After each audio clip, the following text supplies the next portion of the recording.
examination on Friday, the state got to Exhibits 485 and 486 and realized that they weren't exhibit casings. We took 485 down immediately, and we're withdrawing the offer of Estes Exhibit 485 and 486. He notified us, Judge. Okay, so they'll be withdrawn. Thank you.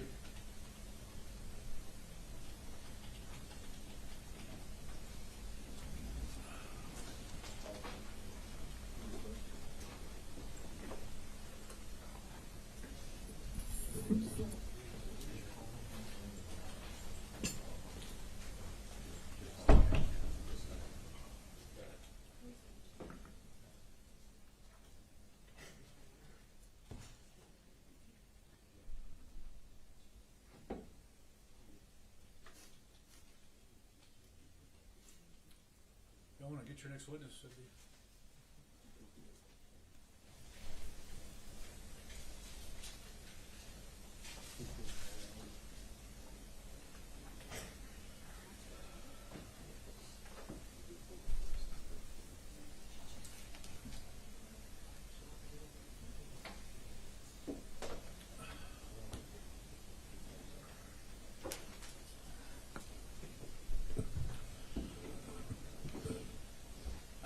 Good morning.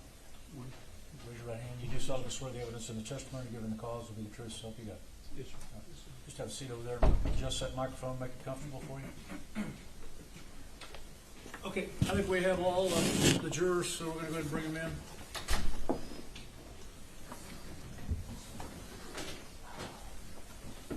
All rise for the jury.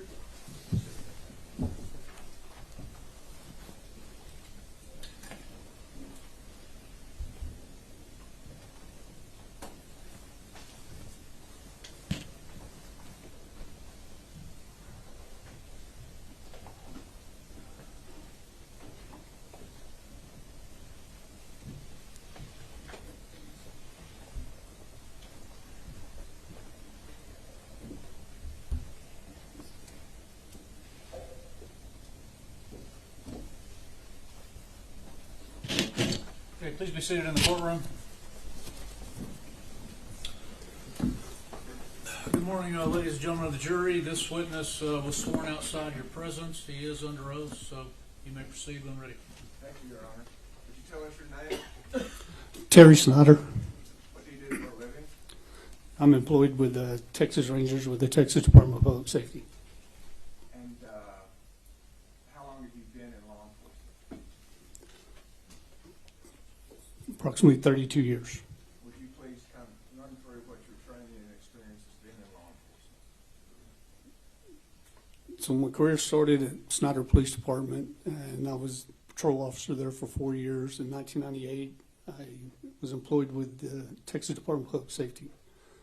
Through my career with DPS, I 4 years as a highway patrolman, and then I made motor vehicle theft service. I was an investigator for approximately 5-6 years there with the auto theft, and then made Texas Rangers in 2011.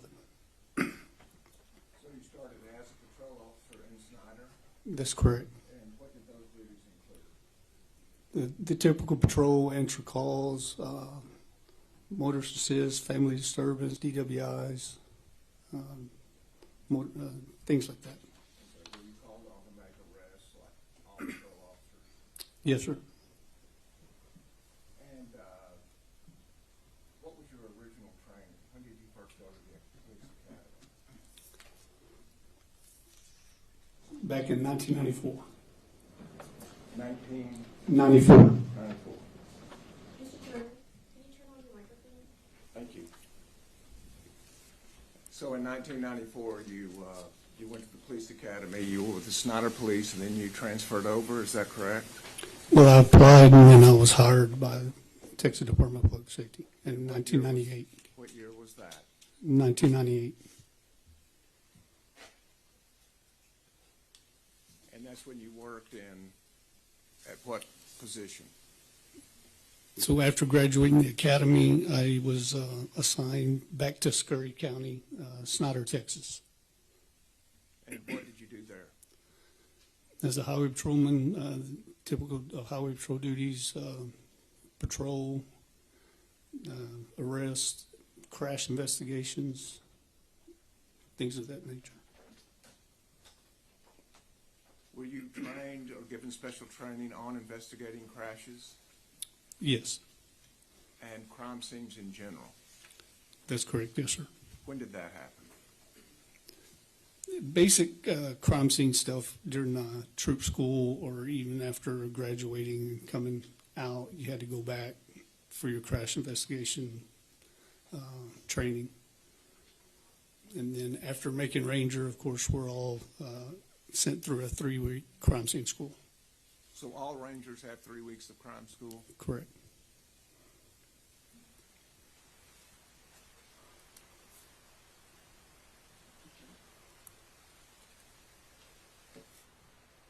On May 24th, 2022, where were you assigned? I was assigned in Wilson County, Floresville, Texas. And where is that?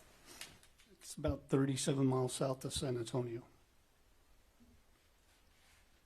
And on that day, did you get a call for duty? Yes, sir, I did. Would you explain that to us? As being a part of the crime scene team with the Rangers, we were activated to respond to Uvalde, to the Robb Elementary School. When did you arrive to Robb Elementary School? It was around 5:30 that afternoon, I believe. That same day, the first day. Correct. And what were your duties at Robb Elementary? Up on arrival, we met with our crime scene team, team leader, Brent Barina, and we as a group were briefed on details of what had occurred prior to us arriving, and we were assigned our duties from that point. What duties were you assigned? Basically to that day begin to assist with identifying and removing bodies from 111 and 112. So that was the first duty of the Rangers, was to identify the people that were victimized in this case. That's correct, yes, sir. And was that for the purpose of notifying parents? That's correct. And how long did that take? That was a long process for that evening into the night. Excuse me? It was a long process through the evening into the night, that night. And how were you able to make those identifications? Usually by either clothing or what they were wearing, or by the class roster that was within the classroom. And after identifying the bodies, what did you do next? We gathered up and we coordinated a plan for the next day. We were released from our duties that day, and we went back the next day. So on the 25th, you were assigned a new duty, That's correct. and what were your duty assignments given to you on the 25th? On the 25th, myself and Ranger Veronica Gideon was assigned to identify and mark cartridge casings that were in the hallways of the school. At Robb Elementary. That's correct. So were there a number of teams, crime scene investigation teams, that were assigned separate duties that day? Yes, sir. And your team got the hallway? That's correct. Was there a team assigned to 111, Yes. 112, Yes. the truck, Correct. and the west? Did y'all get assistance from the FBI on the searching of the west side casings? Yes. And how were you able to, when you identified the casings, did you mark them? Yes, we marked them with a blue tent, crime scene tent marker, and on the tent had in black tape or had numeric numbers. So as y'all used tents, you deliberately used different colors? We did, or something to this magnitude of a crime scene, yes, to separate the evidence of where it was located. So if you had a picture of a blue 4, that may be different from a picture of a tent with a yellow 4 or an orange 4. That's correct. And so the color that you were assigned to use in the hallway was what color? We used blue in the hallway. And tell us what steps you took in processing the hallway.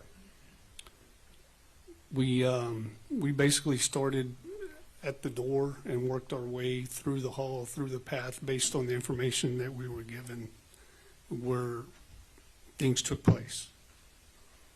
And did your crime scene search, did that include specifically the hallway and nothing inside or outside of the hallway? That's correct. Neither room 111 or 112? Correct. And then what were the steps in collecting the casings? So once we marked all the evidence, of course it was photographed, and then once it was ready to be collected, we would collect those items by the tent numbers in order, and we would place them in a bag and then seal them up. Thank you. And did you photograph the location of these casings before you picked them up? Yes, we did.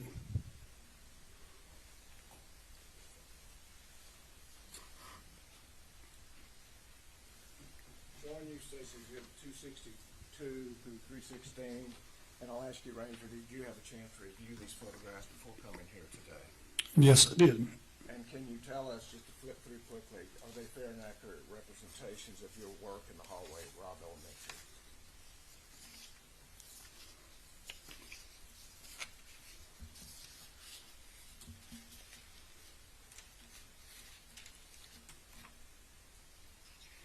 Yes, sir, they are.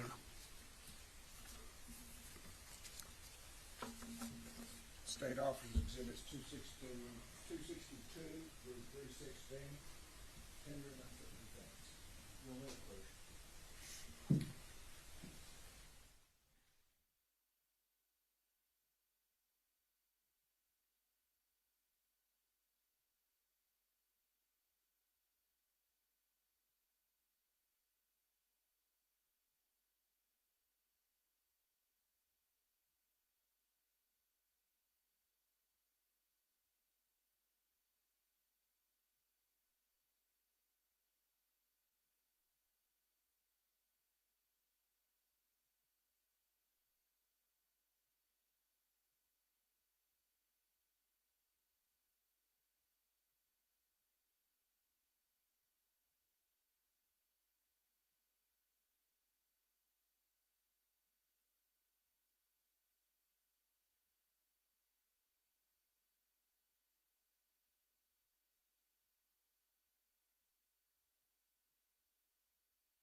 Yes, sir.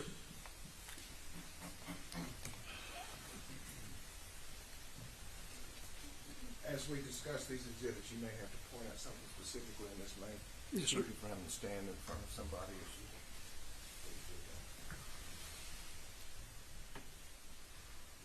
Ranger Snyder, starting with Exhibit 262. Can you tell us the location and what we're looking at in State's Exhibit 262?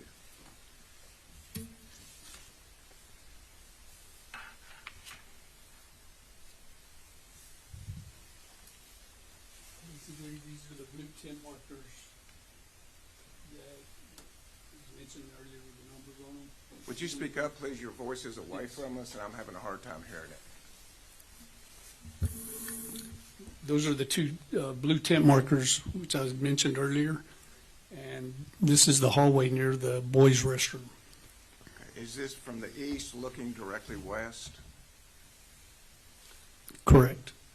And before we move in specifically, has there been information or items that were removed before this photograph was taken?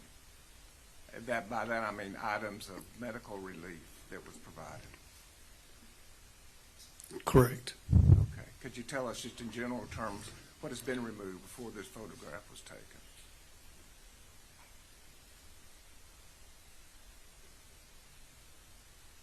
I mean, obviously, you can tell by looking at this picture that the medical intervention and stuff that had previously been done before we had got there and arrived and started marking the evidence.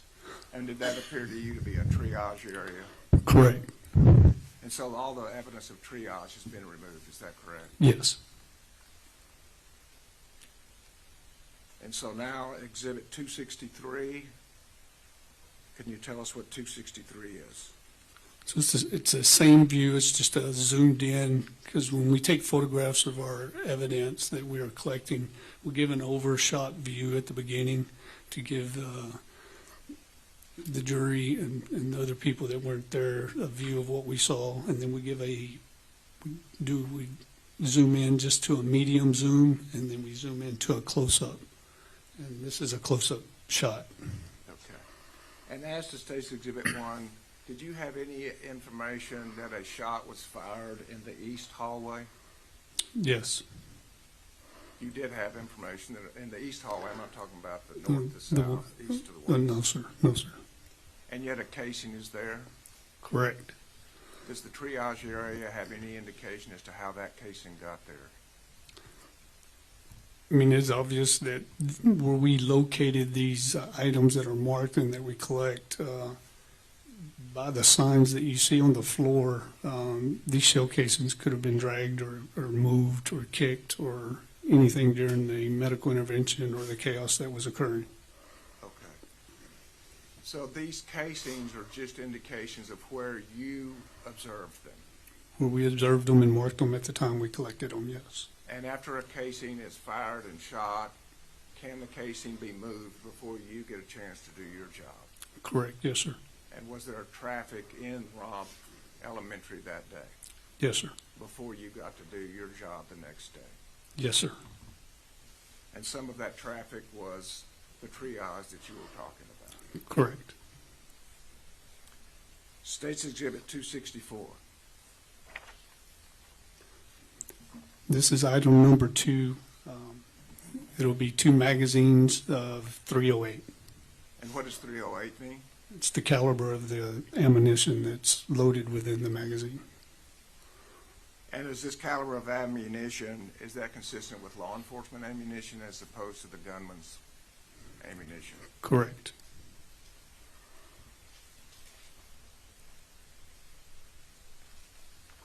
Exhibit 265. Is this now the hallway that moves north to south as opposed to the one that was east to west? Yes. And are there markers indicated there? Yes, sir. There are. Would you point those out for the jury? Number 3, number 4, and I believe that's going to be number 5. Exhibit 266. Would be item or attempt marker number 3, indicating a fired cartridge case. Thank you. And 267, does that show the locations of 4 and 5? Yes, sir.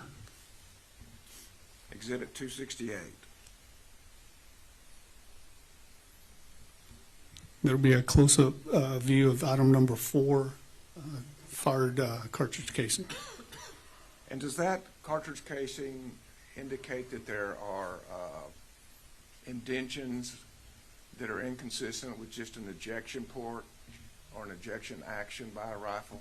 Yes. And would you show the jury where those are? See the indention right here towards the end, as if it's been stepped on or something of that nature. Thank you. And you're away from the microphone, but you said it appeared to you as if it had been stepped on or something like that. That's correct. State's Exhibit 269. That'll be attempt marker number 5. And that's just to keep up, to show the jury that we recovered each one of these, even though each one was not necessarily a casing. Is that correct? That's correct. This item here is a body cam that had fallen off. Okay. There's by body camera, is that commonly used by law enforcement? Yes. And State's Exhibit 270. That's a close-up view of item number 5 of the body camera. Exhibit 271.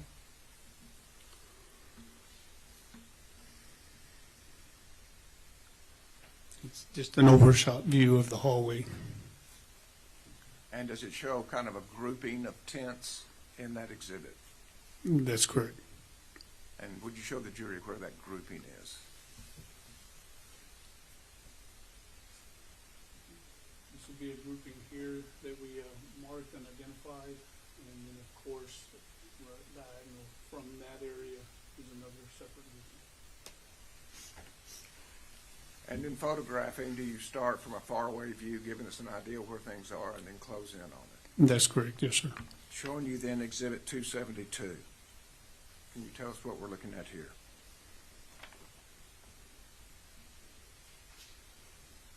It'd be the one grouping that I pointed out first that was to the left.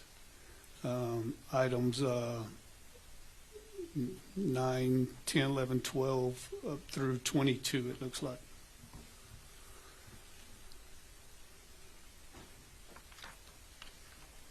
And Exhibit 273. Does that show that we're looking at rooms 105 and 106? Yes, sir. And are there just a couple of casings there? Is that correct? That's correct. And what are those identification markers? Number 6 and number 7. And where is classroom 106 and 107 in comparison to rooms 111 and 112? I believe they were directly across, if I'm not mistaken. Directly across the hall? Yes. Thank you. State's Exhibit 274. Item number 6, and as opposed to a fired shell casing, this is a unfired shell case or cartridge case. And by looking at Exhibit 6, can you tell if that came from a pistol or a rifle? From a handgun. From a handgun? Yes. As opposed to a rifle? Correct. Thank you. Exhibit 275. Be item number 7. And 276. It's a close-up shot of item number 7, fired cartridge case. And the condition of item 7. It does have that indention. Right here, it looks like there's been some damage done to it, right here towards the end. And that is damage not from the firing of the weapon, but from another source? Correct. Presumed, yes. Exhibit 277. Item number 8.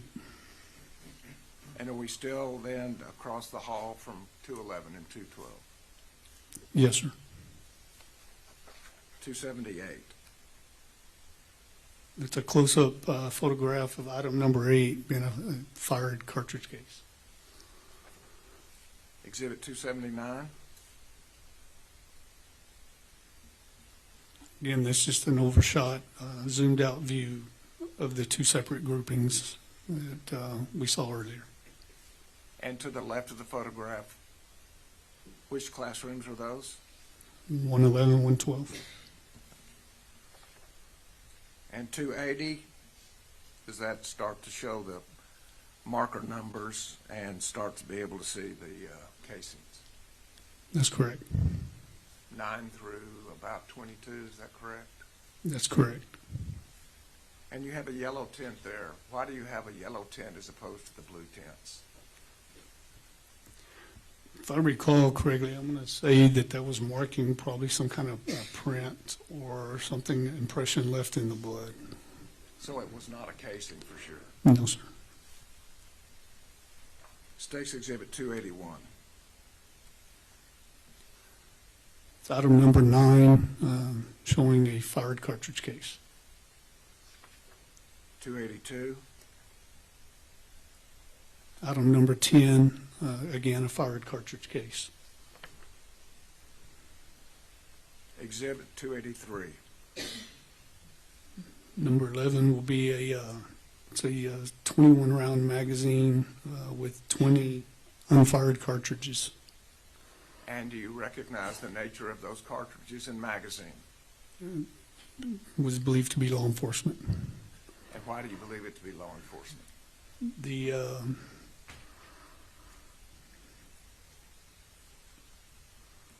The type of ammo, I believe that was in it, if I remember correctly. It's handgun ammo as opposed to rifle ammo, is that correct? Correct. Exhibit 284. That's a fired cartridge case from a handgun. From a handgun From a handgun. as opposed to a rifle. Correct. Thank you. And Exhibit 285. Just kind of a zoomed out overshot view between, in front of 111 and 112 of the same tint markers that we've been going through. And on the far left, does it show an additional tint marker? Item number 14. Thank you. Exhibit 286. It's item number 13, fired cartridge case. And State's Exhibit 287. It's a close-up view of item 13, a fired cartridge case from a rifle. State's Exhibit 288. Item number 14, fired cartridge case. And Exhibit 289. It's a zoomed-in shot of item 14, a fired cartridge case. Moving next to Exhibit 290.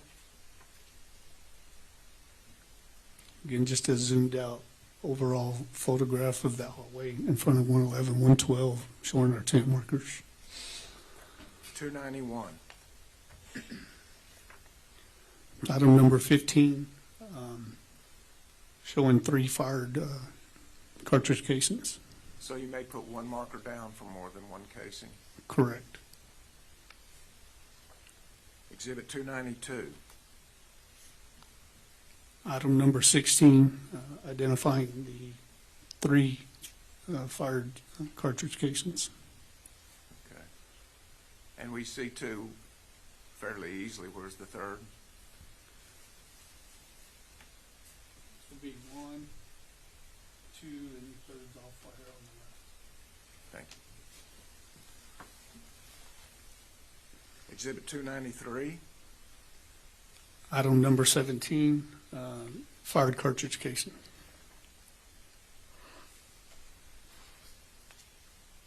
And 294.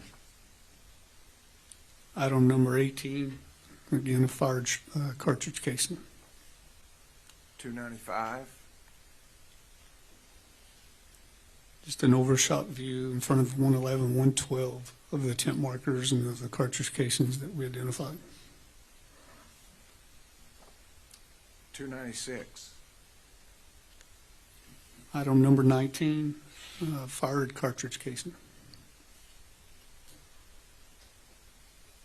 297, Item number 20, it's a fired cartridge casing. 298, Item number 21, fired cartridge casing. and do these all belong to a rifle? That's correct, yes. 299, Item number 22, identifying the 2 fired cartridge casings. rifle casing. Correct. Moving now down the hallway, State's Exhibit 300, would you describe what we see here?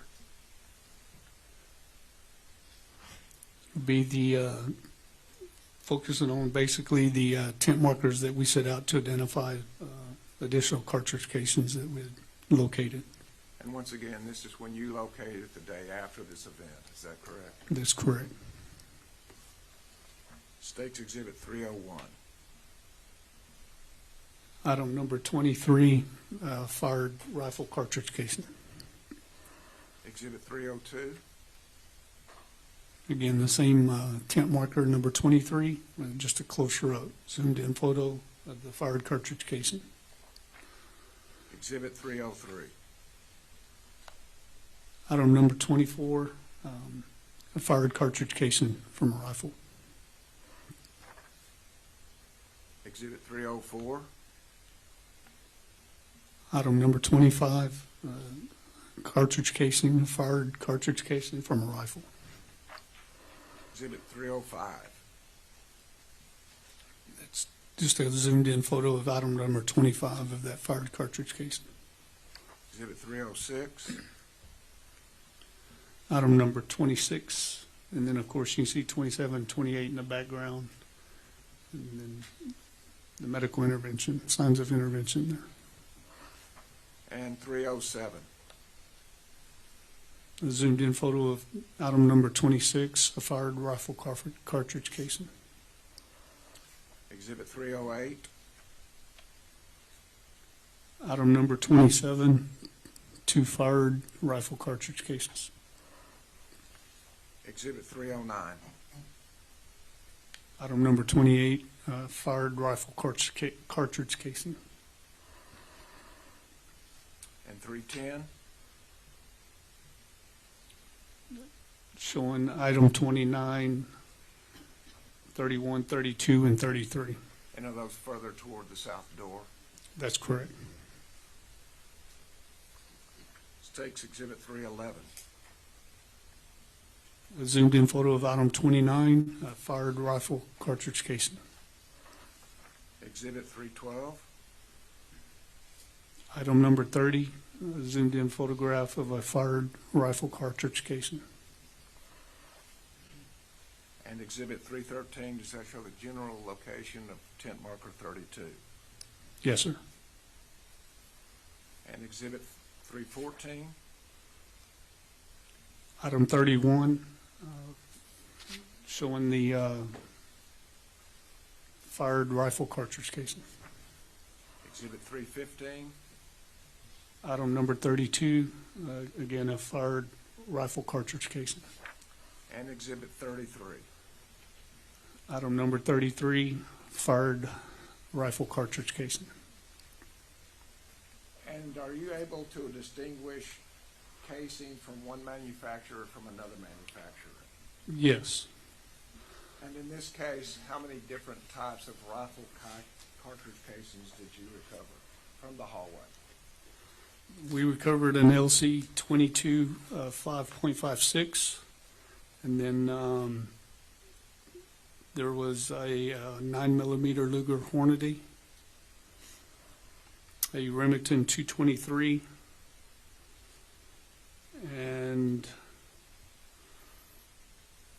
a Remington 223.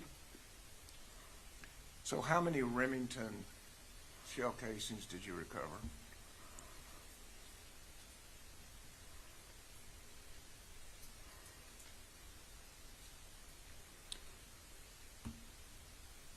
I believe, if I recall correctly, 2.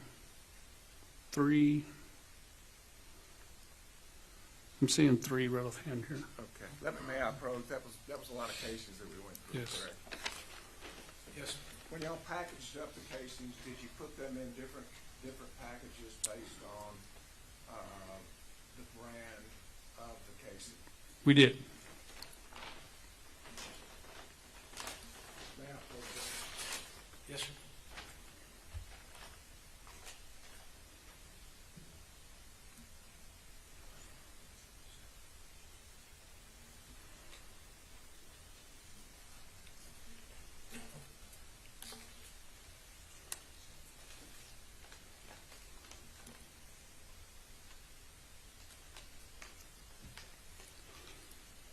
Showing you State's Exhibit 16.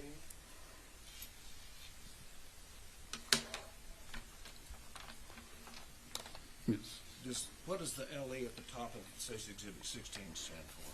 We're identifying these as being law enforcement related, belonging to law enforcement. We have no objection to these exhibits we would offer Exhibit 16, Your Honor. All right, it's admitted.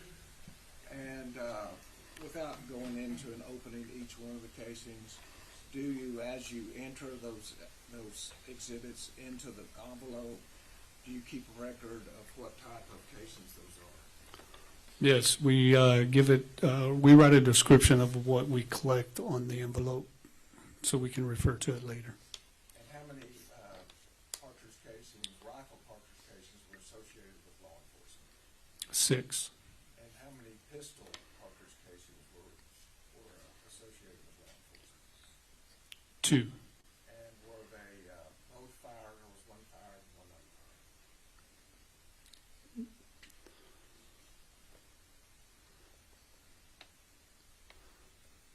I'm going to believe, I think the one was unfired and then the rest were fired.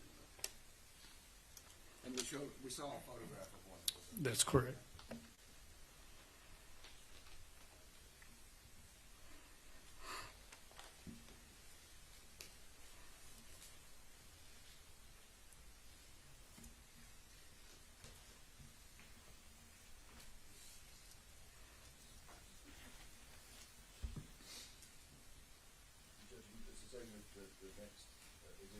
We have no objection to these contributions to state legislature. What's the number? We just identified, Your Honor, State's Exhibit 17. Okay. 17 will be admitted, no objection, go ahead. Would you tell us what State's Exhibit 17 contains? This will be the envelope that we secured all the LC 2.20 fired cartridges that we just went through that we collected in the hallway. And did you also collect cartridge casings or assist in them out at the ditch where the truck was? I don't believe I did, no. Very good.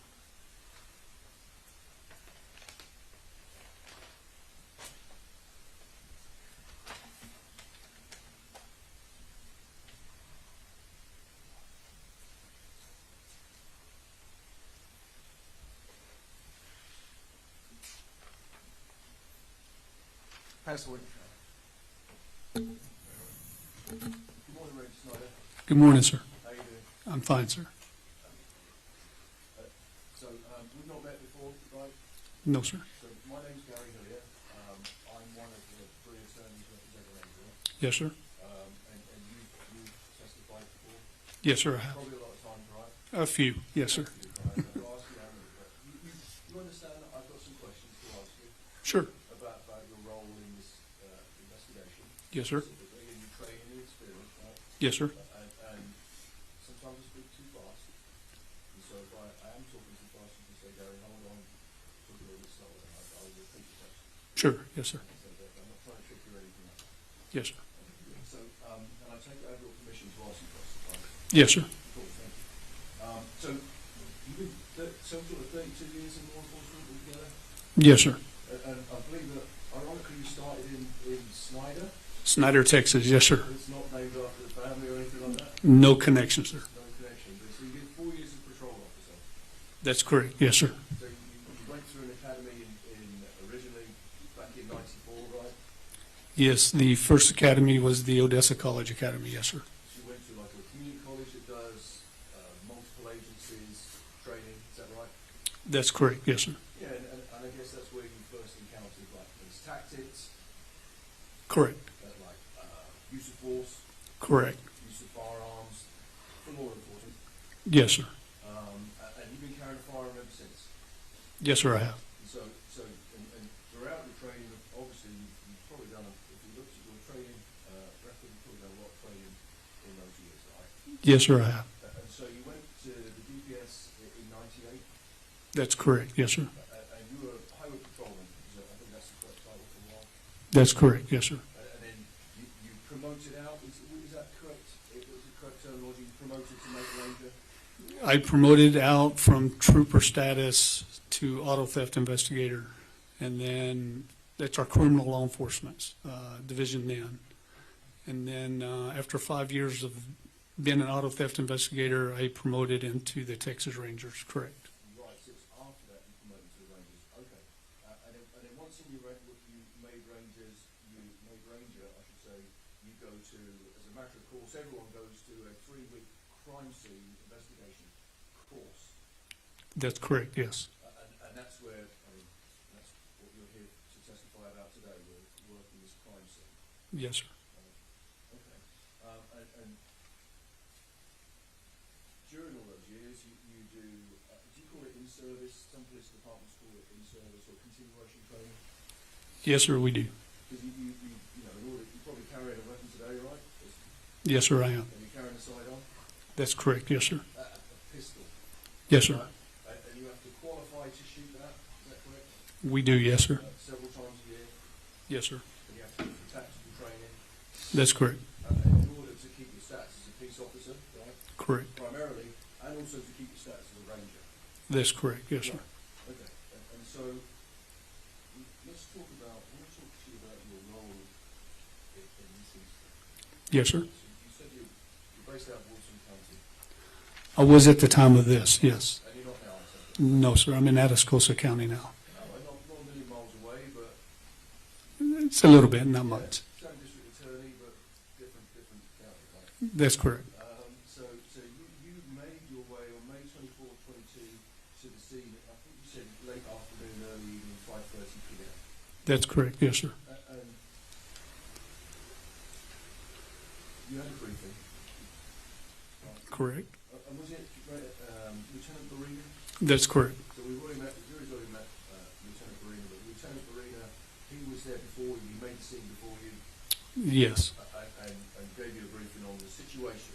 that's correct. So at that point, and I think I've seen some of the reports of this incident. I mean, it's discussed in several ways, but you're there to investigate or help to investigate what ended up being an officer-involved shooting.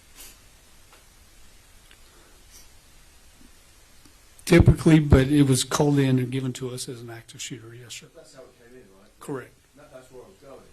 So in actual fact, what you were investigating was a mass murder of children, right? Correct. And the attempted murder of 2 police officers, Correct. which ended in an officer-involved shooting, right? Correct. Yeah, and so Ranger Barina gave you a briefing. I think you mentioned something about that this is a huge scene, correct? Yes. And I think, Jeff, my approach to this Yes, sir. with the demonstrative, I think you mentioned that Ranger Barina gave you your briefing, and I just want to clarify on this demonstrative here, this map, what your not marching orders were, but what your briefing was to try and investigate. So I think that you said that you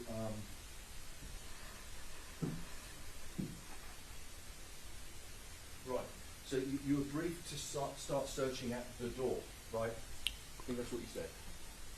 Yeah, we started, basically started where it was indicated where everything began, and then, of course, where the action took place, and then the after effects of that. Yeah, and so thank you. What I'm trying to confirm the door. You said because you testified starting at the door. So So you recognise this location here? This is an overview. This is stage one of the school. Yes, sir. Right, okay. Surrounded by Geraldine and Grove. So this is the school here, right? Correct. That's the school building there. So we've the way it's been discussed and labelled in trial so far is you've got the west door around here. That's correct. I'm indicating that on the map now. It's got a red X. Correct. Now that's the door you're talking about, right? From the inside, from the interior only. Our focus on the first day there was basically, as I also mentioned, to identify and remove bodies from 111, 112. Then the following day, marking our evidence in the hallways were basically from the interior down the hall and then back down the hall in front of the classrooms. Right, and thanks for that. But what I mean is, this is the door on the inside of the building. You say we started at the door. That's where your work started at the door. That's correct. Okay. So, and we've identified that throughout the trial as the west door. Okay. And so this is the west to east. There's two corridors inside that building, right? Correct. And we've seen lots of photographs, and we'll visit about some of them in a minute. But there's one. I know it's not perfect north-south orientation, but I think we're talking about one that goes west to east, east to west. Correct. And one corridor that goes north-south, south-north, right? Correct. Okay, but you started at this west entrance door here. Correct. And you know through your briefing, and obviously you know now, that door was unlocked. It was said to have been, yes, sir. It was, through your knowledge and your briefing, I mean, you weren't there at the time, Correct. obviously, right? But you know now that that door had been left unlocked, right? Through knowledge is unlocked or propped open, ever how you want to refer to it, yes, sir. So that's how that monster got into that school building, right? Correct. Yeah. If that door had been locked, that might change things, right? Obviously, yes. Yeah, obviously. Yeah. So that's where you started on your evidence collection, and you described your process. I want to talk mostly about the collection of the shells, which is your day two work. Right? Correct, yes, sir. Because that's the exhibits that have been. So if we can limit ourselves to that, that's what I'm trying to do. Right? Yes, sir. So your process is to, and I wrote it down, is you'll walk through and identify things, Yes, sir, that's correct. generally speaking, and you'll mark it. Mark it with a tent marker, yes, sir. And, I mean, because you're inside, it's called a tent, right? You put it over it or next to it so you can photograph it next. Correct. And then afterwards, you will then retrieve it. Yes, sir. And then that's the stuff that we've seen entered into evidence today, right? That's correct, yes, sir. So, and again, I think Mr. Turner might have asked you how many rounds that were found, but you know, it's a lot, right? A lot of ammunition, spent ammunition was found in those corridors. Yes. And you said that a lot of them are damaged, right? A lot of those shell cases are damaged. Yes, sir. There was several noted, yes, sir. Yeah, which, and like you said, that scene was, I believe you said, chaotic. Yes, sir. When you went there, it was chaotic, right? There was a lot of movement going on, yes, sir. Yeah. So what I mean by that is that there's no indication, there is a general indication of where those rounds were fired because you've seen some groupings on the ground, right?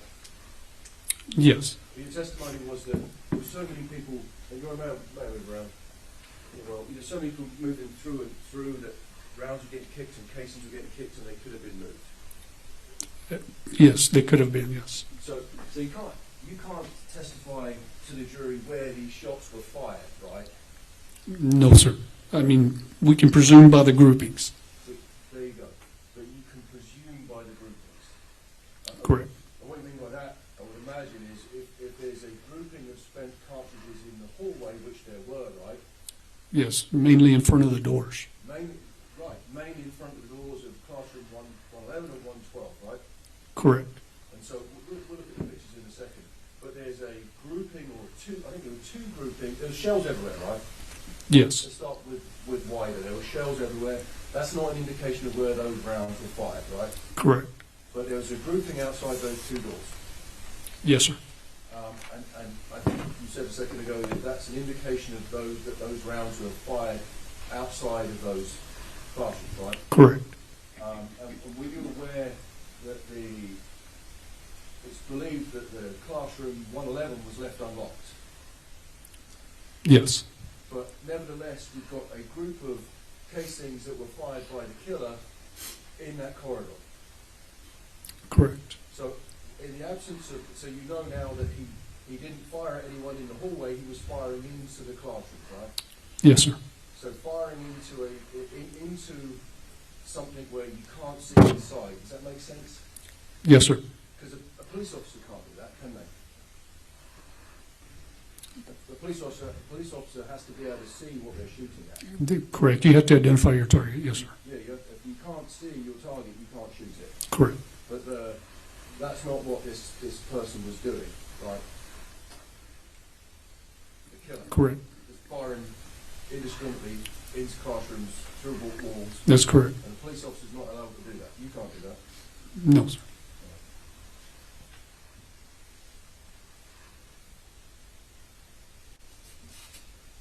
And again, I think you said that you, and I don't want to put words in your mouth, but you said that you believe the classroom door 111 was open, right? Unlocked. Correct. Obviously, had it been locked, I guess from your previous answer, that would make the outcome of this incident very different. Correct.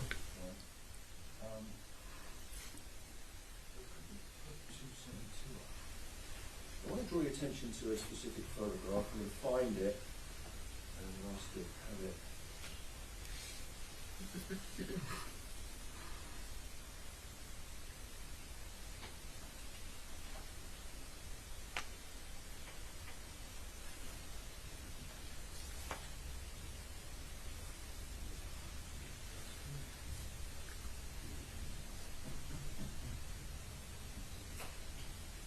Right, just going to get a photograph up and we'll just Sure. But we have to put it on the screen. Yes, sir. You bear with me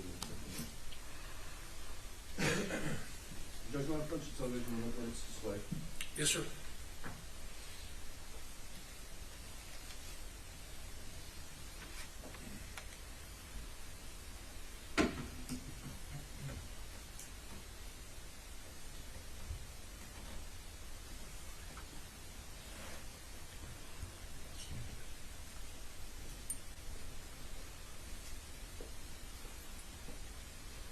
You can't see the top of the picture. No, that's not one.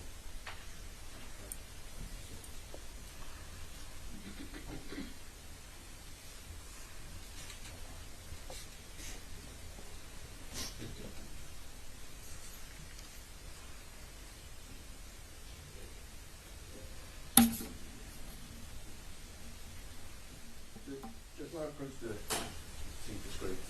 Yes.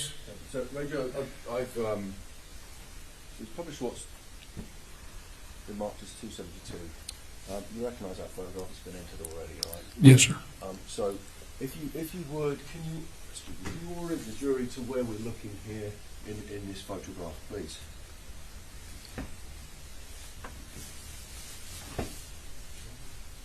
This will be classrooms 111, 112. And if I remember correctly, the entry door that he's talking about is going to be back this direction. If I'm Do you mean the west entry door? Okay, so what we're looking at in the distance? is the groupings of the shell fire cartridge casings of which we identified and that we put the tent markers aside. Right. Okay. Cool. So, but in the distance here, this is the south. This is another entry-exit door, right? That's correct at the end. And that's not the one that you were. That's not the one that you were briefed by Ranger Barina to start your search in. That was the west entry door, right? That's correct. Yes, So sir. What we're looking at here now is, so if the west entry door is over here towards that window somewhere, maybe. Correct. Right. Okay. And the east-west corridor is probably up here somewhere. Correct. Right. And now we're looking at the kind of generally north-south. That's correct. Yes, sir. North-south to the south entry door. Correct. Right. So, and this is a corridor. Correct. Obviously, I know we can see that, but it's also tactically, because you've done lots of tactical training, right? Yes, sir. So you're aware of the concept of a fatal funnel. Correct. So a fatal funnel is anything that can be open. There's an open space where there's no cover, and it's difficult to tactically move, right? Correct. Such as a doorway. So if this doorway here, I'll draw your attention to this door behind me, this could potentially be a fatal funnel if I'm attempting to go through it. Yes, sir. So if you've got, I think the correct terminology would be, I mean obviously it would be, in this case it would be mass murder or killer behind that door, but a defender, if a defender was behind that door opposed to my entry and I go through that door, that is a fatal funnel. I would agree. Right, and you need, and it's an extremely dangerous situation for a law enforcement person entering, or military entering that fatal funnel. Sure. And you'd agree with me that a fatal funnel could be, it can be an open doorway, right? Sure. It could be a stairwell, Yes, sir. but it could also be a corridor, a hallway, Yes, sir. right? So anyone, so let's say hypothetically, right, hypothetically, someone enters this south door, and because we said there's a grouping, and we can see the grouping here, and I'm sorry to just display this again with the blood, I'm sorry, but we have to do it to demonstrate this point, right? That anyone entering this is entering a fatal funnel. Yes, sir. Because we've seen evidence here of rounds that have been fired in this hallway. Correct. So anyone who enters through that doorway is entering a potentially life or death situation for them personally. Correct. So they would be putting themselves in extreme danger. Correct. Yeah. And if they, and going on from that, if someone entered it, and so by extension, if someone enters that, they're putting themselves in danger, that fatal funnel. Yes, sir. And if they then, if shots were fired in that tunnel or that funnel while they were there, and they remain in that funnel, they're continuing and staying in extreme danger. Correct. And thank you, Andrew. I've got no further questions. I'll pass it on. Yes, sir. Yes, I'd like to start with this concept we just spoke about if you can't see what you're shooting at as a police officer, you don't shoot. Is that correct? Correct. We are trained to identify our target. Identify your target before you shoot. Correct. And so if you hear shooting on a school ground, but you can't see where the shooting's coming from, you don't shoot. Correct. So you just stand where you are.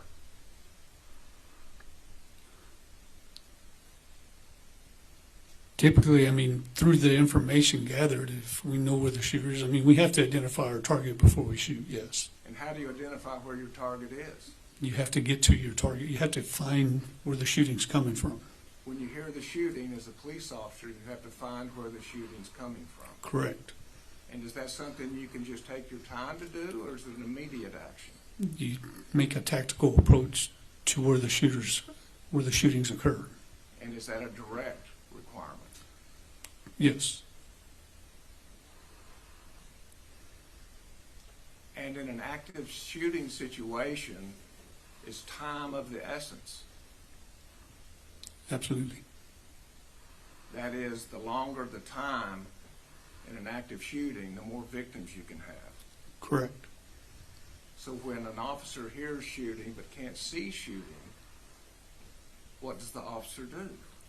Runs to the shooting, where we tactically approach to where the shooting's occurring. And what does tactically approach mean? You're finding your concealment, your cover. Excuse me? Your concealment, your cover. You're moving towards that sound where the shooting's occurring. You move toward the sound where the shooting's occurring, Correct.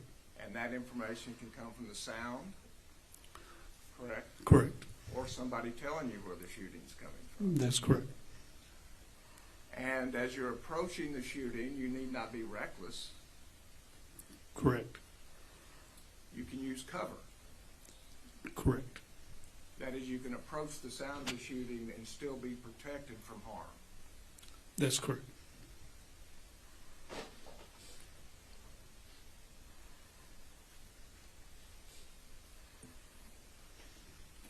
Showing you State's Exhibit 1.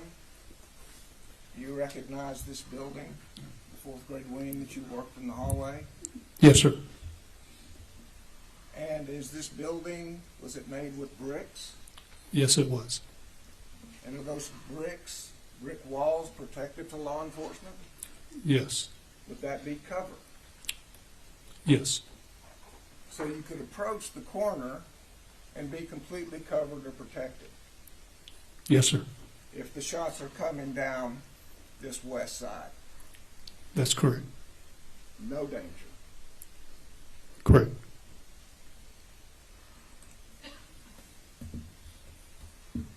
And this south doorway, did you get close enough to see if it was a metal door? Yes, sir, I did. Something you couldn't see through? Correct. And would that be called concealment? Yes. So as a police officer, if you opened the door and stood behind the door, there could be concealment. That's correct. You could be down, you could be standing stooped, you could be standing up. Yes, sir. Concealment and cover are assistance to law enforcement Yes, sir. when approaching an active shooter. Yes, sir. But you go in, 100%. Yes, sir. but it's dangerous. Yes, sir. And you know that? Yes, sir. When you became a police officer, did you know you might be in dangerous situations? Yes, sir. When you issued a gun, Yes, sir. do you live with it every day? Every day. Do you live with the potential of coming home every day? Every day. Yes, sir. Sustain.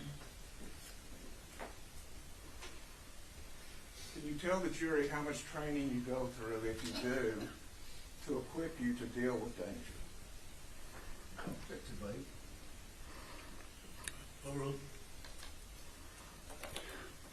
Basically, through the in-house training that we do, we go through extensive training.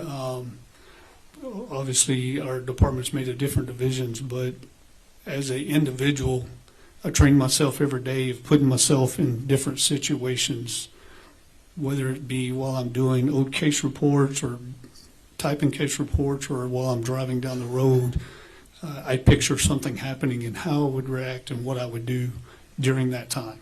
Because you never know when you're going to drive up on something or when something's going to occur. You could be standing in line at a fast food restaurant or a convenience store getting something and something occur.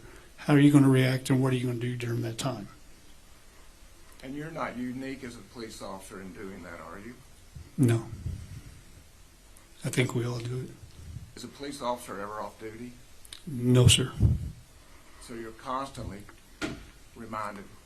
I mean, even when I go out with my family and we eat at a restaurant, I put myself in a situation and we have that conversation amongst us as a family. If something happens, for them, for my wife and child, for what I want them to do, just leave me alone, let me take care of business, and they take off.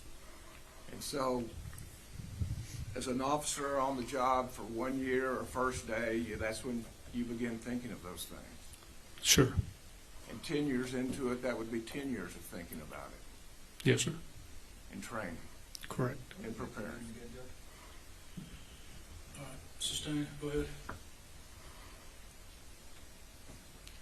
The second thing,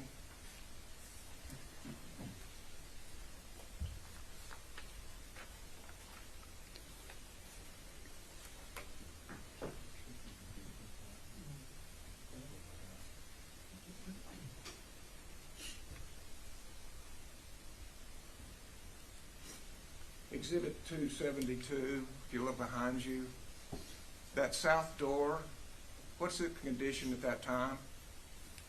Appears to be open, or it looks open. Is that because of the bright light?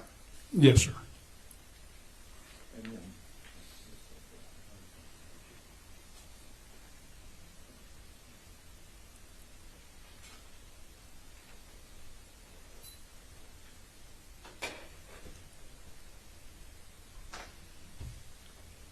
this door, It's closed.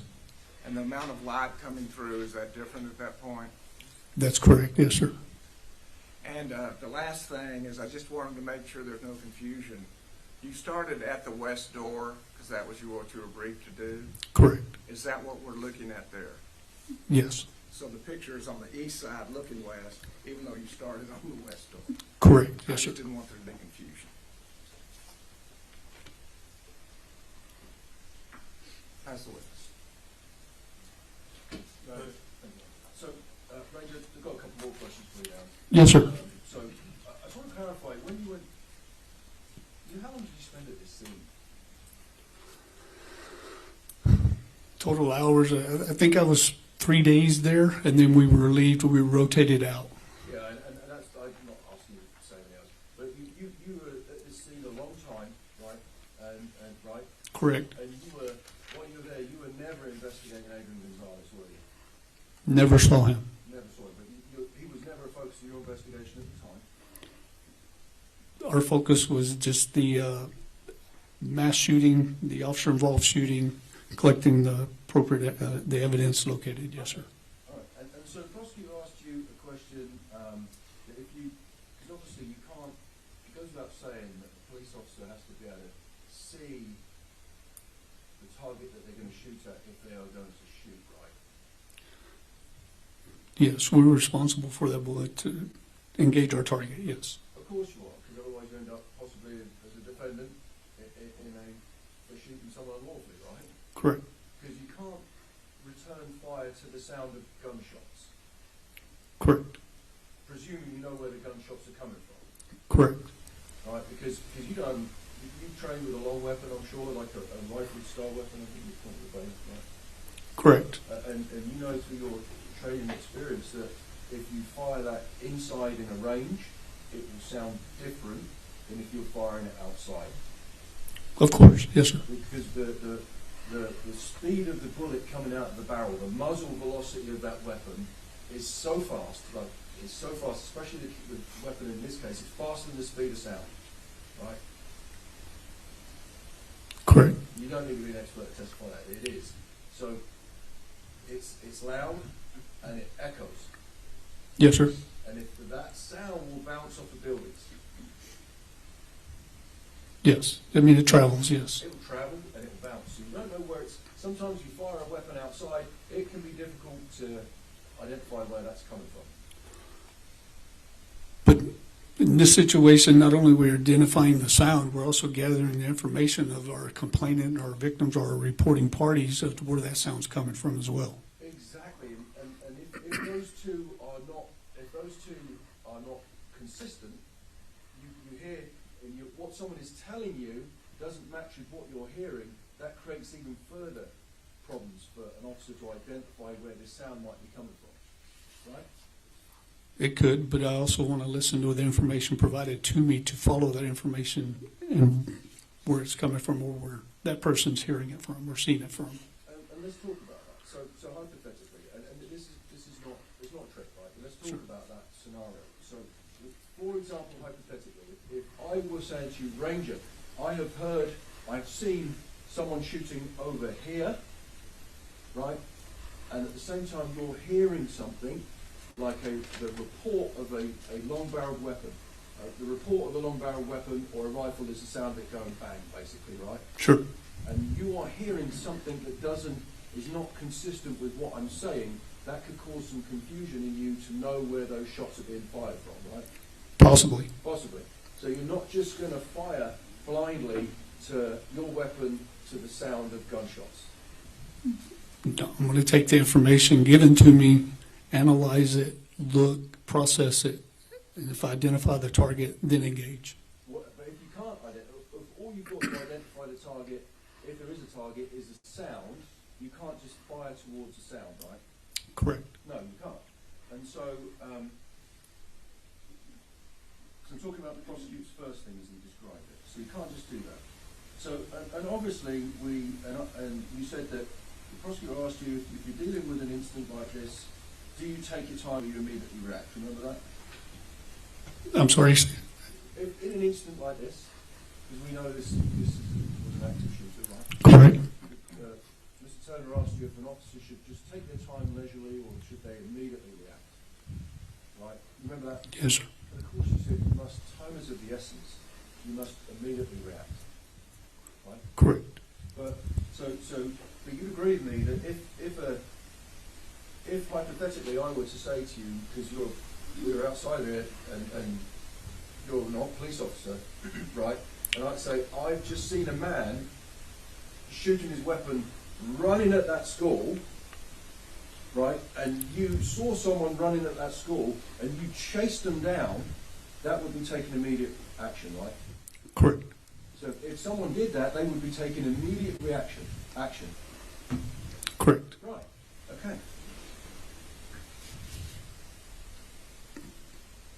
And then we spoke about some tactical movement, right? Yes, sir. Well, the prosecutor spoke about tactical movement. Judge, may I approach you? Yes, sir. Because you went to the scene, well, you spent 3 days there, right? Yes, sir. Robb Elementary. And what incidents did you have? 3. So this first one's number 3? Yes.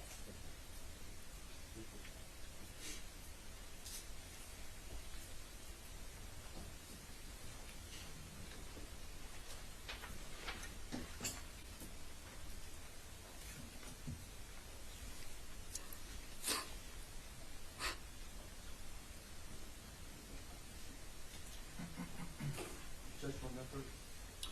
Yes, So please. I'm going to show you, Ranger, what's been marked. So just marked as defence 3, 4, and 5. You recognise this, right?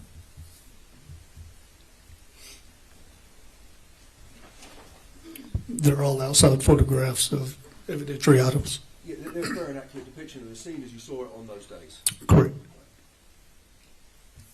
Judge, defence offers, and we'll show it to opposing counsel first, what's been marked as defence 3, 4, and 5 in two elements.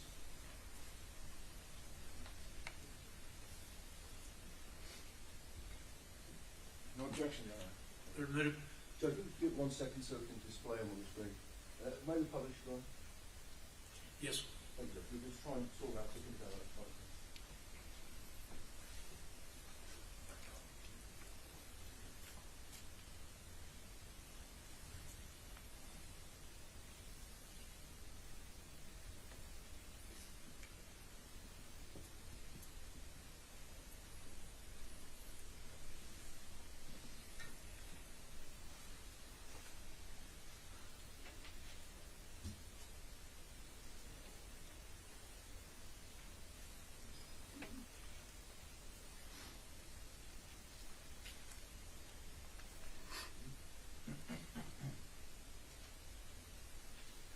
While my colleague does that, I'm going to approach you with another Yes, sir. exhibit. Yes, sir.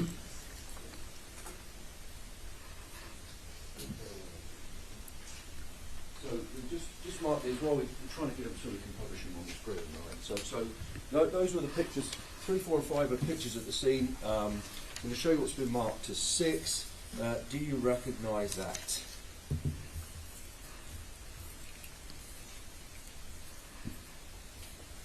Corner of the school building, and then, of course, the outside, the exterior of the school. Yeah, and so you recognise it, and you've identified where it is. Judge, I'm going to show it to the state, but defence also offers defence 6 into evidence.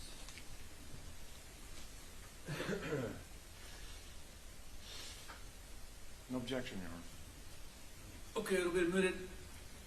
Any chance of getting them up on the screen? I'm trying, Judge, I'm sorry, Ryan.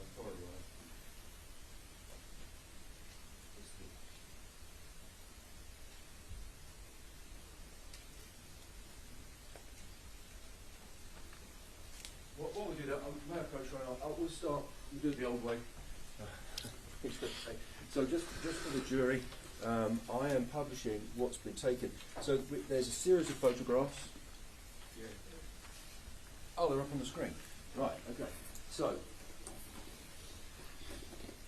Ranger, if I may put that there, if we just do it on the diagram first. May I borrow it? Yes, sir. So I guess you'd agree with me that what we're looking at here are photographs of the southwest corner of the building here. That's correct. That looks like it's depicting this area Yeah, right in there. The southwest corner of the building here, right. So that's what we're looking at generally. So we're looking, and obviously the jury's seen these photographs last week with other rangers who took the photographs. Because you didn't take these photographs, right? I did not. But the prosecutor wants to talk to you about tactical movement, so I want to talk to you about some tactical movement. Jason, if you could publish 4, please.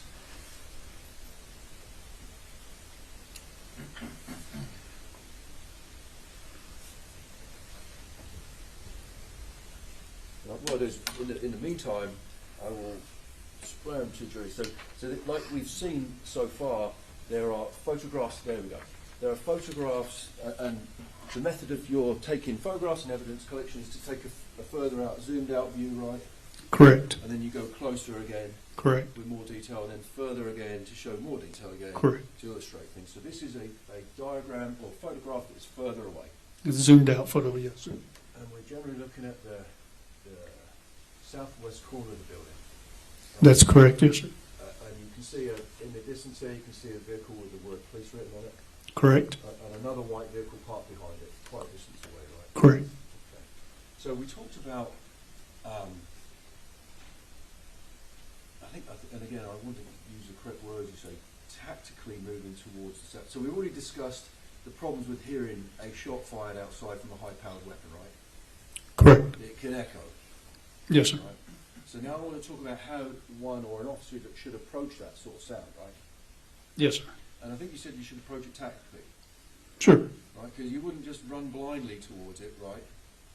No, sir. Because that would cause more problems than solutions that it would solve, right? Correct. Because a dead cop can't help anyone, right? Correct. Right. But so we're talking about moving tactically. So the prosecutor's, I think the prosecutor's suggestion is, so someone who was over here, let's say a police officer who got out of this vehicle here, who's on the south side of the building, Yes, sir. right? So what we spoke about is, you're familiar with slicing the pie Yes, sir. or quartering a corner. Yes, sir. Like quartering would be more of a military phrase, right? Yes, sir. Slicing the pie or cutting the pie would be a civilian law enforcement term. Correct. Right, and then also the correct way, so let's pretend someone was over here where I am. Right, somewhere in this west parking lot. That's what, over here is the west parking lot, right? Correct. So if someone were to hear the report of gunfire over here, the correct way to approach it would be to take cover along this wall here. Right? Potentially one way. One way. You just can't see what else is out here in this vacant lot as far as any other potential concealment or cover to make a wider approach. And that's a good point. We're talking about a wider approach. But for argument's sake, because you were there, right? At this scene? I was at the scene, but I didn't have much part in this. Yes, sir. I'm But I not- was there, yes, sir. I'm not trying to get No, you. no, I you, understand. you remember this is mostly an open field, right? Okay. Yes, sir. And we see a little thin tree there. Okay. Yes, sir. That is a tree, Yes, sir. right? But it's not a substantial tree. Correct. That would be But possibly concealment, potentially, yes, sir. potentially concealment, right, against a long barrel weapon, because we know what weapon we're talking about now. Yes, sir. High velocity, Correct. high power, Correct. could penetrate that tree easily, right? Correct. So that tree is not cover Correct. for a human body hiding behind it. Correct. From fire from the weapon we're going to see in this trial. Correct. Right. So there's no cover out here. Go with me on that. There's not. Okay. I represent you. There's not. You were there. You tell me, Gary, there wasn't any. There was cover there if there was, right? There's Correct. not. Right. So the only cover you got is this building. Okay. Right. So can you see? And can we go? Can you see what I'm indicating on the screen here? It's a fenced-in area or protected area with their air conditioners. So that's right. It's and again, just guesstimate for me. How high do you think that fence is? Because you were there. Do you remember? 5 foot, 6 foot, About that, right? And again, 4 foot. from 4 4 to to 6 6. feet. 4 to 6 feet chain link fence. Correct. So in order to get to the corner of this building, so if someone were to, let's pretend for a second that this is the corner of the building. If I may move around the world, go.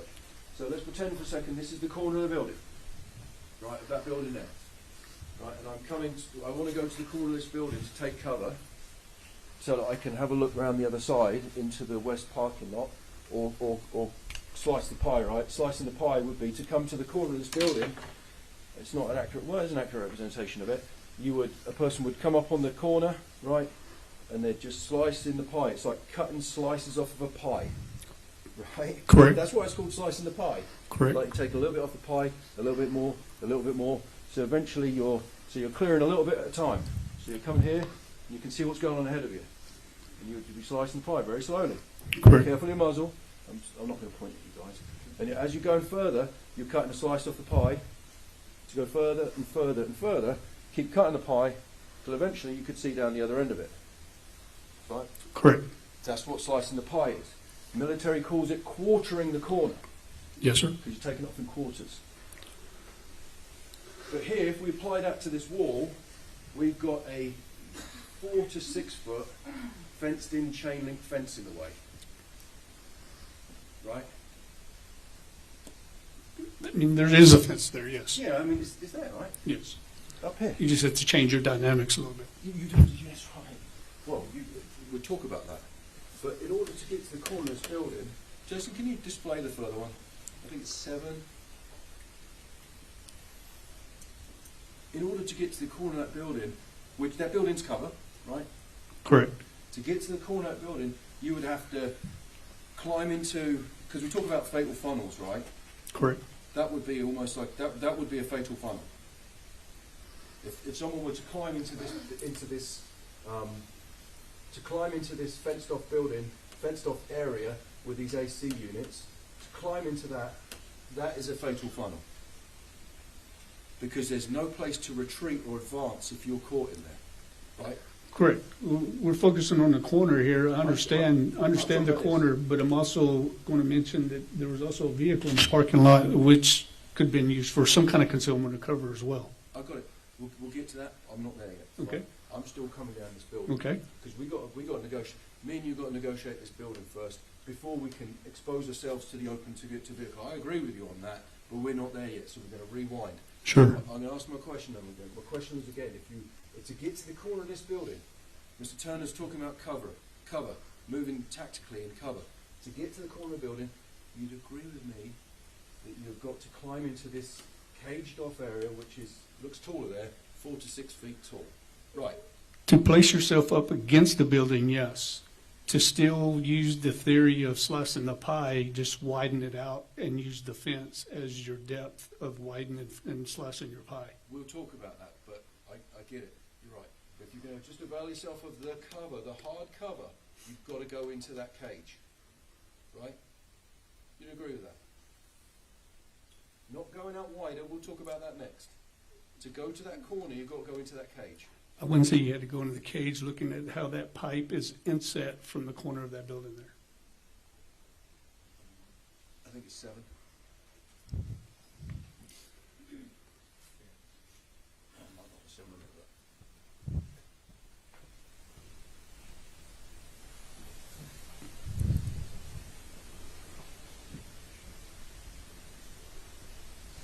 The last one, Jason. Yeah.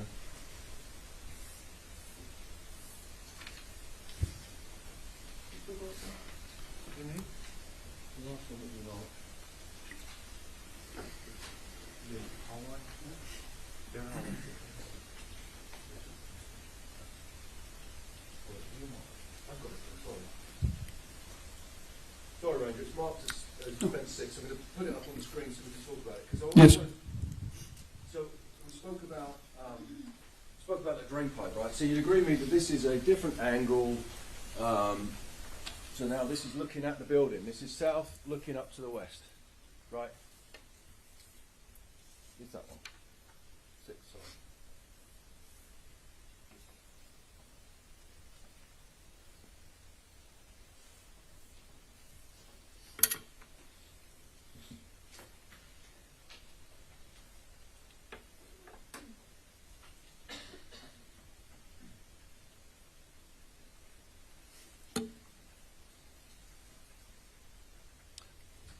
And these are the same corner? Yeah.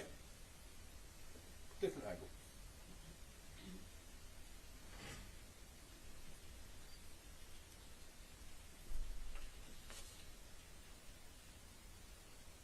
Well, let's look at it on the screen. Sure. So we can I just find it to be different, but okay. Yeah, it is. It's taken later, but it's the same corner, right? Remember we looked at it earlier. Okay. It's been offered. It's entered into evidence. Yes, sir.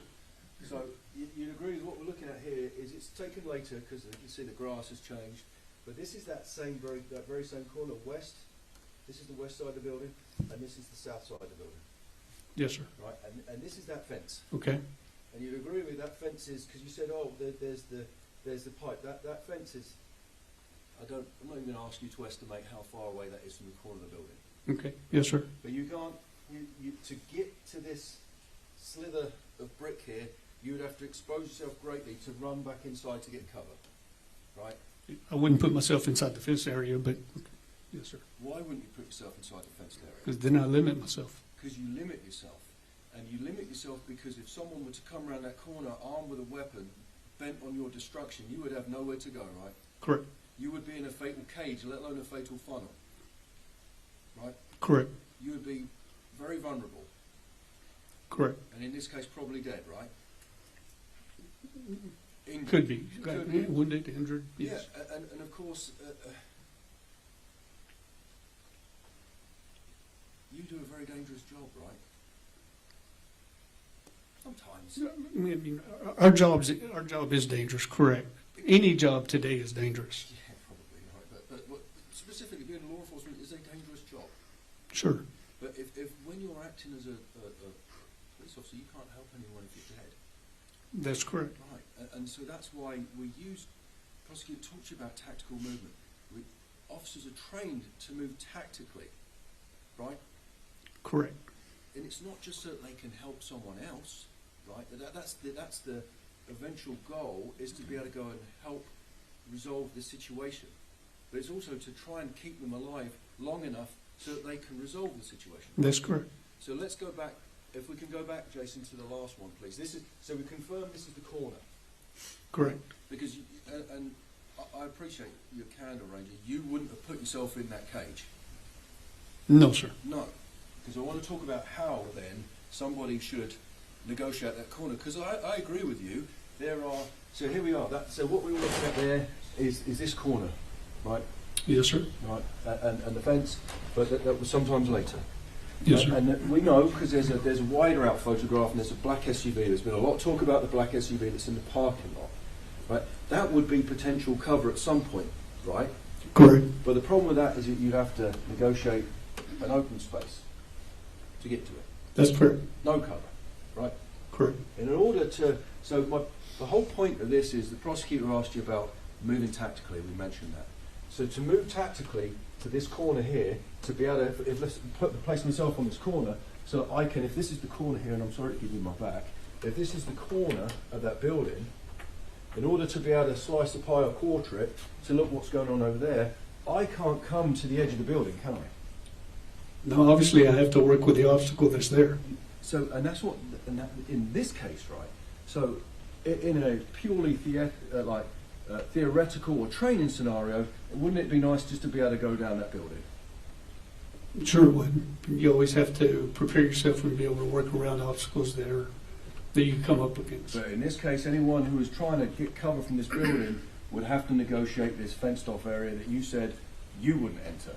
That's correct. So in order to come to the edge of that building, an officer would have to, let's say that the edge of that building is a TV. How wide do you think this caged-off area is?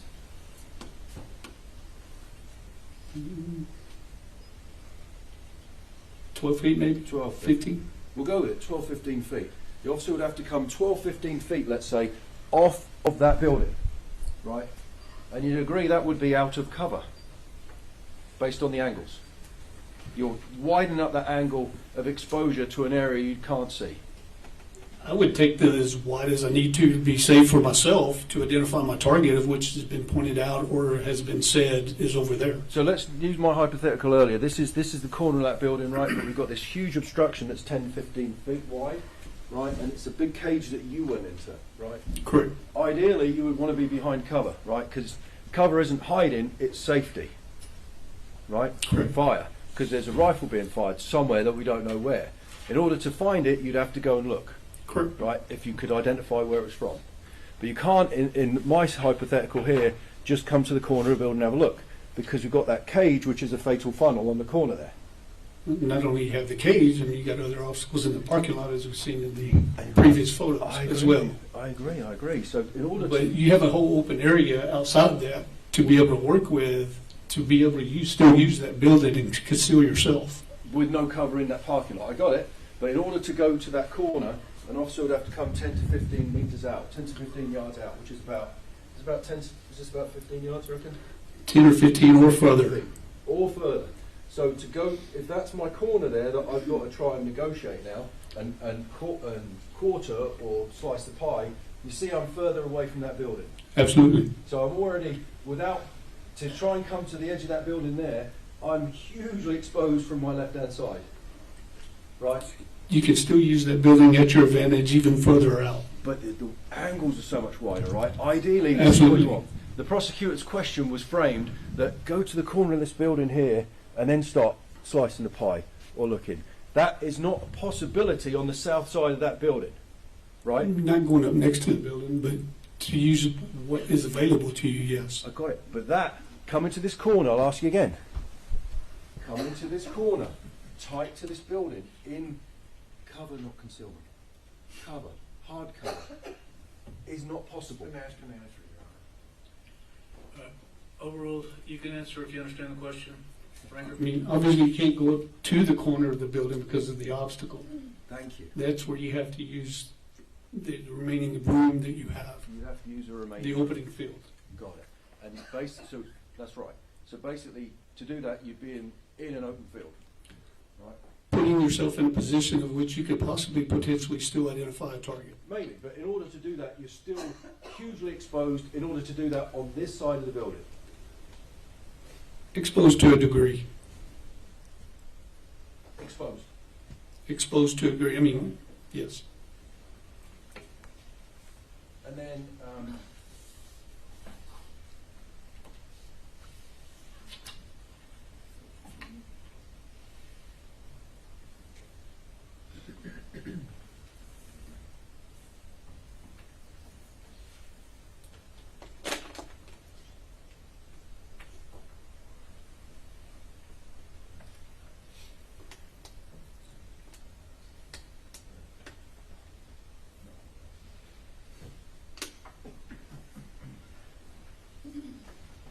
And so I think that we discussed that part, and then I think the last thing I wanted to talk to you about is the prosecutor said, "Would you go in?" And you said absolutely. Sure. No, we're assuming there that the person is in the building, right? Correct. And you're aware that Adrian went in. No, I'm not aware. You're not aware. Are you aware that Adrian did enter that fatal funnel? I'm not aware of that. Were you aware that Adrian was in that funnel when there were shots fired from a hidden location into the corridor that shot one of his colleagues in the head? I was not aware You of weren't that. aware of that. And were you aware that after one of his colleagues, Adrian's colleagues, had been shot in the head from a person that was out of sight, so they couldn't be seen because you can't shoot what you can't see, right? Correct. After his colleague had been shot in the head, he remained in that fatal funnel. I was not aware of You that. weren't aware of that. No, sir. Thank you, Ranger. Yes, sir. Possible,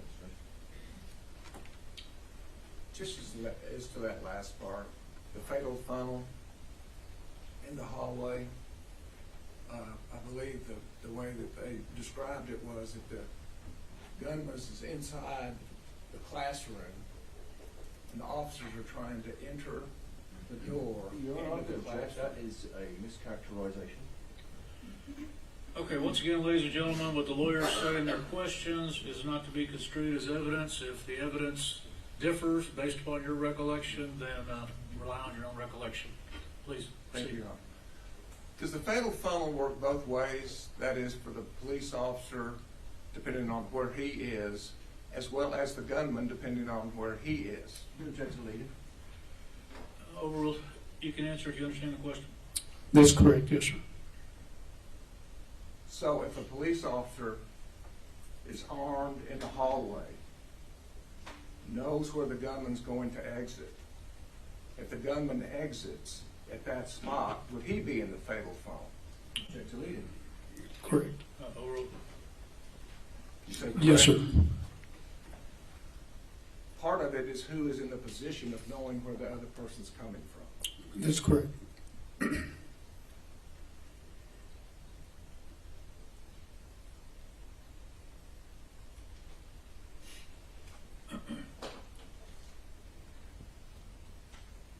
That's the witness.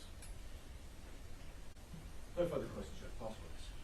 Recall, either side. Not by the state, Your Honor. Not for you, sir. Okay, Ranger, you are excused from the subpoena, you're released, but the rule was invoked, so please don't discuss the case until you're aware the trial's over. Yes, sir. Thank you very much. Thank you. Okay, folks, I guess go ahead and take your morning recess, take about 15 minutes, we'll bring you back in. Remember my instructions, would everyone rise for the jury?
Please be seated in the courtroom.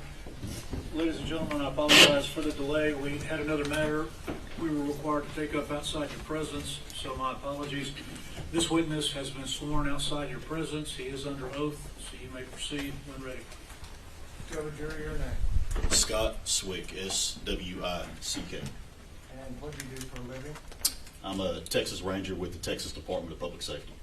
Would you briefly describe your training and experience in law enforcement? I went through an initial police academy in 2003 before joining DPS in 2005. Through DPS, it's another 6-month police academy. I initially was in the Texas Highway Patrol until 2013 when I became a Texas Highway Patrol sergeant. And then in 2014, I became a Texas Ranger.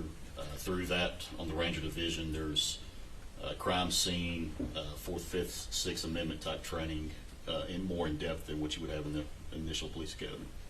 And is the crime scene training for you the same as it is for all Texas Rangers? To a point, the initial is, and then several of us have specialties that we get into that might be different than that. Okay. On May 24, 2022, were you, did you make it to Uvalde County, Texas Law School? Yes, sir. And on that day or the next day, were you assigned a specific area to search? Yes, sir. And Mr. what Turner, area was can you that? use your microphone? What area were you assigned to search? Classroom 112. And have you reviewed the photographs to Classroom 112? Is that a fair and accurate depiction of your work? Of the work of the team that we're with, yes, sir. And we re-offer your own the exhibits that were noticed outside the presence of the jury. During our conversation, that's fine. Yeah, I believe we made a record on the ones that were admitted, and they are admitted. You may proceed. Thank you. Starting with Exhibit 756.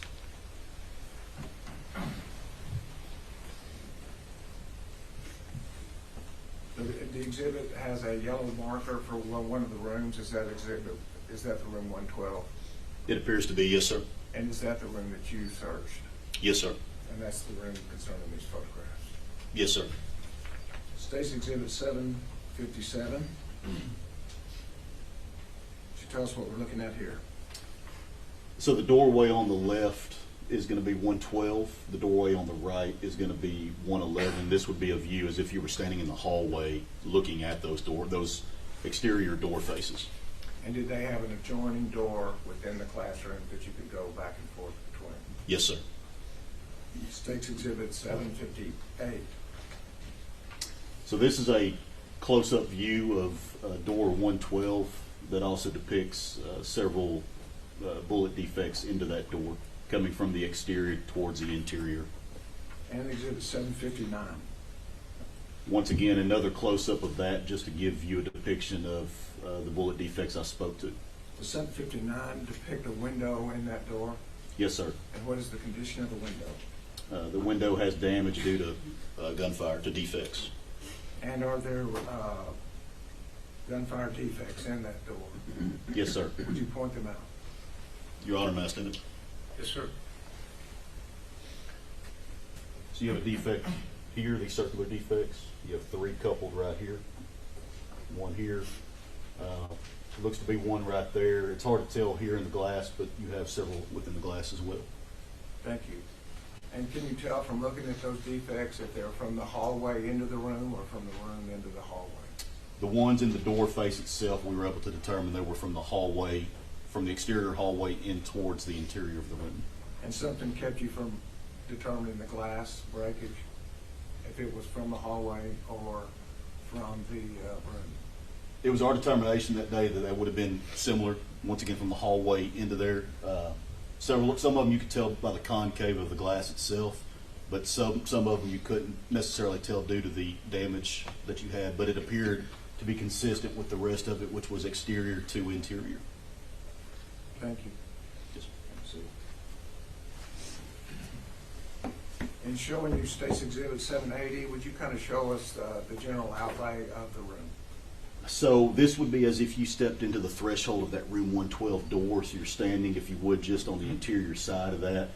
viewing straight down that what would be the wall, the purple wall or the blue wall, you will, on the right, excuse me, would be the south wall. The wall straight ahead with the window in it would be the exterior east wall of that classroom of 112. And so the wall that's right next to the doorway and goes all the way to the window, that is fairly free of pools of blood, is that correct? There are blood stains there, but the majority of the blood stains are not in this area. And the back wall, are they fairly free of pools of blood? Yes, sir. And so would you describe for the jury in the room where generally the pools of blood were? So the areas of blood stains in the room, you can obviously see some on the floor here in front of you in this picture, but the majority of the blood stains that my team located was going to be what would be considered the northwest corner of the room. So once again, if you're looking at this picture back to your left in that corner of the room. The corner away from the doors and the windows? Yes, sir. State's Exhibit 761. Yes, 761. This would be a view from the 112 door, but this would be the interior door face. So once again, you're inside room 112 looking at what would be the interior door face of that room door. And 762. This is another view of that from a different angle to show you the bullet defects through that door towards the interior of the room. And is there a bevel on one of those gunshots? There is the bevel he's referring to. If you look at the gunshot furthest to the right, it gives that bulge look to it, where you can see where the energy of that projectile going through the door pushes that door frame out. That's what he's referring to. And Exhibit 763, would you tell us the general location of 763? So 763 is going to be, once again, you're inside room 112. You're just in front of the entrance of that door we were looking at. You're looking, this is viewing back on the floor, back towards that, that east wall where that window was at. But this is going to be the floor view that you're looking at here. And does it show things specifically on that floor? Yes, sir. There are several defects in the floor that you can see, the gray areas that you notice on the floor, which are going to be, would appear to be ricochet rounds from projectiles hitting the floor. And Exhibit 764? 764 is the exterior door face of the closet door inside room 112. What you notice on that door, once again, the gray areas on that door where the paint is peeled back are what appears to be shrapnel defects onto that door. And is that closet door directly across from the entryway into 112? Yes, sir. Exhibit 765. 765 is another view of that door from the lower bottom third of that door, if you will, below the handle. So the first view was above the door handle, the second view is below the door handle, is that correct? Yes, sir. And Exhibit 766.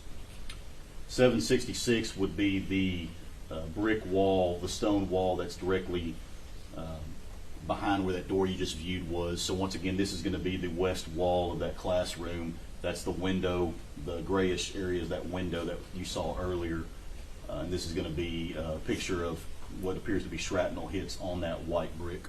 And is it once again directly across from the doorway to 112? Yes, sir.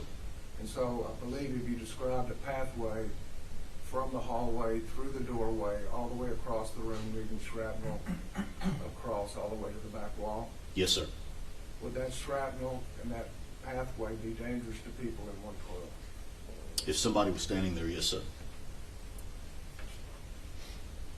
State's Exhibit 767. So 767, once again, this is going to be the interior face of the door. You're inside room 112 looking at that main door entrance. And then down below that, it's a view of evidence marker 1, which for these rooms we use green versicones or evidence markers. So for these purposes, we put a G for green, so G in this case 1. So this would be evidence marker G1 depicting a fired cartridge case. And Exhibit 768. It's a close-up view to show the 2 fired cartridge cases of G1. And quickly, of the cartridge cases, did you find more than one kind of cartridge case in 112? Yes, sir. And was there one single one that was not an LC? That is correct. There was one singular non-LC 22 cartridge case. And was that found in the teacher's desk? Yes, sir. Okay. So other than in the teacher's desk, all the fired cartridge casings were LCs That's correct. and rifle casings? For room 112, yes, sir. Okay. And so I'll just allow you to shorten your testimony then and just say another cartridge casing if you see one. Yes, sir. Fair enough? Yes, sir. Thank you. And Judge, at some point, we've got to caution the jury and the audience that some of these pictures are going to be a little gory and bloody. Yeah, ladies and gentlemen, as throughout the course of this trial, we have some graphic photographs, so once again, be aware of that, and if you need to step outside, you're welcome to do so. You may proceed. Thank you, Your Honor. And did you just take the photograph, or were the photographs taken where they were found? Yes, sir. Weren't responsible for depositing them there, just accurately depicted where they were? These photographs are depictions of how we found them when we entered the room and processed that crime scene. Thank you. Exhibit 769. 769 is another close-up of G1 with what we call an ABFO scale, or a measurement scale, if you will, that's down below that fired cartridge case.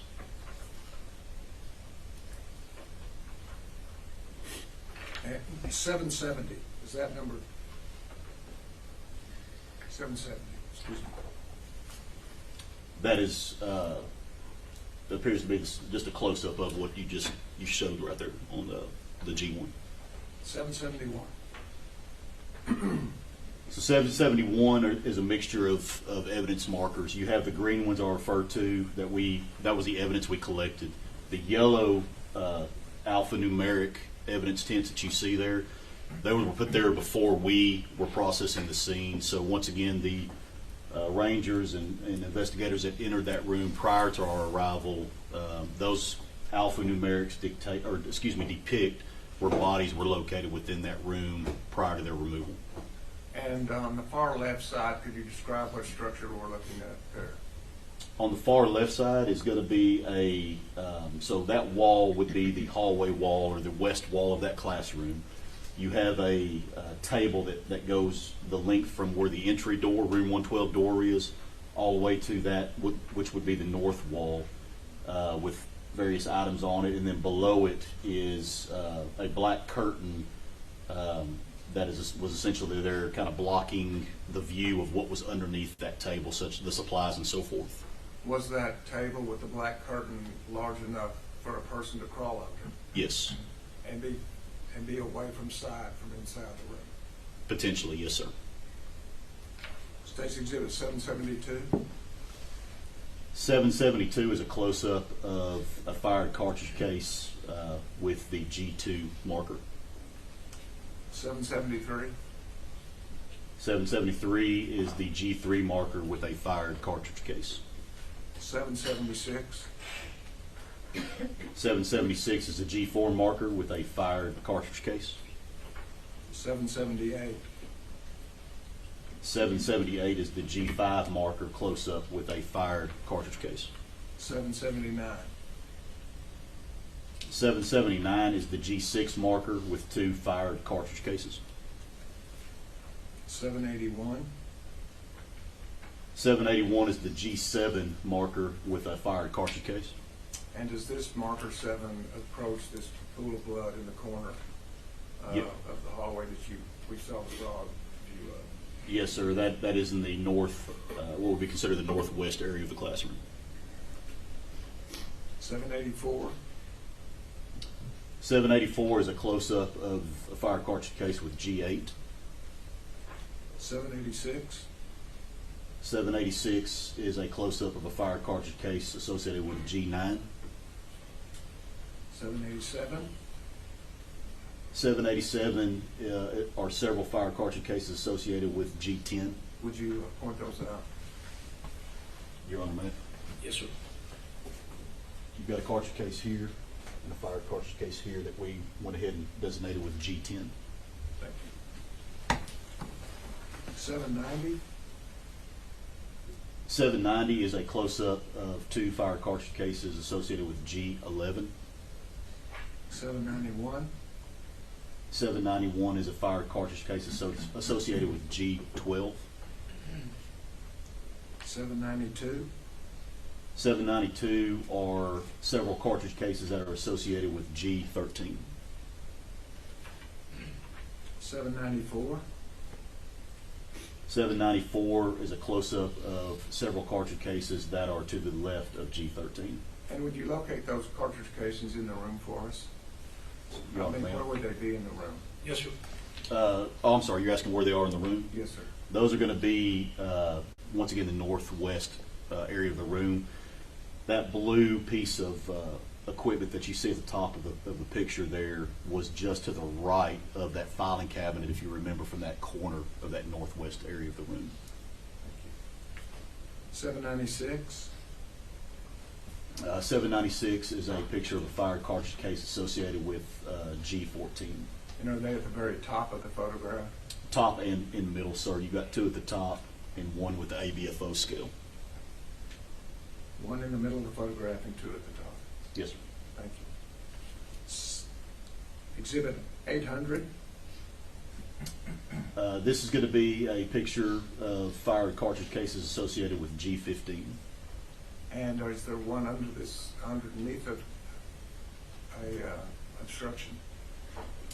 Yes, sir. You've got one to the left of G15, and then you've got one with the ABFO scale, which is up underneath a piece of equipment that was there inside the room on top of that carpet. Exhibit 802.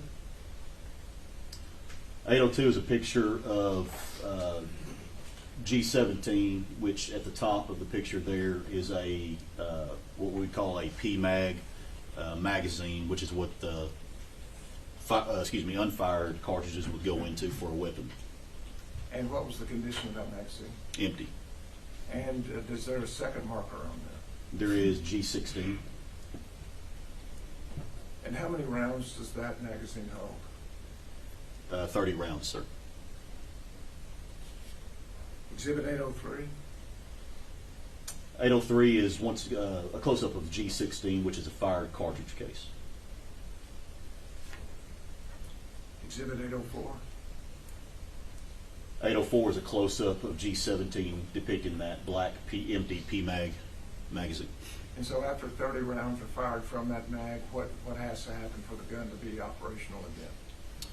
For a weapon to be operational, once you, if you're firing a rifle in this case, you would have to drop this magazine, which eject it from the weapon, if you will, place a new magazine that has unfired cartridges into it, and then put it into battery or put a round into the chamber. And did you find more than 30 casings in this room? Yes, sir. Did that indicate to you whether or not a magazine had been changed? Yes, sir. And what was your, did it have been changed? There were more than 30, which would indicate to me that a magazine had been changed in the room. Thank you. Exhibit 805. 805 is G18, which depicts fired cartridge cases. Exhibit 806. 806 has several things in here, starting with G19 at the bottom, depicting fire cartridge case. G20, which is another picture we'll show, depicts fired cartridge cases on the lip of that whiteboard. And then you have G24, G35, and G39 in that picture also. And where is the hallway in relationship to this photograph? The hallway would be, if you would, at a 45, kind of straight ahead. So this wall that you're looking at would be the north wall of the room. So if you follow that wall straight up, that would lead you to that where the hallway would be in this classroom, or off this classroom. And as to the backpacks, did you examine the backpacks also? Yes, sir. And would you tell the jury what you found? There were multiple bullet defects inside of these, or through these backpacks. And those backpacks are hanging almost to the floor, is that correct? Yes, sir. Exhibit 807. Close-up of G19, which is the fired cartridge case. Exhibit 808. This is a close-up of G20 depicting the fired cartridge case on the lip of that whiteboard. Where normally markers would go. Yes, sir. I guess you could put markers in that. Yes, sir. And Exhibit 809. This is a close-up of G21, which is shows you more fired cartridge cases on the lip of that whiteboard. Exhibit 812. 812 is a close-up of G22 depicting a fired cartridge case. Exhibit 814. 814 is a close-up of G23 depicting a fired cartridge case. Exhibit 815. 815, once again, has several markers in it, marker G14 and marker G24, depicting fired cartridge cases as well as depicting some of the blood in this scene. And as to the wall depicted in 815, how would you describe the condition of that lower wall? There are bullet defects in that wall that are going to be, if you see the hooks in that picture, below those hooks, and then some also into that 2x4, if you will, where the hooks are in. And going back to Exhibit 24, right next to the wall, Exhibit 816.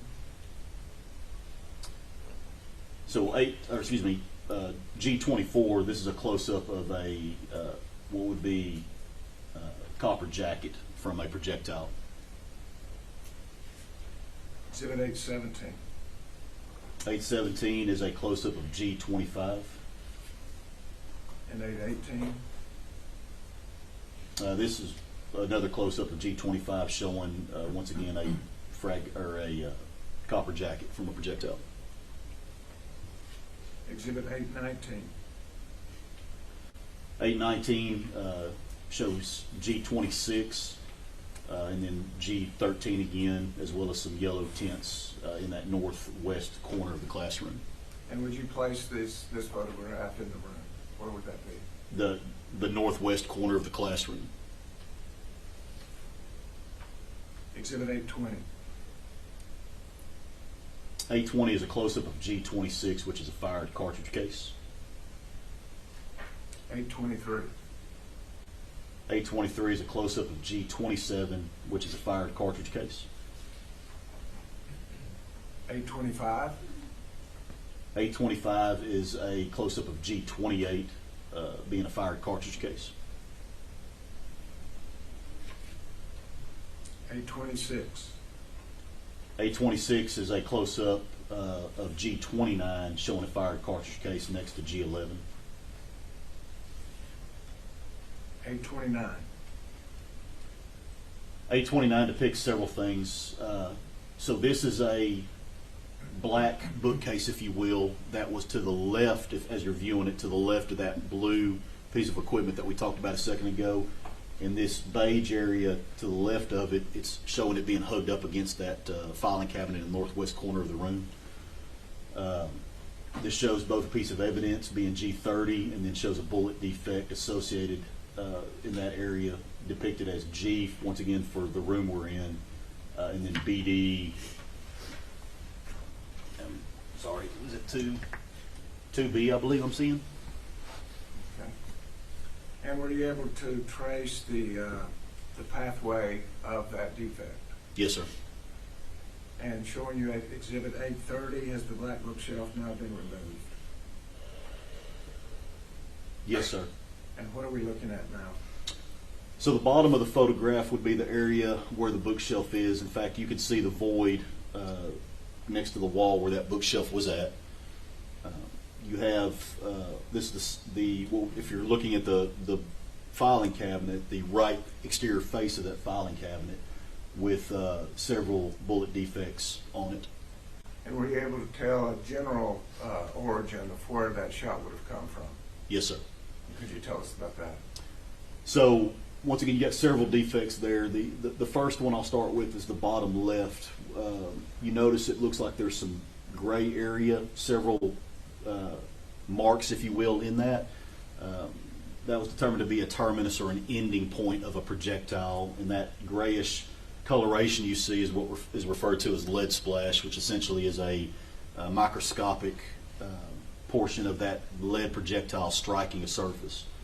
To the right, you have another bullet defect that is going from left to, as you're viewing the photograph, from left to right. So in other words, somebody to the left of this photograph, or a projectile, I should say, from the left of this photograph, is coming from that direction into that filing cabinet.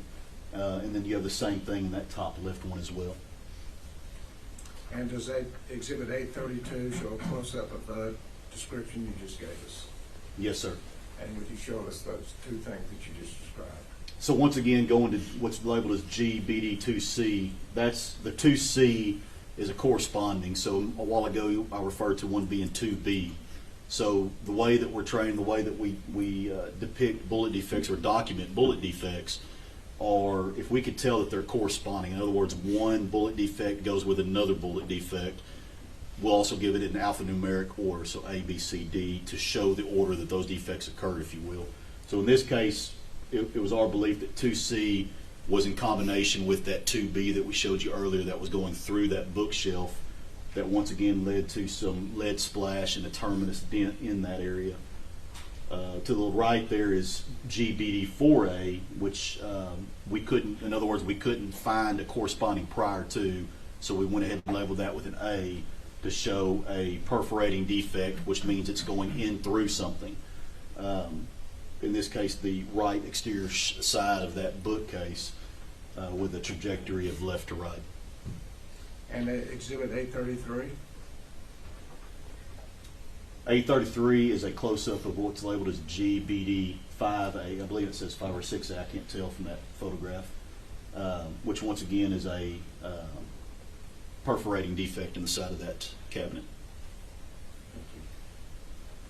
And did you also find defects in the front of that same filing cabinet in that northwest corner of the room? Yes, sir. Showing you Exhibit 835. So this is going to be a view of GBD6A. Once again, as you're viewing the photograph, you have a trajectory of, in this case, right to left. So in other words, the projectile was coming from the right side of this filing cabinet towards the interior, perforating inside that filing cabinet. So this defect did not occur from the doorway of 112? No, sir. This defect would have occurred from interior, inside of the room. And about where would that have come from? There's no way to tell that other than to tell you that based on looking at that defect, it's coming from the right side. I can tell you from the view of that, it wouldn't have been deep. It would have been somewhere probably along the wall, what would have been the north wall of that room, in that northwest corner, if you will, or the west side of that room. So crossing from the doorway all the way over to the other side of the room, that's where that defect would have been fired from? Yes, sir. It would have come from, yes, sir, inside the room on the west side of that room. And Or excuse me, north side of the that room. filing cabinet, did that give you further indication of the route that bullet took? I'm sorry, can you repeat that? As you open the filing cabinet, did that give you further indication of the route the bullet took? Yes, sir. Showing you Exhibit 836, what are we looking at here? So when you're looking at 836, if you look next to that handle, that's the defect you just viewed that we just spoke to. So you can see inside this is manila folders with several documents, but you can see gunshot residue and splash from that bullet that, once again, as it's going through the picture that we saw a while ago, now it's interior inside of this book or this filing cabinet and going through and perforating through that manila envelope. So the pathway was almost parallel with the front of the... Yes, sir. Once again, come from that north side of the room. shelving cabinet, okay. Yes, sir. Did not come from the doorway. No, sir. Exhibit 837.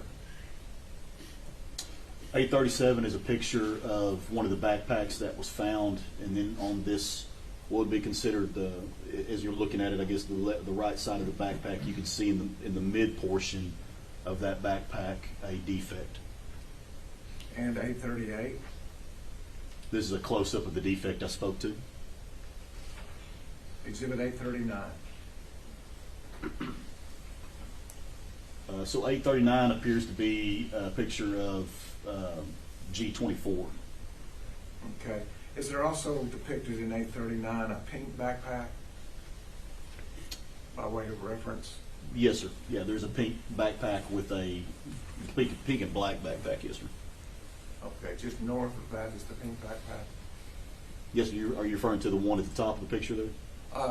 Yes, sir, toward the top, right next to the wall, kind of a pink and blue color. Yes, sir. I just asked that for reference for the next exhibit, 840. It's going to be G35, so the backpack you're referring to, that multicolored pink backpack, and then below that you have a fired cartridge case. Thank you. Exhibit 841.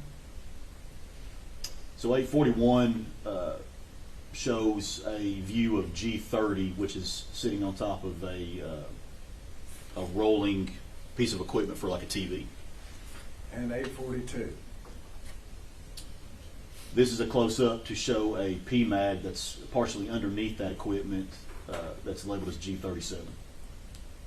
Another one of these magazines. Yes, sir, an empty magazine. And what condition was it in? Empty. So that's 2 empty magazines holding 30 shells each. They could hold 30, yes, sir, but there were 2 empty magazines. Thank you. 845. So 845 is a picture just forward of that last one. So inside, or if you would, on top of that carpet, but bunched up, shows G38, which is fired cartridge cases. And 848. 848 is a close-up of G39, which is a fired cartridge case. 849. 849 is a close-up of G40, depicting 2 fired cartridge cases. 850. 850 is a mid-range shot, if you will, of G41, depicting a piece of a projectile. And 851. Once again, a close-up of G41 to show you part of that projectile, that fire projectile. And 852. 852 is a close-up of G42 depicting a fired cartridge case. 854. 854 is a close-up of G43 depicting a fired cartridge case. 855, is that giving us a general location of a desk? It is, sir. Did you find anything in that desk? We did, yes, sir. Showing you exhibit 856. So 856 is a picture of one of the pieces of plastic drawers, if you will, that was on that desk.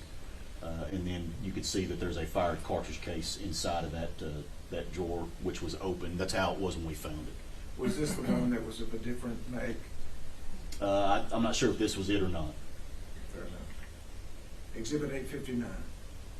859 is a close-up of that same thing, depicting it with marker G45. 860. So 860 is a picture of the window on the east side of the room. So once again, if you take yourself back to being inside that room, you just entered door 112 and you're looking straight ahead, and you remember there was a wall with a window on it. So this is going to be that window. When the curtains, the gray curtains are pulled aside, you can see that there's mini blinds there, and the defects you see appear to be shrapnel defects in that mini blind. Exhibit 863. So 863 is a depiction of the north wall in the room, the whiteboard you see on top, a couple backpacks there, but more importantly, you have defects that are both in the wall there, and then once again in that 2x4 portion up underneath that whiteboard. And would you point out those defects? Your Honor, ma'am. Please. So once again, you have several defects. You have one right here that we're depicting with this picture. There's several other ones there, but this is going to be the one we're referring to in this picture right here. And exhibit 864. 864, once again, you have a coupling of a grouping, I should say, of 4 defects labeled there in that same general area. And 865. So 865 is showing below that area or in that general area, but you see defects on the wall portion beneath that dry board. And are there 5 depicted there? Yes, sir. And are all of them general characteristics similar ovals? Generally speaking, yes, sir. And how about the one on the bottom left? That one is different as far as the look and how it was deposited there. Does that indicate to you a different origin, or the weapon was in a different position when that defect occurred? No, sir, not necessarily. It could have simply been due to a substrate struck prior to going through something to cause that. Not necessarily a different position. Explain that to us. So when a bullet is fired from a weapon, in this case a projectile exits the gun, whether that's a pistol, rifle, doesn't matter what it is, essentially it goes downrange, if you will, right? It goes forward of that weapon. Generally speaking, it goes in a straight line with a little bit of an arc to it.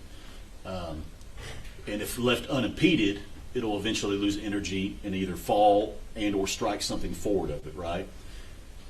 Depending on where you're standing or the angle of the projectile as it exits that weapon will then correlate to what you find for the substrate that it hits. So in other words, if I'm angling to my right, I would expect to find a left to right trajectory of that weapon, right? If I'm angling it from my right side, I would expect to find a right to left trajectory, if that makes sense. If it's a fairly 90-degree circle, well, then that tells me that somebody was shooting essentially perpendicular, if you will, to that substrate. Now, with all that being said, that's a perfect scenario. In other words, it hasn't struck anything. When a bullet travels through things, you heard me say perforating a while ago. Well, perforating means it's gone through a substrate. It's not stopped, it's gone through it. And when a bullet goes through something, it's going to start losing energy. It can start tumbling on its axis, but essentially it's going to give different views, if you will, of how it impacts the subsequent substrates that it strikes as it goes through. So in other words, those perfect circles or those angled defects can then become very ragged, if you will, due to those variables. So that if a bullet went through a desk, a school desk or something like that, that exited the other side, then a lot of irregularities occur with that. It could be, yes, sir, absolutely. I would expect to see that, yes, sir. And did you see indications of that during your search? Yes, sir. That bullets went through desks or seats or chairs or other furniture? It appeared, yes, sir. State's Exhibit 868. So 868 is a viewpoint again. Once again, that north wall beneath that whiteboard. This is a view with trajectory rods, which are devices that we can insert into defects to give us angles and routes of travel.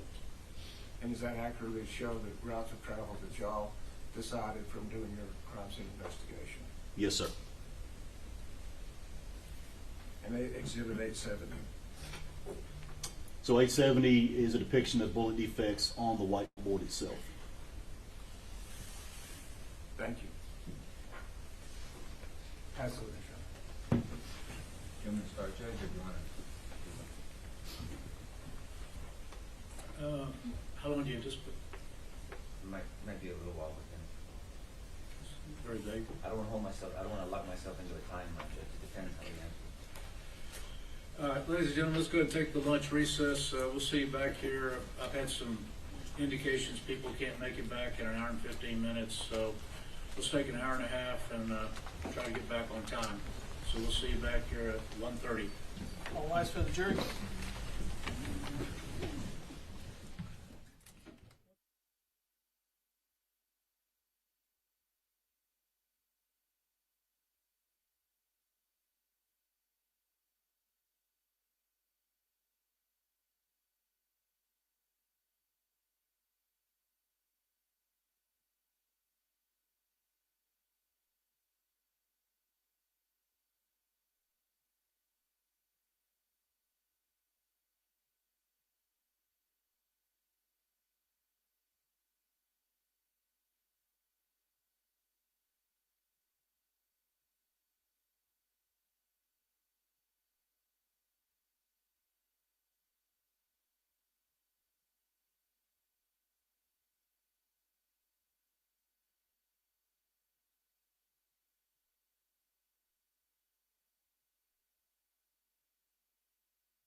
report.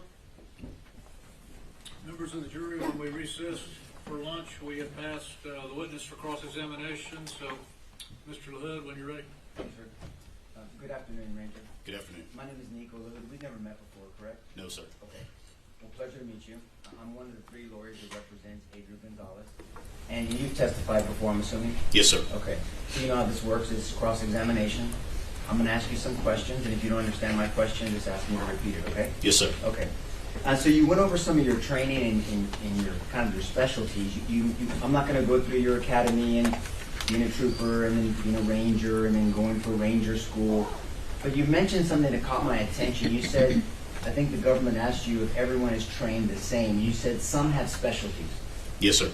Oh, what do you mean by specialties? So within the Texas Ranger Division, we have certain rangers that have gone to additional and more advanced shooting reconstruction schools. Me myself, I'm one of the instructors for the bloodstain pattern analysis program. So I've had additional training in that realm of things. So that's what I was referring to when I say that we all have the same foundational training, if you will, and then from there go on to different things if that's what it calls for. Got it. Well, part of your training is you've trained in firearms. Yes, sir. I have had firearms training. And you continue to train in firearms every year. Yes, sir. Okay. And you've been trained in tactics. Yes, sir. And so you understand security and safety, and you've worked on school cases before, I'm assuming? What do you refer to by school I cases? mean, any type of school shooting, active shooting in a school? As far as an active investigation, Yes, sir. I believe Robb was the first active school-related shooting, but I've been involved in other mass casualties. Yes, sir. Okay. Mass casualty is a better way to describe that, generally. Have you ever been in an active shooting situation yourself as an officer? No, sir. So and not a lot of officers have been in an active shooting, actual situation. Would you agree with that? I would agree with that. Yes, sir. So an officer or a law enforcement individual that has an opinion based off their training, not a lot of times is because of actual being through that scenario. That's a fair statement. Yes, sir. Okay. So now I want to direct your attention to the actual investigation that you did. You showed some pictures, and you showed pictures of room 112 and 111. You recall those? Yes, sir. And we saw the defects, and that's a word that I think the jury is acclimated to now. A defect means what to you? In the realm of shooting reconstruction, Yes, sir. it means where a projectile has entered a substrate. Okay. And it's affected that substrate in some form or fashion. Yes, sir. And are you a trajectory analysis? I've had training in it. Okay, so have you testified on trajectory analysis before? No, sir. I can't recall that I have in an actual trial setting. Okay. Well, this won't be the first, but I may ask you some questions about that. But in relation to those pictures of the doors, we saw a number of defects on the doors. Okay.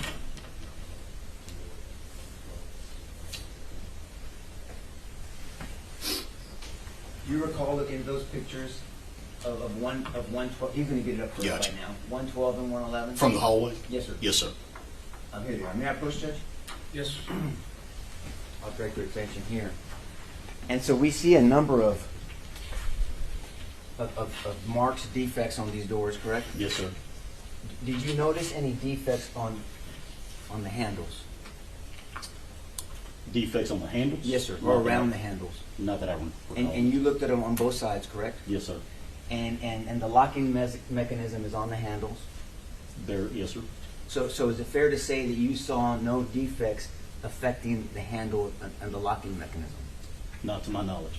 And so with your expertise and your investigation, so if somebody went into these doors, most likely it's probable that these doors were not locked.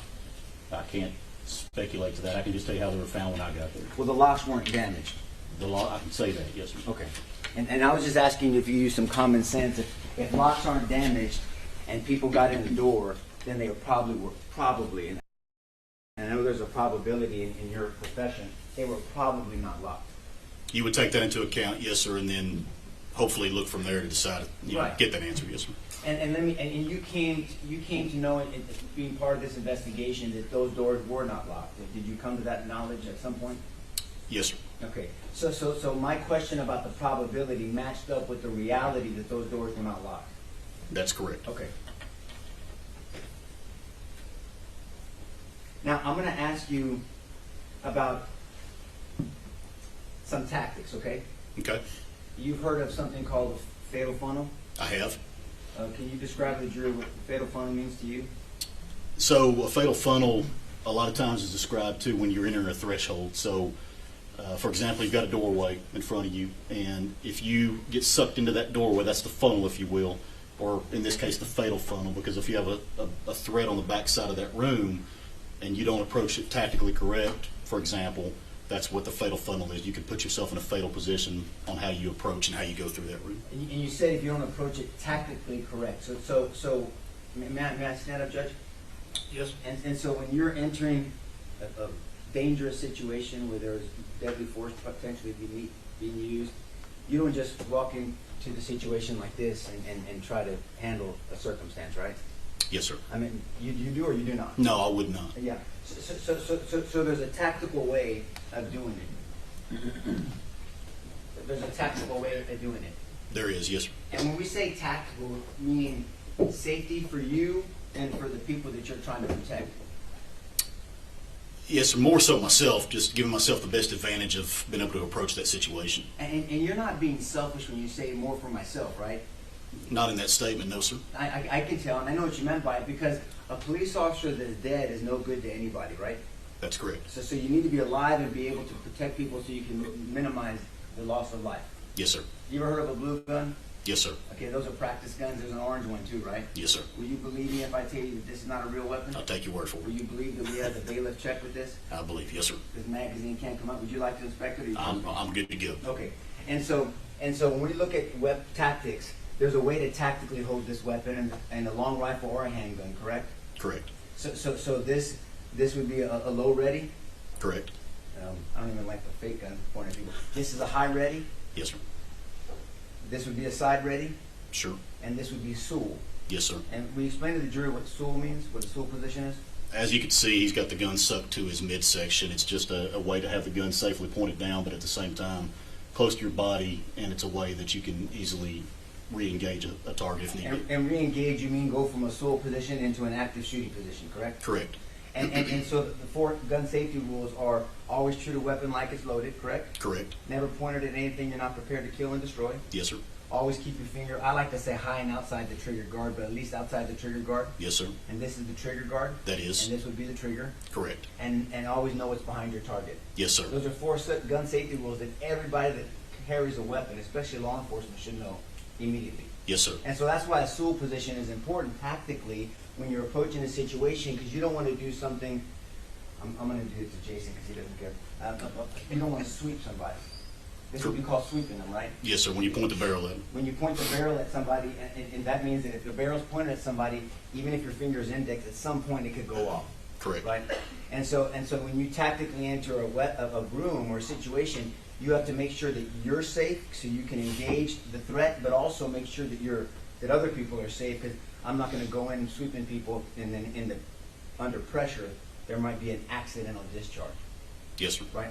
And so that's what you mean by tactical. Yes, sir. And so when we go in, when you, law enforcement, go into situations, you have to think tactics before you enter a dangerous situation. Right? You have to have that thought in your mind. Yes, sir. And one of the things when we talk about tactics and that fatal funnel, that fatal funnel is important because law enforcement officers in any department are taught to always, to the best of your ability, avoid a fatal funnel. That's a fair statement. You don't want to put yourself in a bad situation once again. And a fatal funnel is something like a doorway. Yes, sir. A hallway. In my training, it's always been a threshold, but yes, in a hallway, that presents a whole different set of circumstances and the way you might approach that as well. May I stand up again, Judge? Yes. If this is a hallway without the chairs here, and I'm rounding a corner, and we're gonna talk about slicing the pie in a second. And so if the judge, not that he's a threat to me, but if he was in our example a threat, and I turn this hallway, and these are all walls, I'm in a fatal funnel because the judge is the bad guy in our scenario, can shoot me, and I have nowhere to go to get cover. Right? You could be in a bad situation. Right. And that can happen not just in a hallway, but if this was a building, and I'm coming across a building, this could be, in essence, a fatal funnel because I have nowhere to go. At the end of the day, any position you're in could be a bad situation. It's all about what's going on, the variables involved, and how you approach that. And let's talk about some of those variables. And so, what is the difference? The jury's heard this a little bit, so you can do it briefly. Concealment and cover, what's the difference? So concealment would be something that you can get behind to conceal yourself, if you will, but may not stop a projectile. And cover would be something you can get behind for the concealment once again, but that you would expect to potentially stop a projectile. Right. And may I use the well, Judge? Yes. And so, I'm going to set up a little scenario here for you.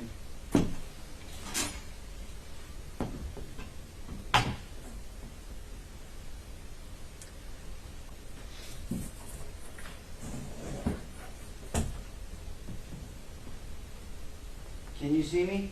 No, sir, I can't. Am I covered or concealed? You're concealed in this circumstance. Okay. And so we're gonna. You're familiar with the term slicing the pie or cutting the pie. Yes, sir. And what does that mean? You tell us to the jury. So once again, taking you back to the threshold I spoke to a second ago, when you slice a pie, if you will, you're taking it piece by piece. In other words, as I'm looking into that room and I'm taking steps and gaining more of a view of that interior room, I'm slicing that pie, if you will, as I'm going through those steps. You're slicing your visual, so I can see. I mean, you can't see what I'm looking at. I see some of the jurors, and I'm little by little slicing this room, and you can't see what I'm doing, but they can see, and they can see little by little. They see me as time goes on, and so I am slicing the pie and checking for any threats. Correct? That's correct. Yes, sir. Okay. And so I'm going to age myself. You look a lot younger than me. I watched Starsky and Hutch growing up, right? You remember Starsky and Hutch? I do. Yes, sir. Oh wow. How I'm old are you? How old are you? Well, I know of the show. I don't know that I've watched you're it. not a woman, so I can ask you. How old? I'm 53. How old are you? I'm 43. Okay, you're young. So I'm 53. So in Starsky and Hutch, the old days, no one does this. No law enforcement officer goes to the actual cover and pins themselves, bunkers themselves against the wall, right? Correct. This is a disadvantage tactically. I don't want to be here like this because I can't see, and someone can come around the corner, and for me to have to do this, I'm exposing myself to the threat, Yes, sir. right? And so slicing the pie, you can't see me, right? No, sir. And I'm gonna point this. Do you mind if I point this at you when I make the cut? Yes, sir. Okay. You do mind or you don't mind? No, you can do it. Thank you. And so if I'm here and I'm slicing the pie, I'm little by little, I'm there. Now I can see you, and I'm covered. I'm truly covered by this. I don't have to be on the wall. Matter of fact, you don't want to be on the wall. You want to be at some distance so you can slice. And then as you slice, then you make entry, and you'll start working into a room to try to clear the room, right? That's correct. Okay. And that's tactics. That is. So bad tactics would be expecting an officer to get close to a wall, right, and to make that turn from that cover position. That could be considered a bad day, yes, sir. That's a bad day, right? And are you familiar with the term in gunfire, echoing? I'm not sure what you mean by that. Like an echo. Like when firearms are discharged, there can be an echoing sound. There can be, yes, sir. Right. And the larger the firearm, the larger the echo. I would agree with that, yes, sir. And would you agree that it's hard to tell, especially with echoing on buildings, where gunfire is coming from? It could be, yes, sir. Right, it's challenging. You're outside, it's open, there could be a vibration off this or an echo off a building, and then trying to determine where this is happening if you don't have a visual, it can be difficult. Can be. That's a fair statement. And so, would you agree, as a law enforcement officer, you should never rush into a situation without assessing it? To a point, yes, sir. Have you heard of the term OODA loop? I have. Will you explain to the jury what OODA loop means? So OODA loop, in lack of better terms, essentially means you're considering something, and your OODA loop is your thought process, your functioning, and typically you'll hear somebody say, well, I messed with his OODA loop, which means whatever you did could have interfered with that thought process, or what somebody might have perceived, or the way they would have acted, or so forth. Can we break it down a little bit? Sure. Okay, so OODA loop, the first stands for observe, right? The first O is observe. Yes, sir. So you get into a situation, try to observe what's happening. Yes, and part of it is listening and hearing from witnesses, or what you're hearing or how you're feeling, but it's observing your circumstances, right? Correct? Yes, sir. And the second O is orient, Because after you observe what's going on, you have to orient how you're going to respond to this situation, right? Yes, sir. And then the D is decide. Okay. Right? You decide what you're going to do, and then the A is act on it. Okay. So that's a process. Would you agree? It can be, yes, sir. And then someone can go through several OODA loops in one incident, one situation. Because new information comes to you, and then you cycle that OODA loop again, right? Yes, sir. Okay. And so, I'm going to talk about some specific tactics. Yeah, approach. Yes. I'm handing you what's been marked as Defense Exhibit 7, 8, 9, and 10. Yes, sir. Will you please review 7, 8, 9, and 10?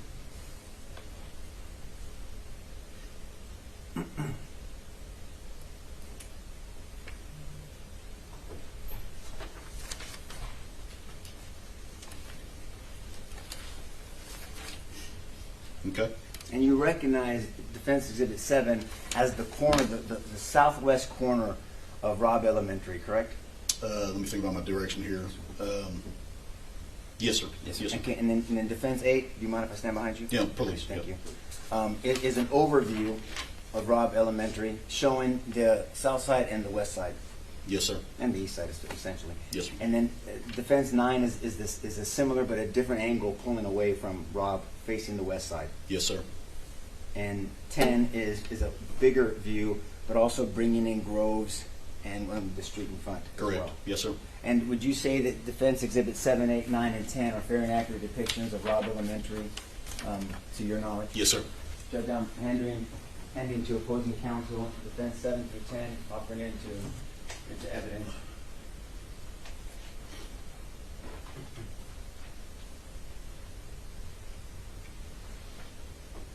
No objection? Submitted.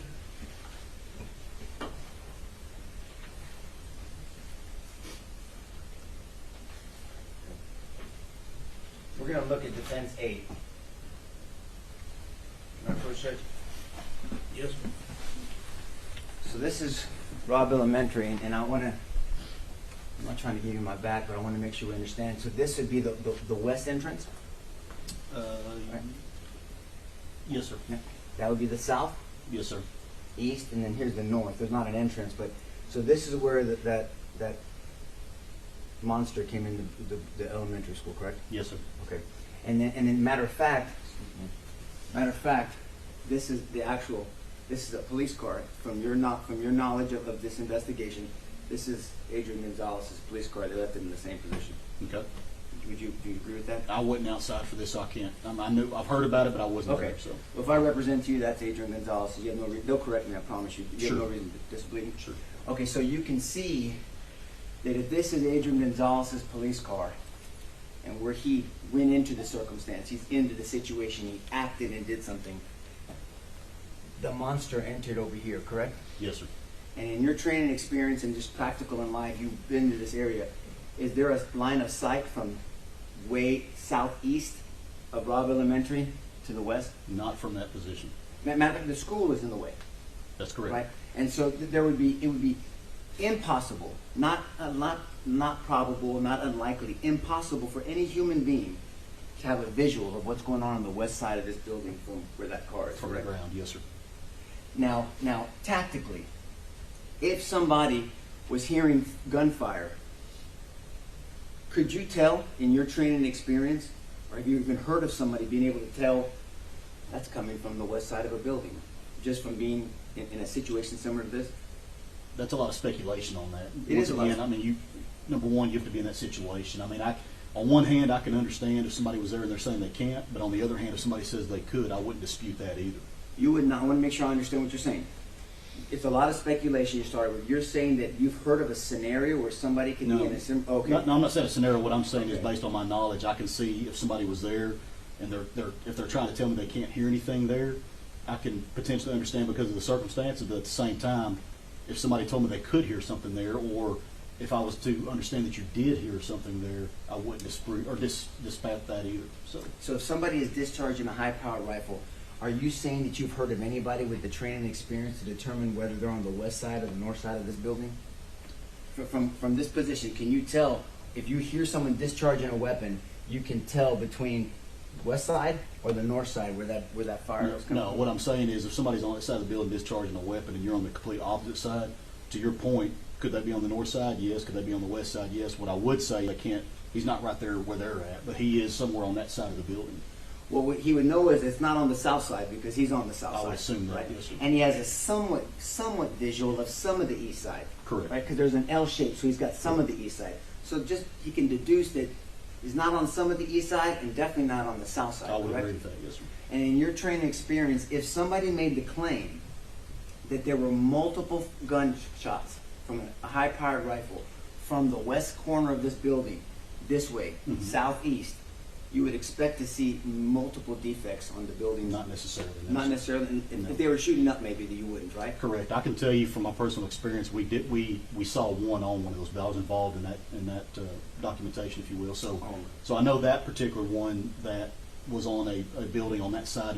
I believe it was in front of where that car is, or somewhere in that general area. Was it at the bottom of the building or higher in the building? It was up high. Okay. And if somebody claims to be on the floor or close to the floor, and someone is shooting at them with a high-powered rifle, would you think you would see defects on the bottom of the building or higher in the building? It just depends, sir. It depends on angles of fire. It depends on any variables in between them, like once again, shots hitting something prior to their objective, if you will. We'll talk about ricochet in a But- second. I'm just saying, is if you're sitting down, correct? Yes, sir. And if they're trying to prosecute a case on me for aggravated assault with a deadly weapon, because that orange gun was a real gun, and I Yes. shot at you, and thank God I missed. Would you think you would see defects around the chair and around the desk, or up in the ceiling if I shot at you? It just depends. So once again, with my experience in investigations, just because you don't have a defect, if you're crouched down like you said, Mhm. and I'm working that scene, and I see no defects behind the area that I believe that you were crouched down, I wouldn't automatically believe necessarily that he missed or he wasn't intending to hit you there, or she for that matter. Because once again, in my experience of investigations, just because somebody's shooting at you doesn't mean they hit where they're aiming. So in a court of law, if there was a claim that I shot at you 30 times, where you're sitting right there, you're saying it's reasonable to a jury that there would be no defects behind you, not even one? I'm not necessarily saying it's reasonable. What I'm saying is if you told me there was no defects back there and somebody was shooting at you, and we could prove, assuming we could prove that they were shooting at you, Sure. that wouldn't be out of the realm of possibility for me, simply because of my, once again, everybody has different shooting, experiences and training and what have you. But at the end of the day, I'm not saying that it didn't happen that way. What I'm saying is essentially is that if you have somebody that's saying they got shot at 30 times and there's no defects behind them, that would maybe initially make me say, okay, what are we dealing with here? And then work the investigation from there. But could it be that they shot high, shot low, or whatever the case may be? You have to take those into account as well. Okay. I want to make sure you said a lot. I want to make sure you said you said assuming that we could prove that they shot at you. How would you prove that someone shoots at somebody? Without a video. Without a video. How would you prove that someone got shot at? You would potentially prove it by by interview processes, by eyewitnesses. It could be other things besides a video potentially. You mentioned only two, and both of them had to do with people's opinions. Okay. Okay. Aside from someone's opinion, objectively, how would you prove that somebody was shot? You would hope to find defects in that area to And that's- corroborate that. Right, Yes, and sir. that's all I was saying. Okay. In general, defects. How about shell casings? From where they were shooting. Well, back to our example. I'm going to go low just because I have. If there's a claim that I shot at you, there's 15 rounds in this magazine. Yes, sir. I shot 15. I extracted the magazine, loaded it, and then came back in for 15 more. How could we objectively prove that I shot 30 rounds at you? So typically speaking, you would expect to find in your scenario 30 fired cartridge cases on the ground or in that general area. Once again, assuming that they didn't have a catch or something like that going on. Yes, sir. And a catch meaning something to catch the shell, Correct. right? Yes, Okay. sir. But if they didn't have a catch, these rounds are going to be coming out to the right, correct? On a right-handed firearm, yes, sir. And so the objective, aside from eyewitness, because you mentioned the two things, eyewitness testimony, things of this nature, but aside from that, so you would find shell casings at some point to my right, not to my left, right? If I'm claiming to shoot from here. Once again, not trying to be difficult, but Okay. from my experience as an investigator, once again, could they be to the left? Absolutely. And that's simply from the standpoint of Did they get moved prior to my arrival, right? Okay, but that means somebody interfered with the scene. I'm talking about naturally Okay, evidence. gotcha. So right. So if there's 30 rounds, you're going to probably see 30 shell casings to my right. In that scenario, you would expect to, yes, sir. Because the ejection port is on the right side. Correct. Okay. And so objectively, how would you prove that I fired 30 rounds at you? Two objective ways. So once again, find out where that person was shooting, find those cartridge cases potentially to corroborate what you're hearing or the evidence you're seeing. And then once again, like I mentioned, the testimony or the defects down the range. So the objective parts are the defects, right? Yes, sir. So there should be some defects around you or behind you, and there should be shell casings to my right. In that scenario, yes, sir. Yeah, In you would the expect scenario you would expect to find cartridge cases to link up to the defects that you find, hopefully downrange. Right.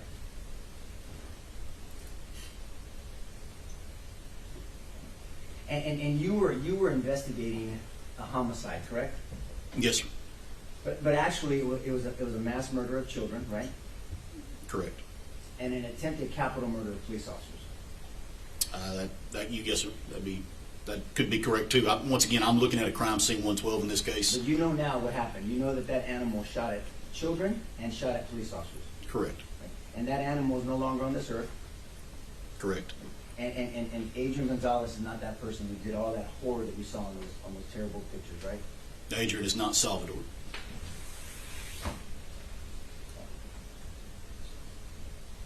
I want to do one more thing. Let's go to number 10. Am I approach, Judge? Sir, Okay, so this is a different aerial. Robb Elementary, correct? Yes, sir. I'll do my best not to block the jury here. Same west entrance here, Correct. south, Correct. and we saw Adrian's cars over here on the other picture, right? Yes, sir. Now, you know now that there were 3 other officers on the scene before the shooter went into the school, right? I can't speak to that, no, sir. Okay, if there were, because a lot of other people can speak to that, if there were 3 officers roughly here, they would have line of sight to the west entrance, correct? Assuming that vehicles or what have you may not be blocking their view. Yes, sir. And assume, we'll put another assumption that is a fact, that if you don't know, that one of them had a long rifle, one of them had an AR-15. Okay. That would be a weapon that is more capable for reaching that animal before he went into the west building versus the handgun that we were using as an example earlier, correct? A rifle is a better long-range platform. Yes, sir. Right. And so the people on this side, the 3 officers on this side, had line of sight, would have had the opportunity, in our scenario, opportunity and the ability to stop the shooter from entering the school. Are you telling me in your scenario that there's nothing in between their line of sight and that door? Because once again, I don't know. So. I understand, and I'm glad you're being cautious. I'm just saying, let's say in my scenario, one of the officers asked for permission to shoot this animal. Okay. Would you believe that if he asked for permission to shoot, that that person was in his line of sight? I would assume so. That's the witness. Thank you, sir.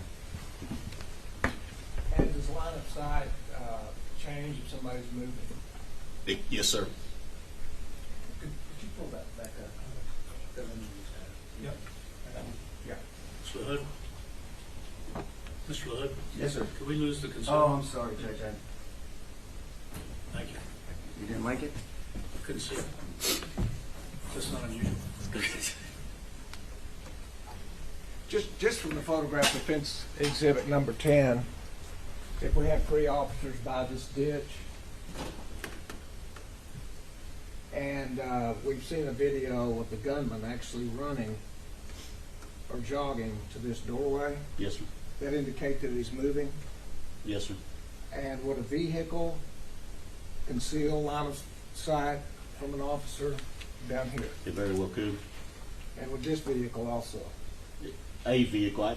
A vehicle, depending on Yes, sir. the parking lot. Yes, sir. But you could see them for a short vehicle, but they're moving, they could then become no longer available. That's possible. Yes, sir. So it could be a very short window of time in which the officer could see that person. That very well could be. Yes, sir. Okay. The second thing I wanted to ask you about, your exhibit number 8, if I could. Yes, sir.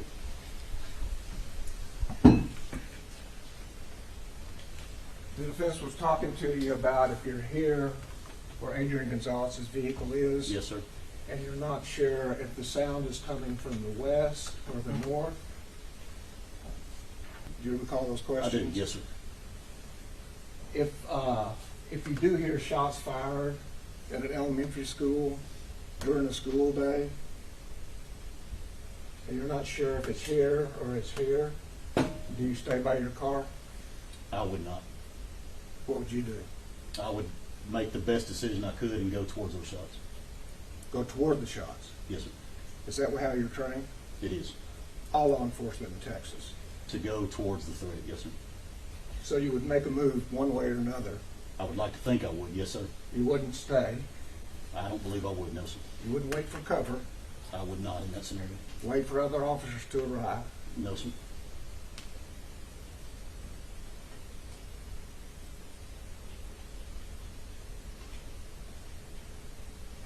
And if other than shots, you had a witness telling you where the shots would come in from, would you consider that? I'm sorry, rephrase that? If you had a witness standing in front of you telling you where the shots were coming from, would you use that information to decide where to go? I would. Not just the shots, but what people were telling you. I would in that scenario. Thank you.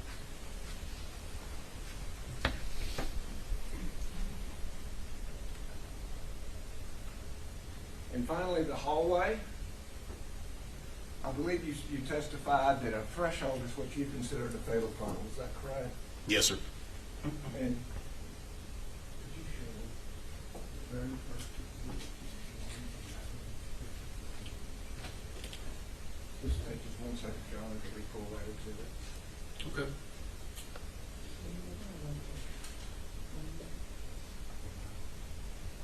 That's it.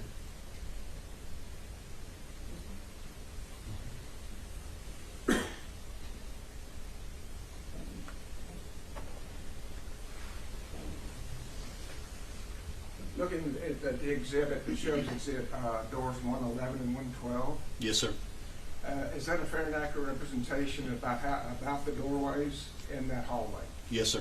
And is that consistent all the way down the hallway as to all the rooms? To my knowledge, yes, sir. The majority of the rooms. And those doorways, are they inset? They are, yes, sir. Is it a place on down the hallway you could hide That's correct. and be concealed? Yes, sir. Somebody could be concealed in that scenario. So fatal funnel being the threshold, a hallway could be a fatal funnel, or there could be areas of concealment. You're asking if the hallway can be areas of concealment or a fatal funnel? Yes. Once again, my knowledge of a fatal funnel would be a threshold. I would consider a hallway a little bit different scenario. Tactics still apply in that scenario, but to your point, in this type of school and this type of insets, you could also be concealed as well.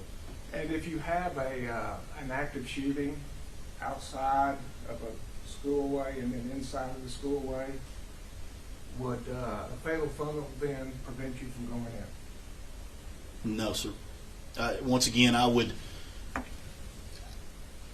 you want to assess it the best you can, right? And these things happen quickly. And to your point, whether somebody gives me information or whether I believe, either I know, I believe, or somebody gives me information, you try to make the best decision. But ultimately, with my training, I would like to think that in that scenario, I would be quickly trying to approach where I believed that threat was to address that threat.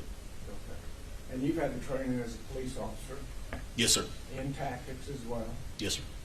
And when you go in through a threshold, you were just talking about a doorway, correct? I am. Yes, sir. Once you get in, things can spread out and Correct. be concealed. Correct. Correct. And movement helps, does it not? It can. Yes, sir.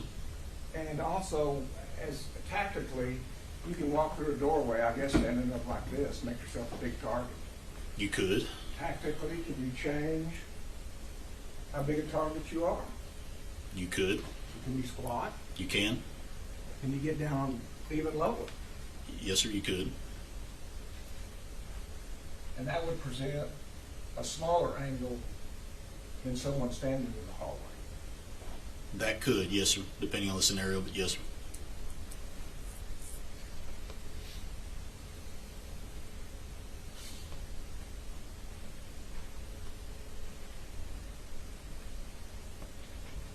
And would you have to approach the south doorway before you could approach what would be called a fatal funnel. I'm not sure what you mean by that. I mean, are you in a fatal funnel if you're standing by Adrian Gonzales' car? Any position you could be in, whether it's inside, outside, hallway, room, or whatever the case may be, you could be in a position that is not advantageous to you, tactically speaking. So, from that regard, is how I would probably answer that. Because once again, fatal funnel, it could lead to other things and other tactics, if you will, bad or good. But bottom line, no matter where you are, no matter what position you're in, you could present yourself to that. Okay, fair enough. Pass the witness. I sure do appreciate your honesty, sir. I mean that, because you answered one of the questions I like to think I would. I don't believe I would, and I love that about that you answered that way, because that's honest, right? Yes, sir. You don't know until you're in that situation, That's correct. right? And so, I want to talk a little bit about what you hope that you would do and not do. Number 7, please. May I approach, Judge? Yes, sir.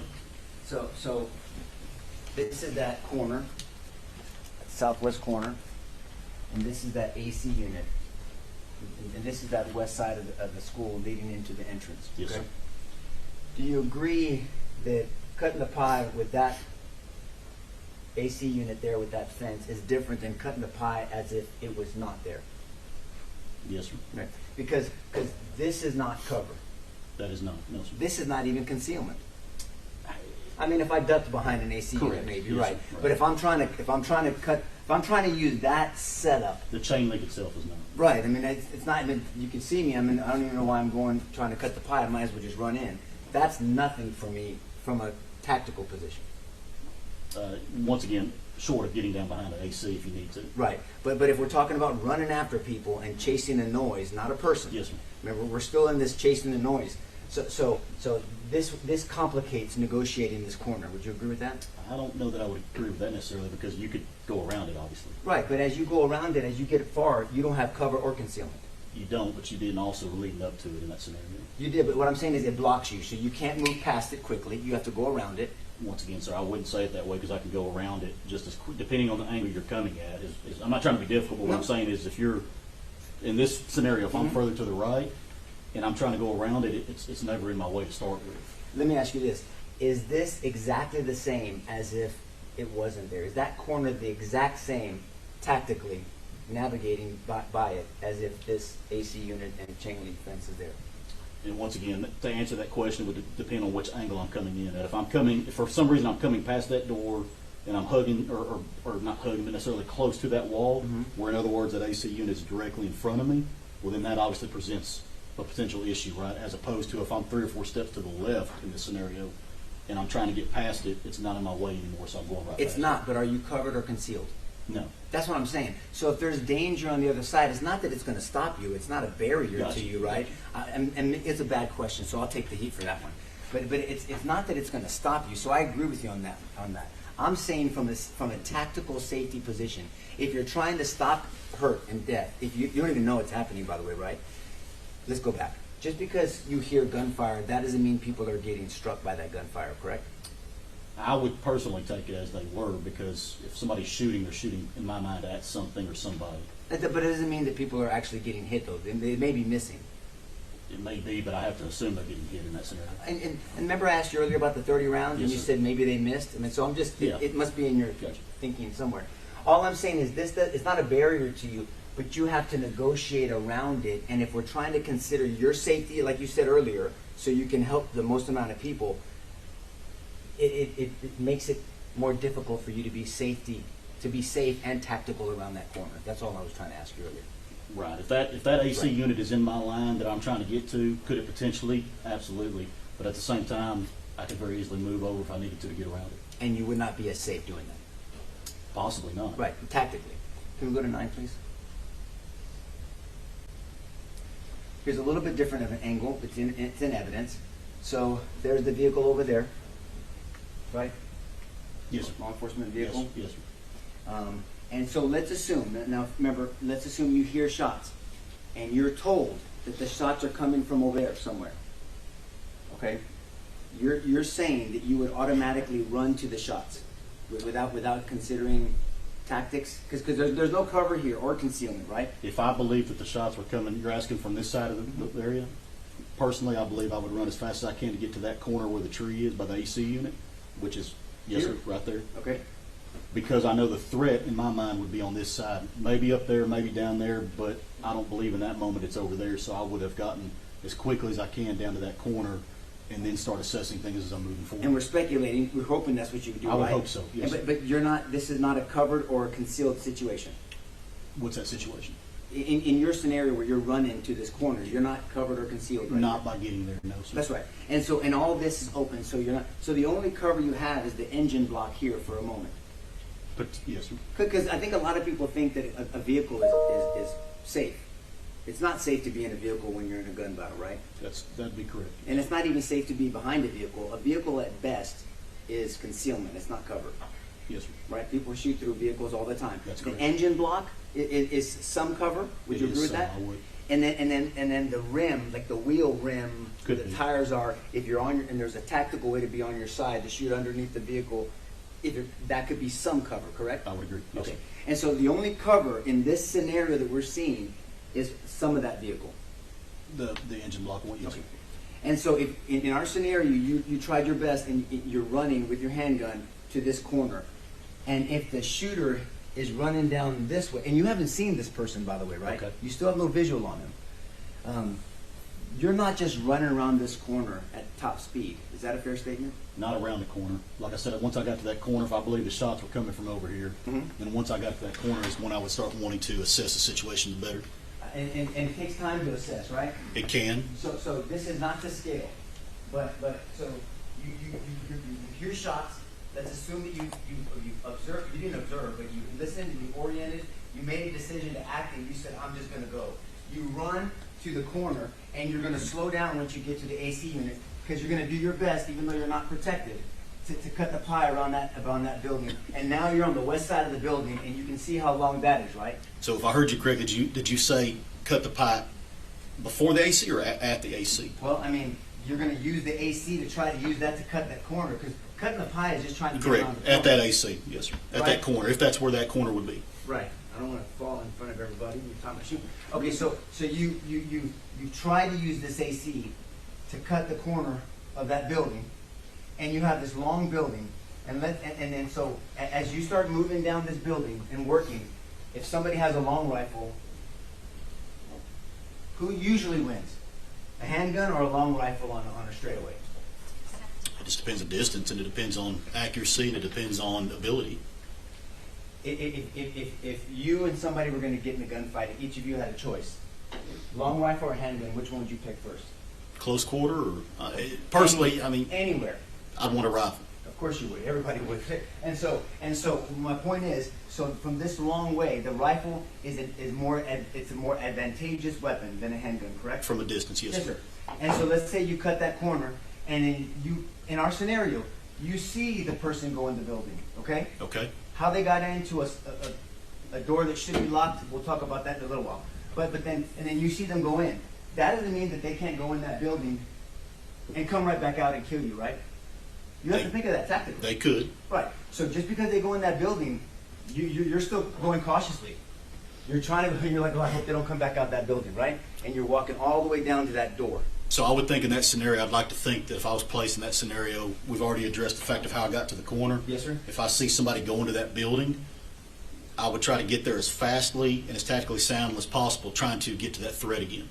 Would you tactically go out to these cars and get some cover at those cars as you make that corner? Or would you run just directly down the side of that building? I would try to get there as fast as I could. Well, I mean, we're speculating. You would not try to get at some cover, concealment in these vehicles and so you can have a better angle at that door just in case he's waiting for you or that person's waiting for you? I could see somebody doing that. Right? That would be a tactical decision, It right? could be, yes, sir. So let's say you get to the edge and the person doesn't come back out and shoot you, right? And so now you're going to have to cut the pie on this door too. Say it one more time, I'm sorry. You're going to have to cut the pie again on this entrance door. Yes, you would have to, tactically approach that doorway, yes, sir, that threshold. And then you realize it's an outward swinging door. That's different tactically than an inward swinging door. Yes, sir. Will you explain to the jury why? So on an outward swinging door, obviously the door's coming out to you, right? So With an inward swinging door, let me do it the opposite way. With an inward swinging door, you can open that door and still slice that pie, and that door is not really a problem for you. As whereas a door coming towards you, you have to contend with opening that door, keeping it open potentially, and then also entering that room. Now, real quick, before Jason reminded me of something, just so people can get a kind of a visual of how big this is. You can see that's a person walking here, right? You can get a, if you don't mind. Okay. Yes. Yeah. I mean, so that just kind of gives. This is a big. That's a human being. That's a person walking. This is after the fact during the investigation. So there were more cars here. This is not to scale of how many cars were during the incident. Yes, sir. But that's a person. So that shows you how big. That coming around that corner, coming all the way down. That kind of gives you perspective of the size of a person to that school, right? Okay. Okay. And so as you make. You realize that's an outward swinging door, so you're cutting the pie. You're cutting the pie, hoping at some point you're going to move in, and you're going to have to negotiate that outward swinging door, right? That's correct. And then you're going to make entrance in. Sorry. And then you're going to make entrance into a building, right? Into a hallway. Yes, sir. Now that takes time, right? As fast as you can make it happen. Everybody's got different tactical levels, so Right. I would like to think that somebody with much more training than me can get in there probably quicker than I could. But at the end of the day, yes, it takes as long as you can get into that room and address that threat. You're making a distinction between training, and that's important to do, right? Yes, sir. Not just because someone's law enforcement or someone has taken an active shooting class or someone has taken an alert class, that doesn't mean that everybody has the same skill level, right? I would agree with that. And so in our scenario, as you navigated that corner and you still have to navigate another corner, if you even are familiar with the building and try to anticipate where this shooter is going, right? Okay. Yes, sir. Because you don't know. I mean, if someone is shooting, you have no idea where they're going. That's correct. Right. And especially if somebody is not familiar with that building, they don't know where they're going. They're hearing stuff, so they have to move cautiously but expeditiously, right? Yes, sir.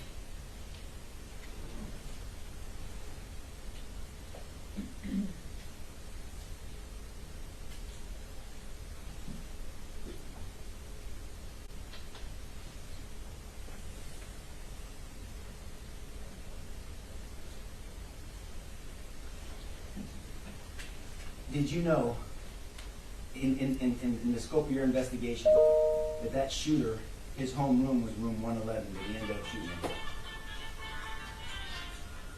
I'm sorry, say it again. Did you know that shooter, that his home room was room 111 that he ended up going into and shooting up? I've heard that. And so it's safe to say in an investigation that shooter had a targeted room. He knew where he was going. That's possible. And somebody that never put eyes on him would have no idea where this shooter is going. And the insinuation is that Adrian is supposed to follow the sounds without having any visual on this shooter, right? I'm not sure what your question on that was. What I'm saying is you have a person responsible for this horror had a connection to room 111, right? Yes, sir. And so it's safe to say, possibility, that was a targeted attack on that room. Right. Right? And somebody who never put eyes on that shooter, just only heard the shots, is having to guess where this shooter is going. Right? In that scenario, yes. If you didn't know where he was at and you're basing it strictly on sound, you're having to address that as you're going. Yes, and sir. then you have to apply all the tactics that we've gone along. I mean, just because you hear something, you're gonna tactically try to get there as expeditiously but safely as possible, right? That's correct. Because as you said earlier, you have to think about your own safety, not selfishly, but if you are injured or killed, you're no good to people that you're trying to help, That's correct. right?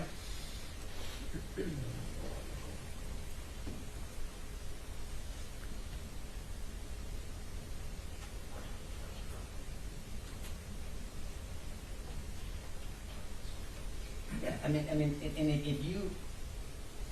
if you had a choice, and it's a reasonable amount of time choice, would you rather have backup or not have backup?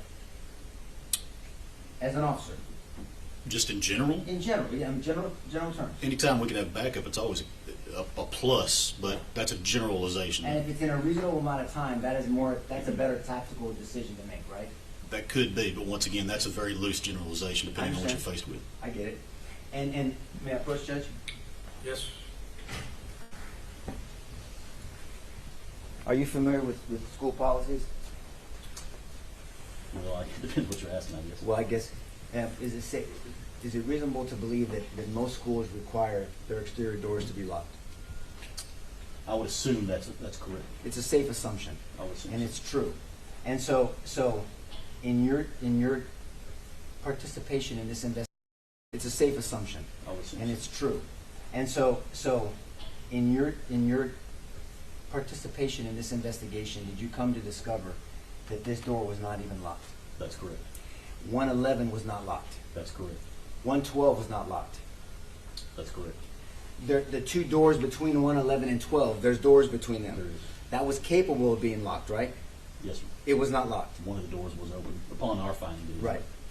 And out of all the scenarios, and we can speculate all day long, one thing that we can all agree on is if that door was locked, it would have stopped the shooter that animal from getting into this building, right? I can't say that. You can't say it wouldn't have stopped him? No, sir, because I can't speak to whether a locked door would have. That door might have stopped him if it was locked, but I can't speak to the fact that he wouldn't have found another way into the school. I didn't ask that question. My I'm question sorry, I was, misunderstood. it's okay. It's a bad question if you didn't understand it. I'm saying if this door was locked, it would have stopped that animal from getting into the building.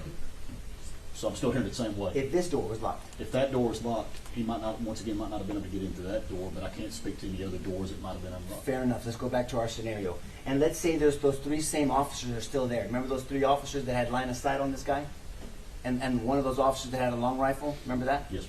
So if that door was locked, knowing that Adrian is on this way over here on the south side, but that you have three officers with line of sight on this guy, if that door was locked, at the very least, it would have delayed this animal from getting into that building. A locked door there, I believe, yes, would have delayed him, because then at that point he would have tried to find another, assuming he would have found another entry point. Do you wish that door was locked? I think we all wish that door was locked. We all do. Thank you, sir. That's the witness, Judge. Starting with Defense Exhibit 9.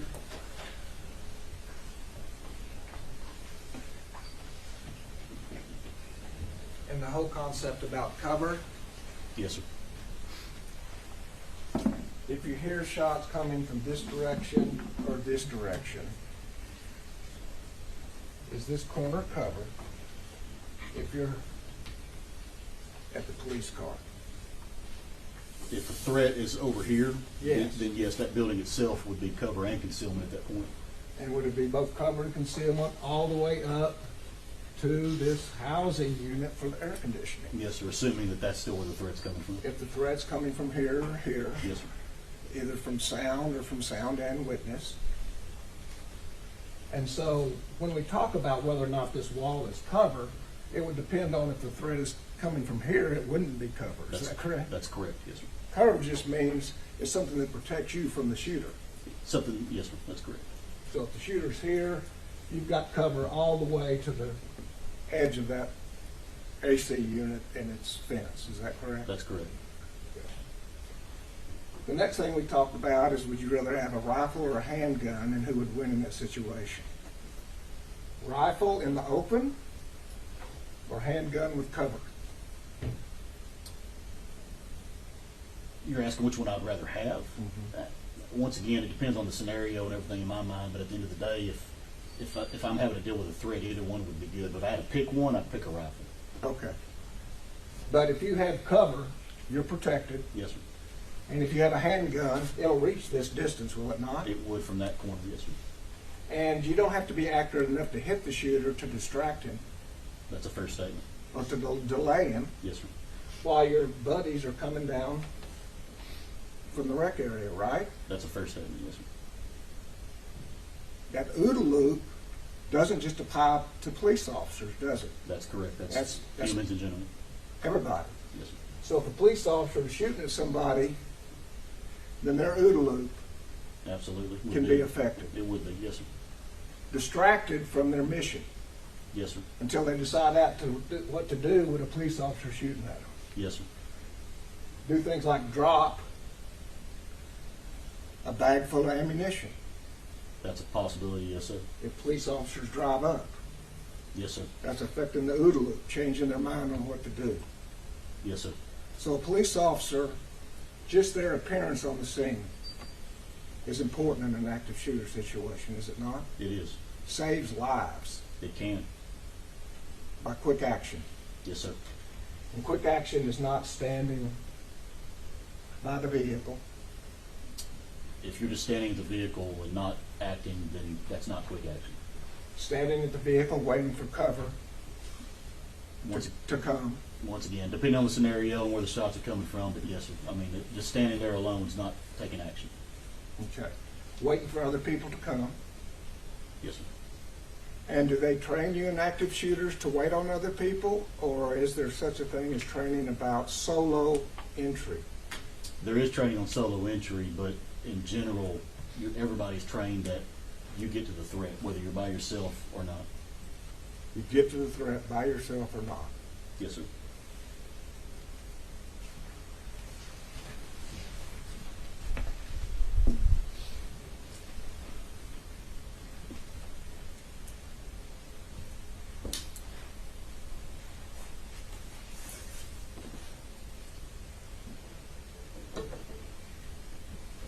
Absolutely. To get to the threat, you have to know where the threat is, right? I'm sorry? To get to the threat, you have to know where the threat is, right? Yes, sir. And you've come to know now that there was a dispatch of someone at the school with a gun running. Did you get to know that? Did you know that? I'm not aware of that dispatch. May I Yes, sir. approach, Judge? Yes.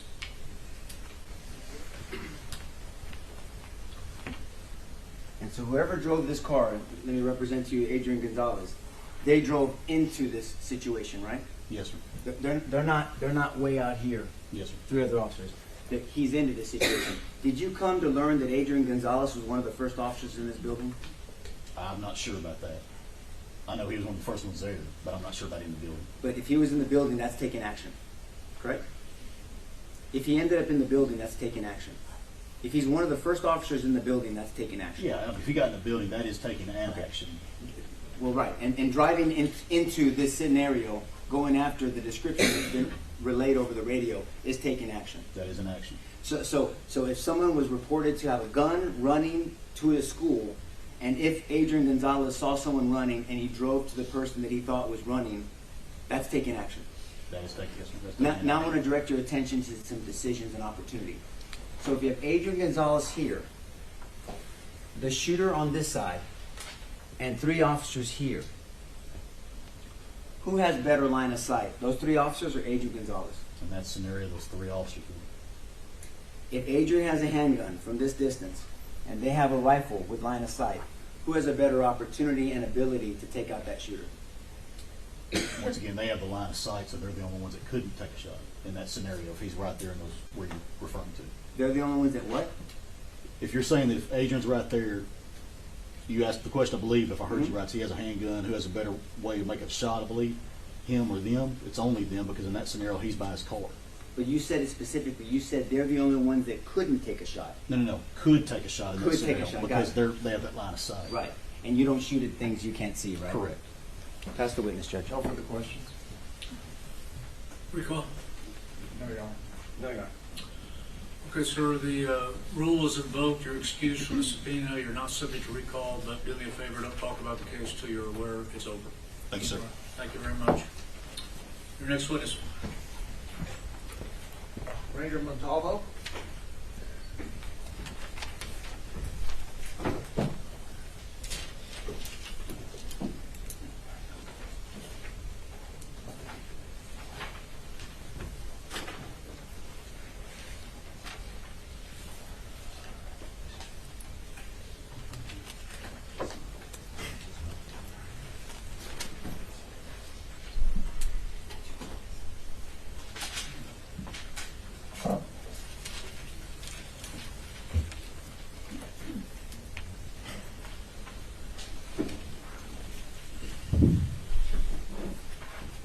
So I'm swear to the testimony given the calls will be the truth, so help you God. Go ahead and have a seat over here. Make yourself comfortable. Adjust the microphone if you need to.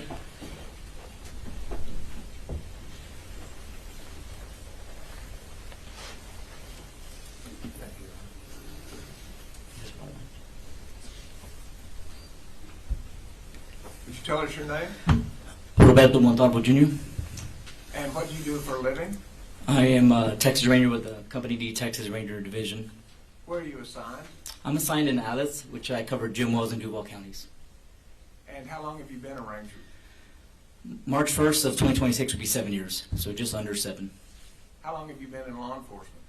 I started my law enforcement career in 2004. I became a deputy from 2004 to 2006 with the Jim Wells County Sheriff's Office. 2007, I went with DPS and became a trooper. 2007, you became a trooper? Yes, sir. And have been with DPS ever since? Yes, sir. In 2007, became a trooper, was stationed in Falfurrias from 2007 to 2012.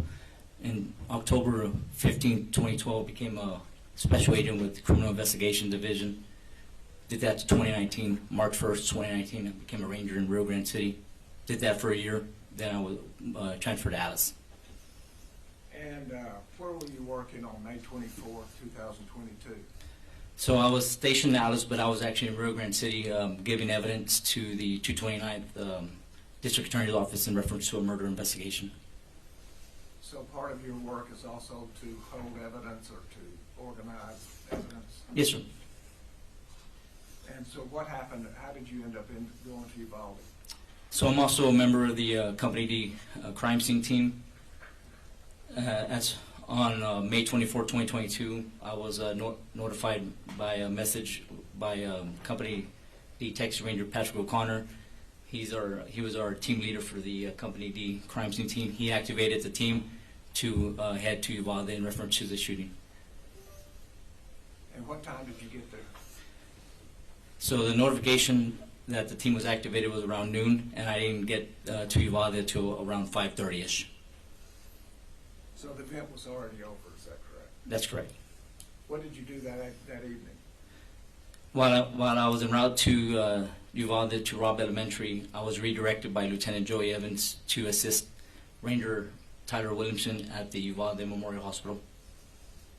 And what did you do at the hospital?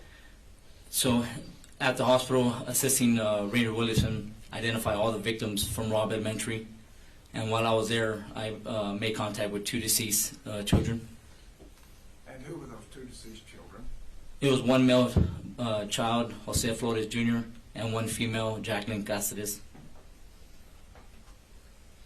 And so most of the children from Robb Elementary School went from Robb Elementary School to the medical examiner's office? Yes, sir. But these 2 children went to the hospital and then went to the medical examiner, is that correct? Yes, sir. I made contact with the deceased children there at the hospital, and then I also made contact with the Justice of the Peace, who declared them deceased, and then I released the children to the funeral home where they were transported to Bexar County Medical Examiner. So those would be the last 2 children on the medical examiner's number 1799 and 1800. I am not sure about the number sequence. Fair enough. And then what did you do after going to the hospital? After the hospital, I did meet up with Company C Texas Ranger Jason Shea, and I received victims' clothing that he had recovered. Since I was going to Robb Elementary, I recovered those items and then eventually placing them into the administration room there at Robb Elementary for evidence storage at that night. Okay. At some point, did you take over evidence storage? Yes, sir. So the lead Texas Ranger, Jose Sanchez, he assigned me to be the evidence custodian for the investigation. And what's the evidence custodian? Just receiving, documenting, collecting, transferring, releasing of all evidence or mostly all evidence involved in the investigation. Kind of just being a manager over the property. As evidence comes in, it would come into you then? Yes. As central housing? Yes, sir. Okay. And because you started being the manager of the evidence, were you sent out on assignments when additional evidence was observed? That's correct. So on a couple incidents, I was tasked to go collect a few items. And tell us about those tasks. So on the first incident was Staff Captain Troy Wilson at the time. He tasked me on May 31st, 2022, to go to Robb Elementary and collect some items that were discovered after the initial processing of the crime scene. Those items were in room 111 and room 112. One of the items was in room 111, a Hellfire trigger snap-on device, and in room 112 was 2 spent cartridge casings. I proceeded to the school, documented my involvement. I photographed, collected the items, and then placed them into the evidence room. And did you then thereafter get an assignment to go collect 2 more cartridges? That's correct. On June 6th, myself and Company F, Texas Ranger Nick Hill, were tasked by Staff Captain Troy Wilson to go and collect 2 spent cartridge casings on the outside, the west side of the building of Robb Elementary, and some projectile fragments that came from room 111.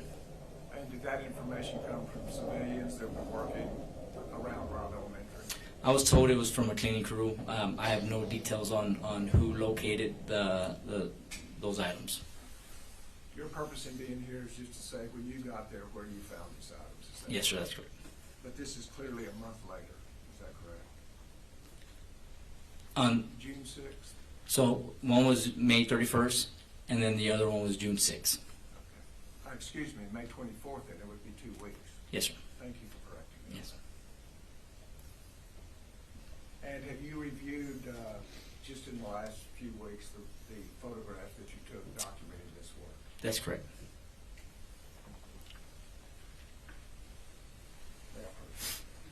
Please. It's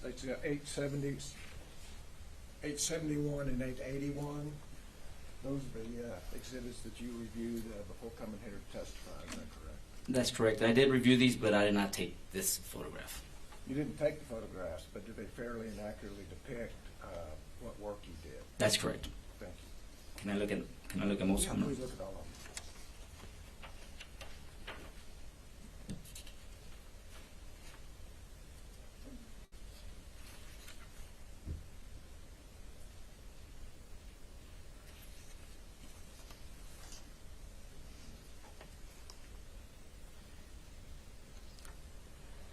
And on this one, I took these photographs. And that is room 1. This is room 112.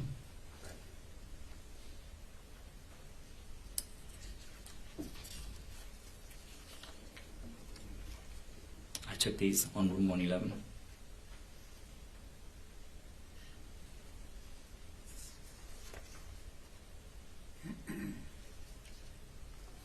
And do you recognize the children in exhibit 880 and 881? That's correct. I'm looking at Jacqueline Gonzales and Jose Flores Jr. The children that you went to see at the hospital? That's correct.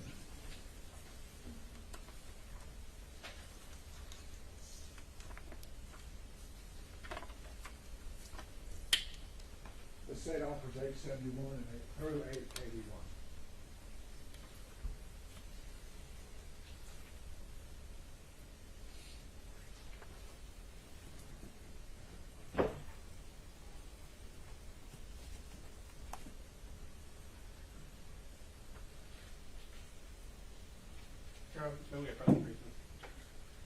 Yes.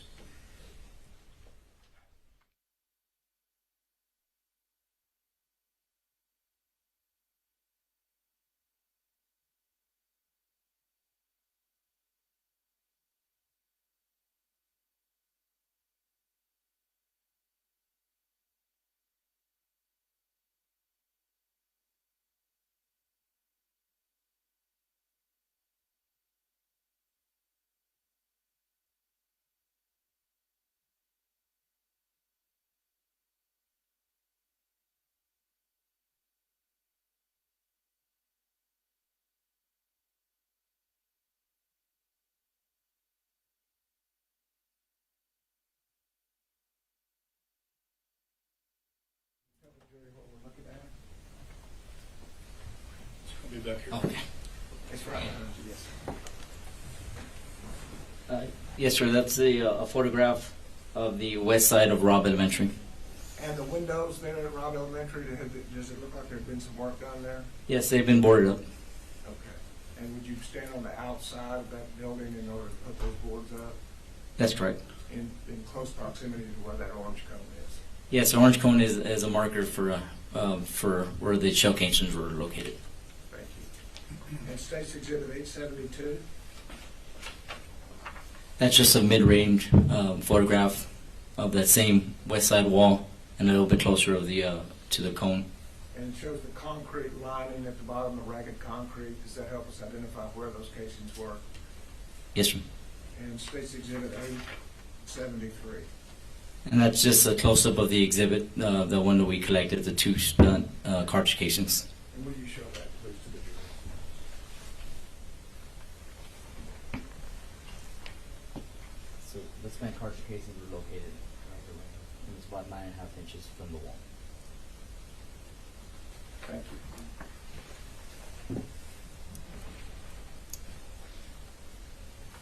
And 874 just shows that you've marked those as Exhibit 29, is that correct? Yes, sir. Next, showing you State's Exhibit 875, can you tell us what we're looking at now? Yeah, so that first picture that was on June 6th, those first series of pictures that was on June 6th that we recovered those two spent cartridge casings. This one's on May 31st. This is in room 112, and this is a kind of a mid-range photograph of Exhibit 55, which is two spent cartridge casings. And State's Exhibit 876, It's just closer picture showing Exhibit 55, which is the two spent cartridge casings. and that's the only additional cartridges you recovered from 112, is that correct? From 112, that's correct. Then did you move into room 111? I believe I was in room 111 first, and then I went to room 112. But yes, the same day, just I went to room 111 and collected the Hellfire trigger device. Showing you Exhibit 877. Is that room 111? That's correct. And what caused you to go back and look for the Hellfire trigger system? So I was tasked, like I said, by Captain Troy Wilson.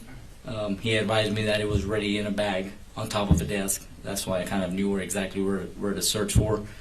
And basically to go and collect that device.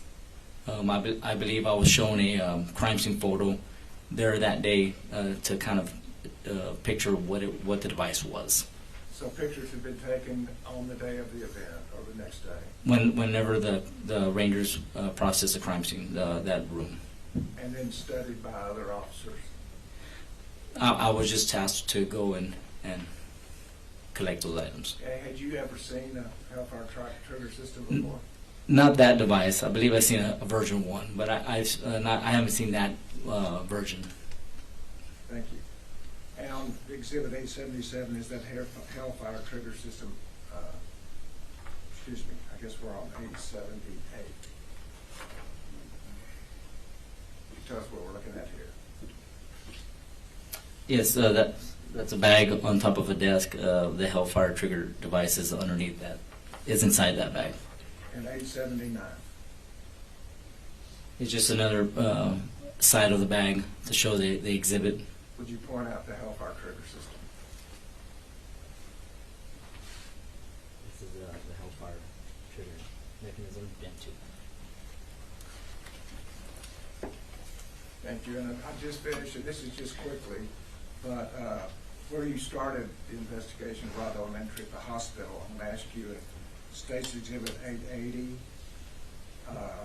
Judge, we just asked again for a warning. These are going to be two autopsy pictures of children. Just a warning for the audience. Just of the faces along with live photos, just because these photographs needed to be displayed. Yes, And sir. the names repeated. Okay, ladies and gentlemen, these are presented in the same way that the other autopsy photos were presented the other day, so you're welcome to step out if you like. You may proceed. So State's Exhibit 880, that's Jacqueline Caceres. 1399 autopsy number, is that correct? That's correct. And State's Exhibit 881, Jose Flores, autopsy number 1400, is that correct? That's correct. That's the witness. May I proceed, Judge? Please. So Ranger Montalvo, I want to talk a little bit about, my name's Jason Goss. We haven't met before. No, we haven't. Yeah, I'm one of the lawyers representing Adrian. And I want to discuss a little bit about, you first talked about shell casings on the outside. Judge, can I approach the television? Yes. Thank you. So, if you can turn around, we got Defense Exhibit 9 up here. Okay. So, I think, if I'm right, that cone was somewhere maybe in this area here. It's from the south to the north between the 5th and 6th window. Okay, so if we counted windows, 1, 2, 3, 4, 5, it would be right here. Yes, sir. Okay. And these are shell casings that would be here. The 2 shell casings by the west side wall, that's correct. And so I just want to ask a little bit of your experience with, a little bit of your experience with firearms. I'm sure you've been trained generally in firearms. That's correct. Are you a firearms instructor, or have you done anything like that? I am a firearm instructor. So let's talk about, like, is it TCOL instructor? Yes, sir. Okay, so TCOL is the Texas Commission on Law Enforcement. That's correct. Right. And a lot of times, as you know, they'll ask people to be instructors, and then you take a class on how to be an instructor, basically how to present stuff, right? That's correct. And I mean, some of the classes, I think where you start is, all right, teach the class how you make breakfast in the morning. Something like that, and it gives you a topic, and then you go through a PowerPoint or whatever else when you take that class, and then now I guess they're helping you to understand this is how you present information to people so they can learn it properly, right? That's correct. How many hours do those instructor courses usually take? I took mine in around 2013, 2014. I believe it was 2 weeks in. It may be shorter, it may be longer now, but it was around 2 weeks. First week is for the instructor portion. The second, the firearm instructor portion for DPS is 1 week, and I went through a whole different instructor course. Okay, yeah. Yes. So, and that's the instructor course is kind of what I'm talking about. Yes. Actually, for lawyers, it's called like train the trainer. Yes, sir. So it's something like that where they're trying to teach you how to do that. Now, you also can agree though that there are some some training courses that involve, like, everybody sitting in a room, a trainer's clicking through a PowerPoint and possible scenarios, right? Like, that's one of the ways that Yes, people are trained. Another way is like active, like live simulations of those types of situations, right? Yes, sir. So, for instance, in Bexar County at the courthouse, sometimes when we go there, it's like all shut down because they're having active shooter training. That's when they're actually in the hallways of the courthouse with various scenarios where they're actually going through a simulation of something that's happened. Yes, sir. Okay. In your simulations, well, let's first talk about shell casing. So as a general firearms instructor, you know that I've heard a lot about ejector ports eject out to the right on a gun that's made for a right-handed person. Yes, sir. All right. And so we know that it's not an exact science, but seeing a line of shell casings here and then up here, and the reason I'm asking is because you found some kind of right here. Yes, sir. But I don't know if you know, but there were also shell casings all the way kind of down here. Yes, sir. You didn't know that? I didn't know that. But it would be consistent if somebody's going down shooting out these windows, which we have heard testimony about.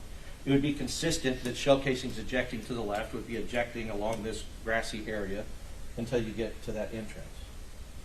That would be consistent to you.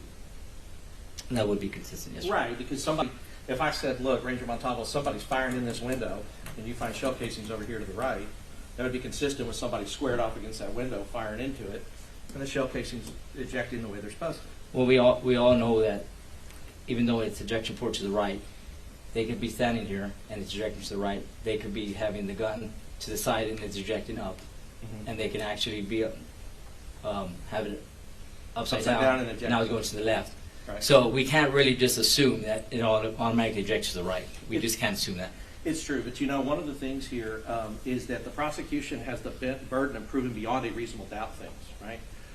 What we're talking about is kind of probabilities, though, because we don't have the burden. So I want to talk about what's probable.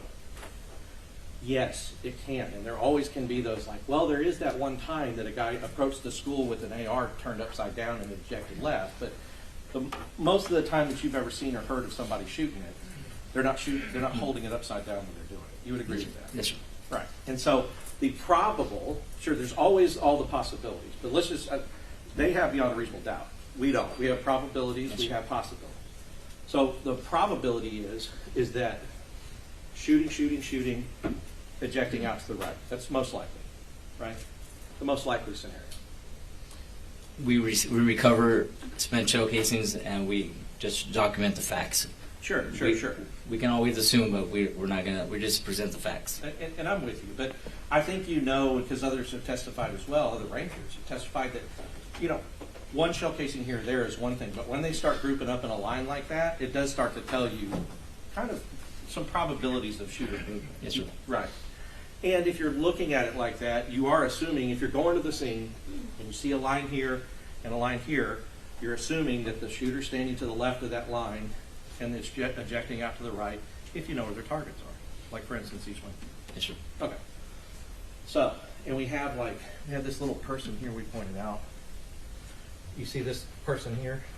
Yes, sir. I'm not asking you to identify the person. It's a small person. Maybe not in real life, but on that screen you'd agree with that. It's a person. Right, and it looks very small, almost to where you can't see him. And the reason I'm doing that is to point out the angle and the perception that we have. This would be the size of a person in this photograph. So this car to this person, this car to that person, those are long distances you can tell just based on the size of the person in the photograph. Yes, sir. Right. Okay. So when we talk about,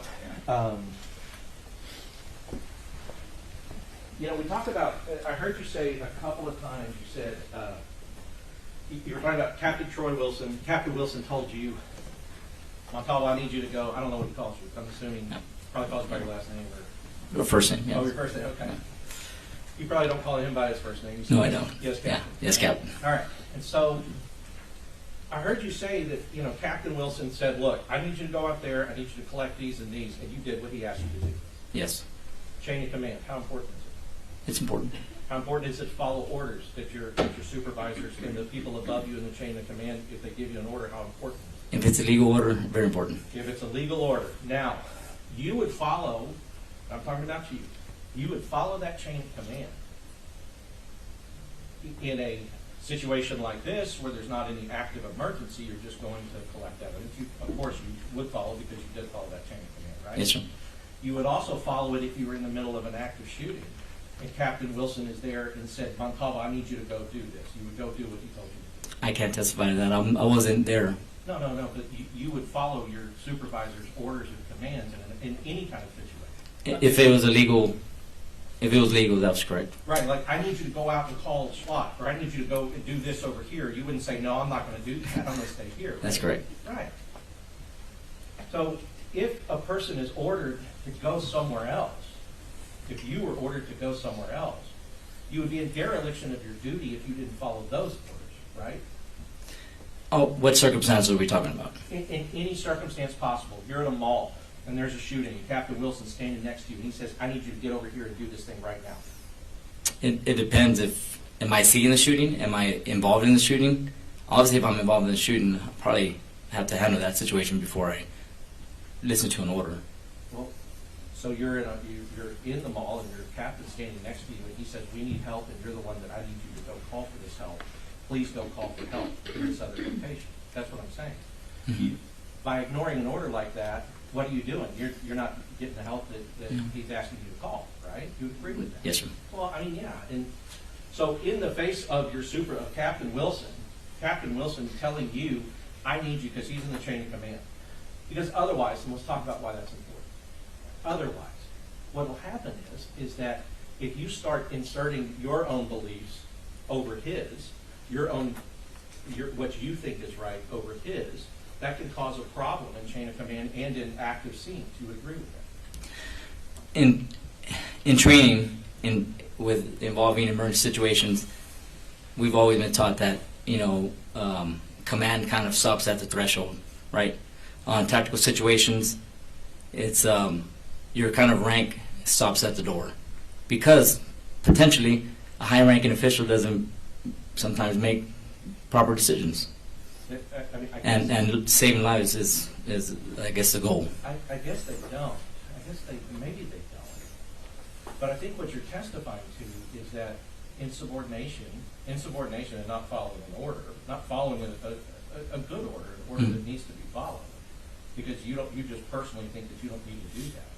No, if it's a legal order, then we follow it. Right, because there's 15 people in a hallway, and one person needs to leave the hallway and go and call SWAT while the other 14 remain. Mhm. You wouldn't say, no, I need to be the 15th person in the hallway. You would go and call for help. Correct. Right. Because we're not talking about just you Yeah. and somebody else. Now let's talk about a group of people. Assigning positions. I need you to go do this. And then after that, I need you to go evacuate these other kids. I need you to go and help and evacuate other children who are still in danger from a shooter. Right? Correct.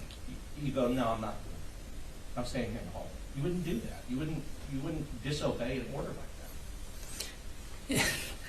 It kind of depends, sir, because if it's an active shooter situation, the number one thing is stop the killing. Yeah, So I agree. it's pretty set standard. It is a set standard, but there's also other things. It is, you stop it, you have to stop it, yes, and you do, but you have somebody there telling you, I need you to do this. I don't need one more guy here in the hallway, I need you to go make sure the kids are safe. You get that? If there's a driving force, you go and stop the killing, sir. Right, but okay, so 370 sat out in the hallway, you agree with that? They didn't go in that door, Yeah. you agree with it? I don't know the details on this. You know now Yes. that 370 people stood out in the hallway, did not go in once the shooter was barricaded. You Correct. know that? Correct. Okay. Or they were outside, or they were around, or they were this, or they were that. But, and regardless of how you feel about that, Mhm. there were rangers on the scene that didn't go in. You agree with that? Correct. Yes, rangers that were trained just like you. They didn't go kick that door in, did they? No, sir. Vortac went in, finally kicked the door in. And you know now that the end of the stick on Vortac got shot in the head.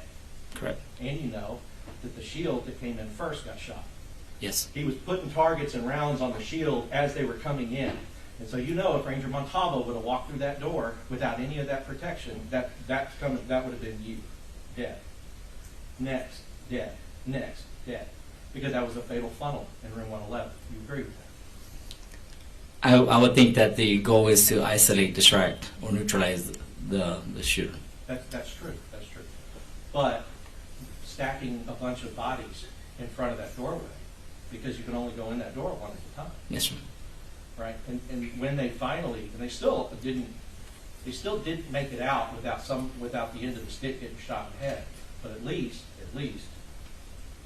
they had, when the shooter started shooting, they had enough protection that they could find and locate where he was, and put as many rounds into him as they could. Yes, sir. Right? I mean, because that's the thing. I mean, you know, the shooter, they're showing pictures of him. The shooter's like, it's grouped right here in his chest. They were just, once they knew where he was coming from, they all unloaded everything they had on him. Rightfully so. But before that point, you have a fatal funnel in the sense that the shooter is in a closet directly across from the door, waiting to be a cop killer. Right? That's what he wants, is to be a cop killer. You know that. I know it. Well, you know he tried to. It was attempted capital murder of a police officer. You knew that.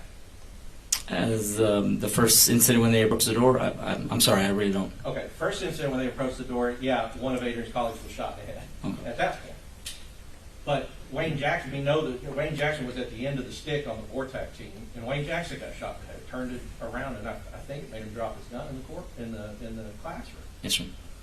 But I guess before they have that ability to go in like that, we had Rangers, we had Uvalde PD, we had Uvalde ISD, we had basically DPS, Highway Patrol. We had groups of officers, all sitting there, all apparently having the same training, and we've had every officer come in and say they would have just run in that room. All of those people did not run in the room at that time. You would agree with that? Yes, sir. And there were still shots going on, right? There were shots even 40 minutes into it. There were shots, 4 shots fired later in the process with everybody standing there. I'm not sure on the timeline. But you knew that there was the initial 100 and something shots, and that happened within the first 2 minutes. Yes, sir. And then there were some various shots after that point. You may not know the exact one. All right.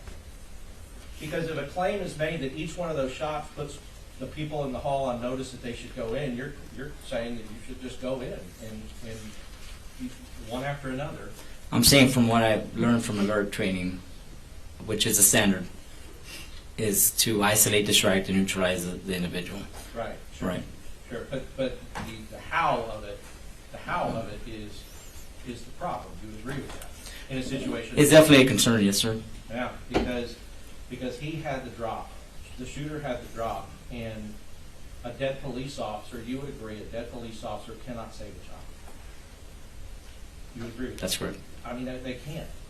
And so one of the things, and Nico mentioned it too, keeping yourselves safe, because it feels horrible later when we talk about it, but keeping yourselves safe is not just a selfish thing to keep me safe, it's I'm keeping my gun safe to be able to hopefully be able to use to help other people.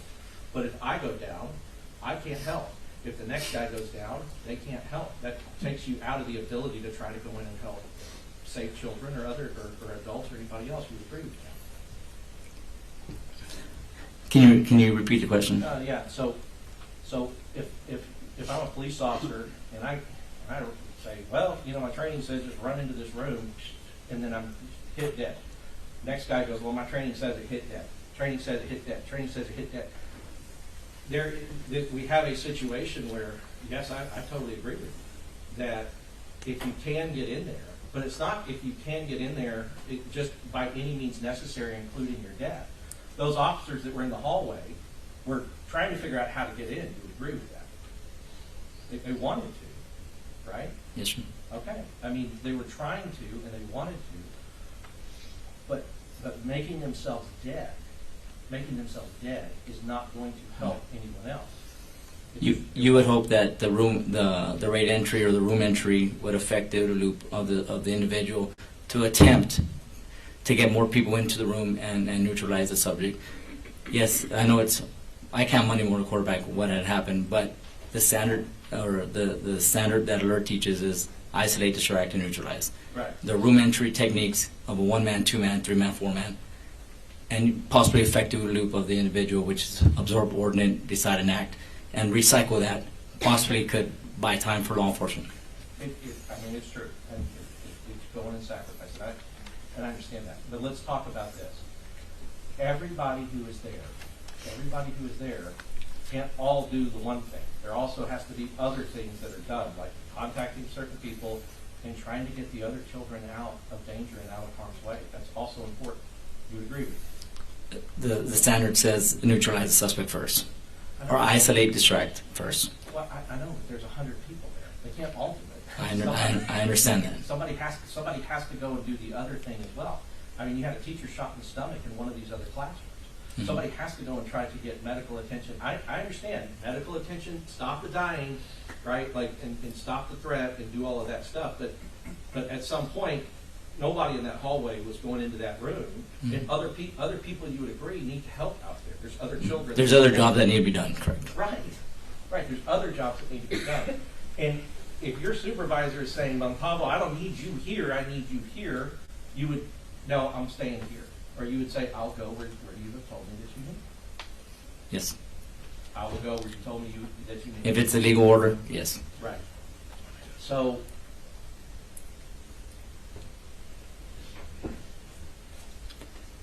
and you wouldn't be doing that out of fear for your safety. You would be doing that. You would be doing that because you know that you have a chain of command that you have to follow, and if it's a legal order and it makes sense, then you have to go do it. Yes, sir. Okay.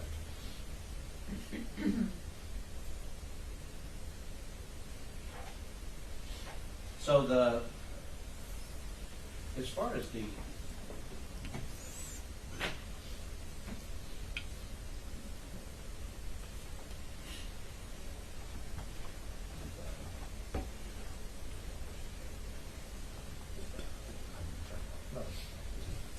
So let me just talk about, I guess as a range, well, you know, you were in Jim Wells for a little bit, and we've been asking a few people this. Like, I am assuming that your involvement with any kind of active shooter situation is investigating it after and not having been through. That's correct. Other than just a basic level 1 alert training. The alert training. Yes, right. sir. And I guess another thing is if somebody didn't get that alert training or receive that alert training, they wouldn't even know the same things that you did about the alert. Correct. Okay. But have you ever, because you talked about the OODA loop and I want to talk about it. have you ever been in a situation where you were taking fire, or there was fire, guns were being fired around you? Correct, yes. You have been in that situation? Yes, sir. Okay. And you're a firearms instructor, so you also know about gunfire, and especially rifle fire, that it's loud. Yes, sir. Okay. And you are trained that that in areas like urban areas, areas with buildings, even like, I guess, mountainous areas, Mhm. right? If you fire a rifle in an area like that, the echo can fool your senses about where the gunfire is coming from. You've been trained about that. Yes, sir. Right. Because echo will bounce off different things and make your ears believe it's coming from the right, but it's coming from the left or behind you or wherever else. Because if we want to just break that down, what echo means is just a sound. Judge, can I use the one? Yes. Thank you. A sound comes out, it hits, and it bounces. And it bounces, and it bounces, and it bounces. And so depending on where it's bouncing and how, our human ears will perceive the sound. But if we're perceiving, if the shot comes from here, but the echo is hitting our right ear from here, that gunfire, the brain believes the gunfire is coming from that direction, right? Yes, sir. That's what echo is. Because the sound of gunfire in and of itself can maybe tell you where a gunshot is coming from, but also can be deceiving about where it is coming from. That's correct. It could be deceiving. Right, and so you could get a situation like, Judge, may I press the TV? Sure. You could get a situation like what we have here. Actually, Nico, can you move it up twice? Just use the right arrow. Or once. Sorry, once. Thank you. Okay, so we get a situation. We've heard a little bit. We're going to hear a little more. Not necessarily these cars here. You have to think of it like these three cars are a little bit back here. Okay. Because there were 3 officers that were here on the west side as the shooter is coming up the west side of the school. Now, one of these officers gets underneath his car because he thinks that the gunfire is coming at them, is being directed back here at them. Now, with your training experience, we know the shooter was firing into these windows into that building, right? Yes, sir. But the echo would come off of that building and it would hit their ears as if that gunfire is coming in their direction. That is possible. It's possible. Right. So they're taking cover because they think that the gunfire is coming at them when it's really coming 180 degrees the other way. And that's something that, as law enforcement officers, you're trained that what it sounds like to you alone, you can't believe your senses sometimes based upon some of the physics of sound and echo and things like that. Yes, sir. Right. And in particular, we know about echo that the louder the sound, I mean, the more it's going into something, the more it can be Bounce disturbed, off. the more it can bounce off. And I don't know how many of our jurors have heard what that rifle that he had, that Daniel Defense rifle, but they will hear it when these videos come in. But you know that the sound of a rifle like that is extremely loud. It is. So we're talking about a lot of echo, right? Possible. Possible. Because we know for sure that it's bouncing off structures and buildings because this is not just an open area. Okay. So when we have this echo, that's one thing, and I think the prosecutor will say, because he has been saying, the prosecutor will say, well, you would also maybe have witnesses to tell you kind of, okay, the location of the gunman and so forth. Mhm. So I want to talk about that, because that's also part of your training, even in active shooter training.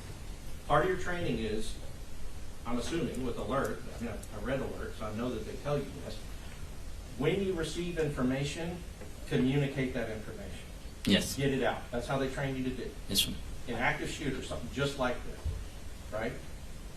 Yes, sir. Yes. And so, going back to you, you're in a situation, this is going on, somebody's communicating a potential location of the person with the gun.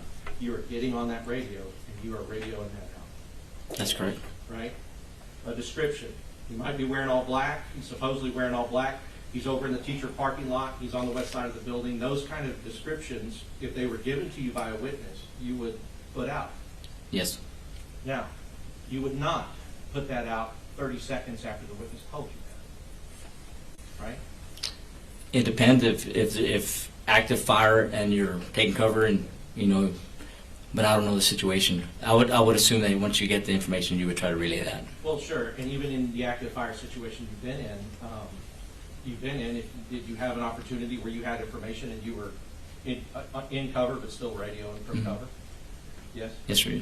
Right, because you get down, but you're still going, you know, and your adrenaline's going crazy in that kind of situation, you would agree. Yes, sir. And you start to have auditory exclusion, tunnel vision, all of those things happen, and you've been trained that you have to recognize that about yourself as a human being in that type of situation, because your body starts playing tricks on you, right? During stressful situations, it has been taught to us that you would lose auditory disclosure and tunnel vision. Right.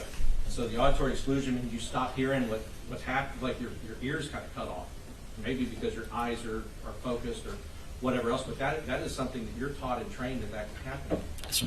Okay. What that means is that you might not hear everything or hear everything correctly that you're being told. Correct. Yes. Right. So the other thing though is what I guess I'm saying is yes, assuming you're not like in a gunfight, like where you're, you know, this guy and I'm trying to do this or whatever, but information is being relayed, you're relaying that information as soon as you can. You agree with that? You would try to process it and see if it's correct information as well. Sure, right, because, and that's part of the OODA loop, right? So then it'll set you back in the OODA loop, because now if they're saying something but your ears are hearing something different, then you're trying to go, okay, which one is which, right? Yes, sir. But as far as descriptions, it says it in the training. It says if you get description, radio it out. If you get this, radio, tell other people that are coming, because the response here, you know, they talk about Adrian being, you know, one of the first. He was there maybe about 25 seconds before other officers are there as well, right? So just with that in mind, once he's radioing, there are now other people that are also at the scene that could benefit from the information of where is this guy? What does this guy look like? What are we looking at? You would agree? Yes, sir. So, and that would be following training to radio out the description or like where something is. Yes, sir. Right? It wouldn't be considered, like nobody would ever consider that you know of. Would not be considered, hey, I'm trying to get other people to do my job for me, so I'm going to radio description. Right? No.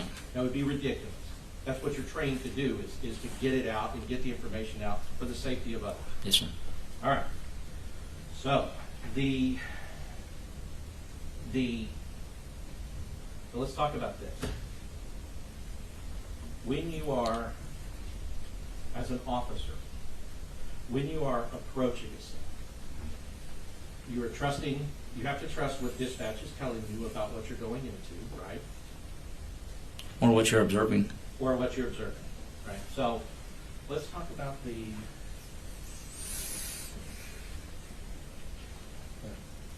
let's talk about this. There's kind of an overview here that we can see, and then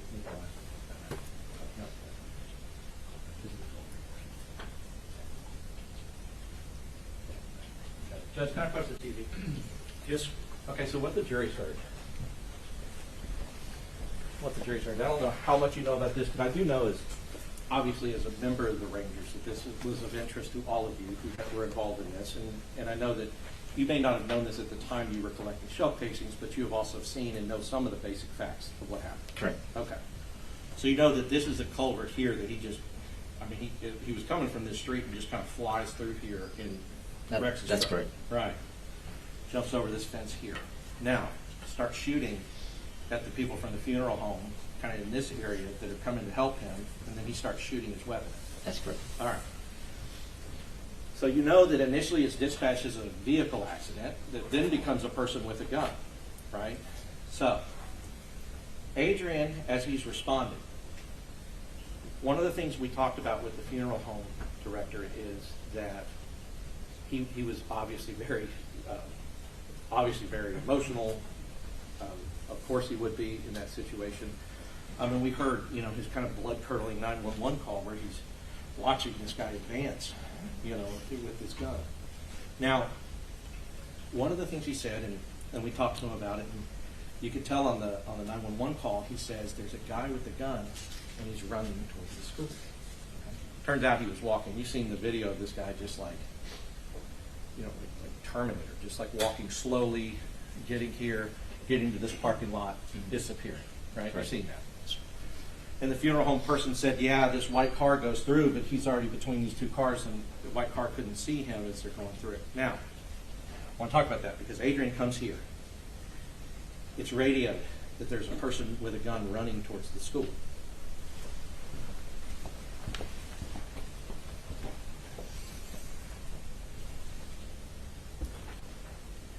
That person is witness one in their indictment, Melody Flores.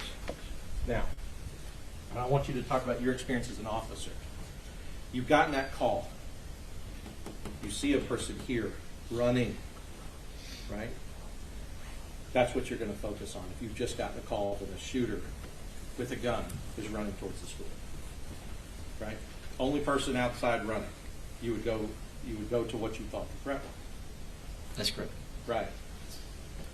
So, shooter hiding here. Adrian goes by, speeding, going about 40 miles an hour in this dirt. Boom, he gets to here, where Melody Flores has now fallen down. It is when he gets out that he realizes he's not confronting the shooter. Right? Now, that's a mistake, but it's a mistake that any law enforcement officer could make with those facts, having those facts at the time, right? That's correct. Okay. Now, is that action or inaction, believing that you're driving to try to intercept a shooter, to believe that you're driving to do that, is that him taking action or inaction? Action. Action, right? Because you know, if you've got a car and he's got a rifle, if he turns around and he shoots you, right, like that goes through the car, it could go through the windshield, it can kill you. You would agree with that? That's right. So it is not inaction to try and speed towards the person that what's been called out over the radio is a running person towards the school who has a gun and has just shot at people, right? That's an action. Okay. Now that action, where does it take him? It takes him to the east side of the building. Well, the south side. Or southeast. Yeah. Right, southeast. We know, and we've been talking about it, you know, that he's now on this side of the building going this way, right? Yes, sir. So his action, perhaps a mistake, but his action is now taking him, what you can see with the little people here, you can see his action is taking him pretty far away from where the shooter actually is. Correct. Okay. And now when these gunshots are going off as he's shooting the windows, bang, bang, bang, bang, those gunshots are echoing. They would be. I mean, the laws of echo don't suspend themselves. If he's shooting at a building, it'll echo off the building. We know that. Yes, sir. If there are other buildings around, echo fire is going to start coming around. So, because of his first action, thinking that he's confronting a shooter, he is now taking himself in a place that is more difficult to locate the shooter. You would agree with that? From the presentation, yes. Right.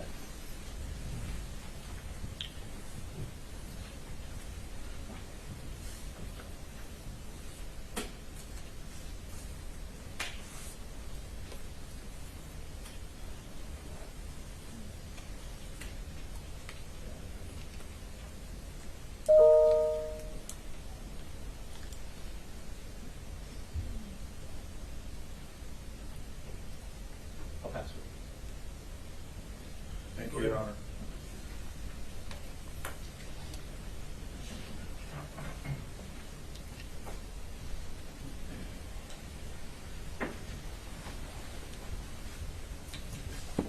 Professor Goss's questioning, there was an issue about shell casings along this wall. Do you remember that? Yes, sir. As well as defects in windows along this wall. Do you remember that? Yes, sir. Indication being shots are being fired into the wall. Yes, that would be evidence that shots were being fired against the wall. And the issue about echo would be them bouncing off the wall and being heard by the 3 officers that come to the ditch. Correct. And if there are additional shell casings here, would you expect that those shots are going toward the building, there to be defects in that building? If there was defects consistent with where the shell casings were located, that would be correct. And if there are shell casings here, but there are not defects in the building, would that indicate to you from that short distance that the shots are not going into the building? That's correct. Could be going directly at the officers, That's correct. which would not be an echo. That's correct. We'd have to ask the witnesses to look, actually eyewitnesses instead of hypotheticals, the eyewitnesses that inspected to see if there were defects in this building, correct? Yes, sir. I wouldn't know if there was defects on that building.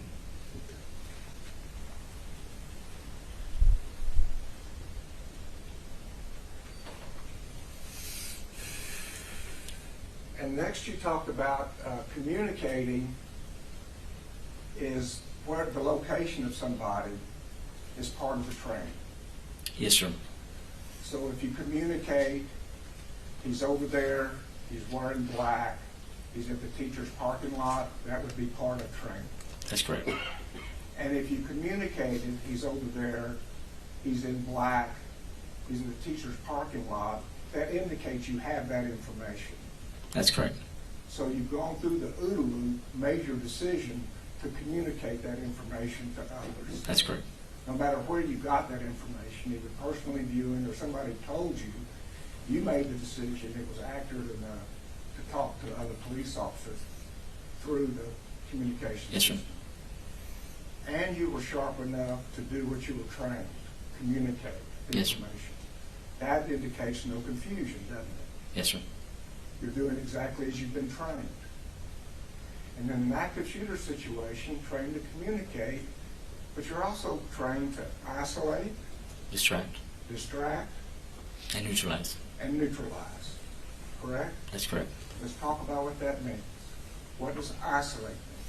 If you can basically, with fast response, if you can isolate the individual to a certain part of the building, or to even isolate them to outside the building, and have the shooting outside, isolating from more potential victims, that would be an ideal situation. Distracting. The idea of isolation is to isolate from victims. Isolate from victims, yes. Get to them before they get to victims. Correct. Is that right? Yes, sir. And distract. Just distracting them from going and getting to the victims, distracting them, maybe just making contact with them and distracting them. You're the distraction, and you encounter that subject, distract them from the potential victims. So if you make your presence known, it distracts his attention from the victims, That's correct. thereby saving lives. Yes, sir. And the final is neutralize. Just neutralizing the individual, either in a shooting or getting them apprehended, just taking them out of the situation in general. So during this period that Mr. Goss talked to you about, Adrian Gonzales, if he was communicating to other officers where he was following his training.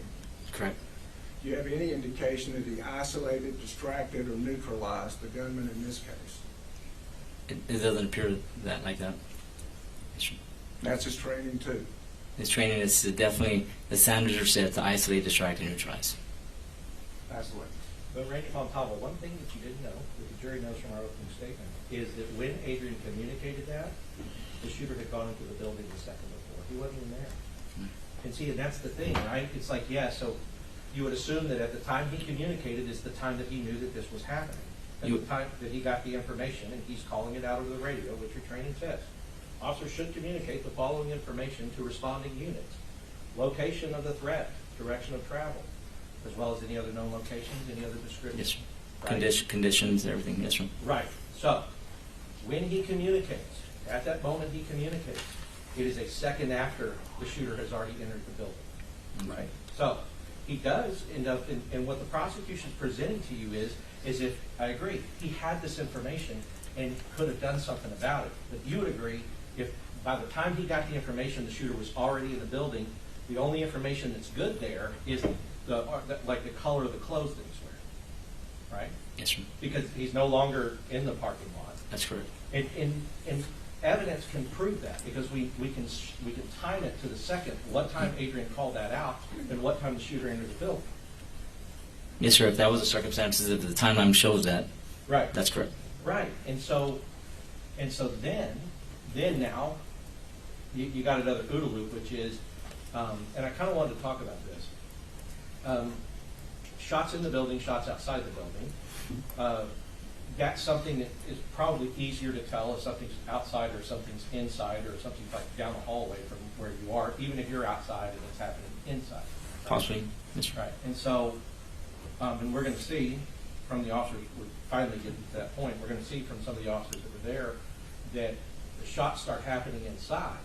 And Donald Page and Adrian Gonzales from the south side, along with Coronado, will start running into the south side of the building, which is what you're trained to do. That's correct. Because now they're going, this guy's not like, he hasn't run around and gone off somewhere over here. They know he is inside the school, and if they do rush inside the school when that happens, that's what you're supposed to do. That's correct. Okay. The, you know, because it's like you're trained to isolate. So let's talk about isolate real quick. Just may I press the TV? Yes. So isolate means like, yeah, keep them outside if you can. And remember, just and make this assumption, because we've been talking about this. Adrian over here finally gets the information that he needs, what the guy's dressed in, and this is the teacher part. He's on the west side of the building, teacher parking lot. A second before that, this guy has like, whoop, just walked into this thing. Now, if this door is locked, does that make it easier for officers to isolate him outside? That's correct. Right, but it wasn't locked. He just walked right in. Okay. If the hallway doors are locked, because now, at this point, Donald Page is pulled up here. Adrian's gotten out from around here. The teachers run off this way. Adrian's gotten out from around here. Him and Donald Page are here. They hear gunfire from inside the building, and they run in this south door.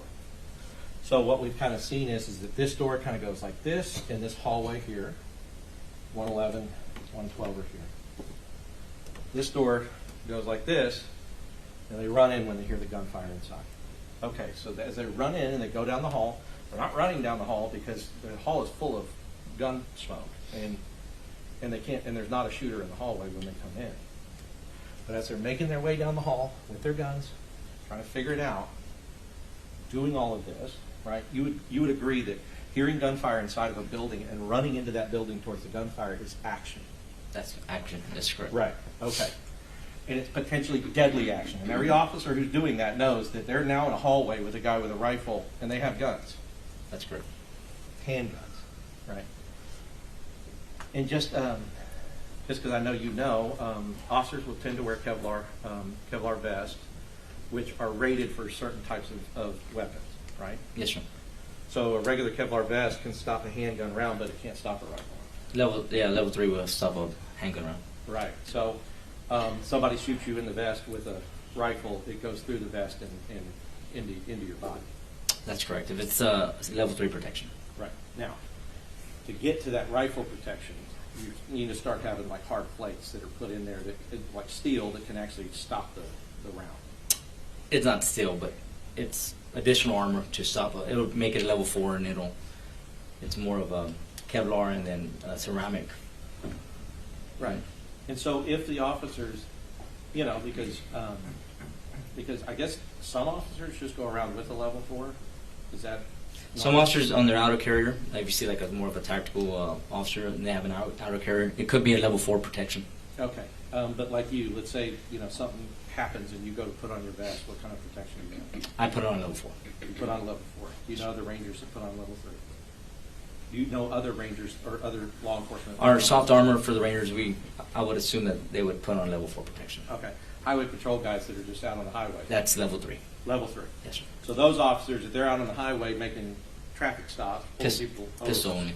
speeding, and then have to respond to something like this, they would be responding in their level 3. If they had the time to put on the level 4, which they have it readily accessible, just throw on the level 4. Okay. And so if they had a level 4, they could put on one. If they didn't have one, though, they're stuck with the level 3. Yes, sir. Right. Okay. So with level 3 protection, and I'm just saying, it's not that they shouldn't go in. They should go in. I agree with you. He went in. So he went in, but even going in there, it's you know that like that dude comes in the hallway and shoots down that hallway.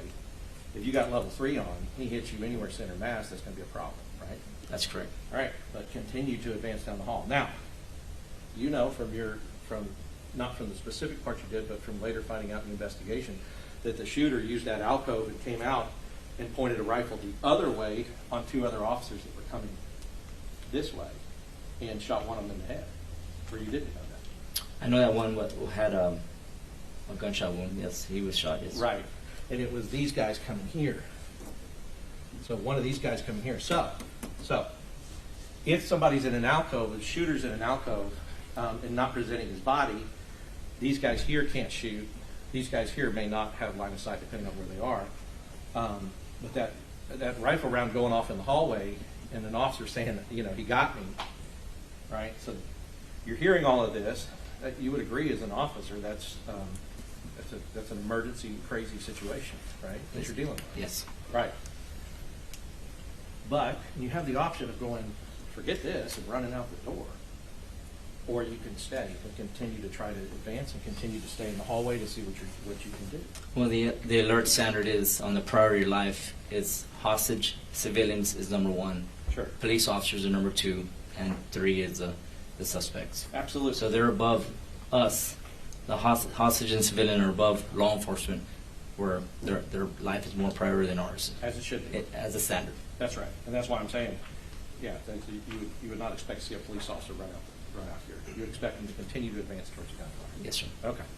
Even when one of their officers have just been shot, continue to go towards the gunfire. Yes, sir. Not turn tail and run out the other way. Okay. Now, I want to talk about something about going in solo or not. So here's the distinction. If you have not figured out what the decision is yet, right? If you're sitting here solo and you know he's in here, I hear gunfire in here, I'm the only one out here, you know your training says run it. Run in. Run it, right. However, if you're sitting here and now people have started to come and you hear gunfire together, well, you're not going to say, well, no, I'm running in solo and you run in solo. Y'all start to actually, now let's come in together. If reinforcements have come, if you're back up or if other people have responded. You'd agree with that? It depends how far. I mean, that's a big traverse field that you would have to traverse. If they're on the other side of the street and they're coming and you hear gunfire, you would hope that to go in and then just to isolate, distract. Right. But you hear gunfire when they actually get there and pop out. Now, not the gunfire over here, right? Because the gunfire over here we talked about by the time, and it's going to come out, and by the time that he communicates, he's on the west side of the building. He should be he's supposedly wearing black. The guy's gone. The guy's gone into the building, so he's no longer over here. But what I'm saying is that it's a different thing to sit around and go, I'm not going to go until I have backup, versus like the guy is pulling up right there, and then he gets out and you're going, all right, here's the deal, and let's go. Like, let's get in, right? Yes, sir. Because none of this training tells you to be stupid. It doesn't tell you like, okay, you go in individually, and then you go in after him individually, so everybody can be like Lone Rangers trying to go down the hallway. If other people are present, you are trained to get into a team with those people to try to do what you're supposed to do. That's correct. Okay.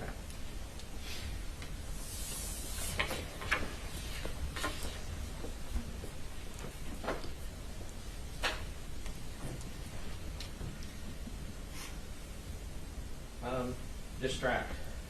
Does it actually tell you in the alert training how to distract, or does it just say distract? It just states distract. Okay.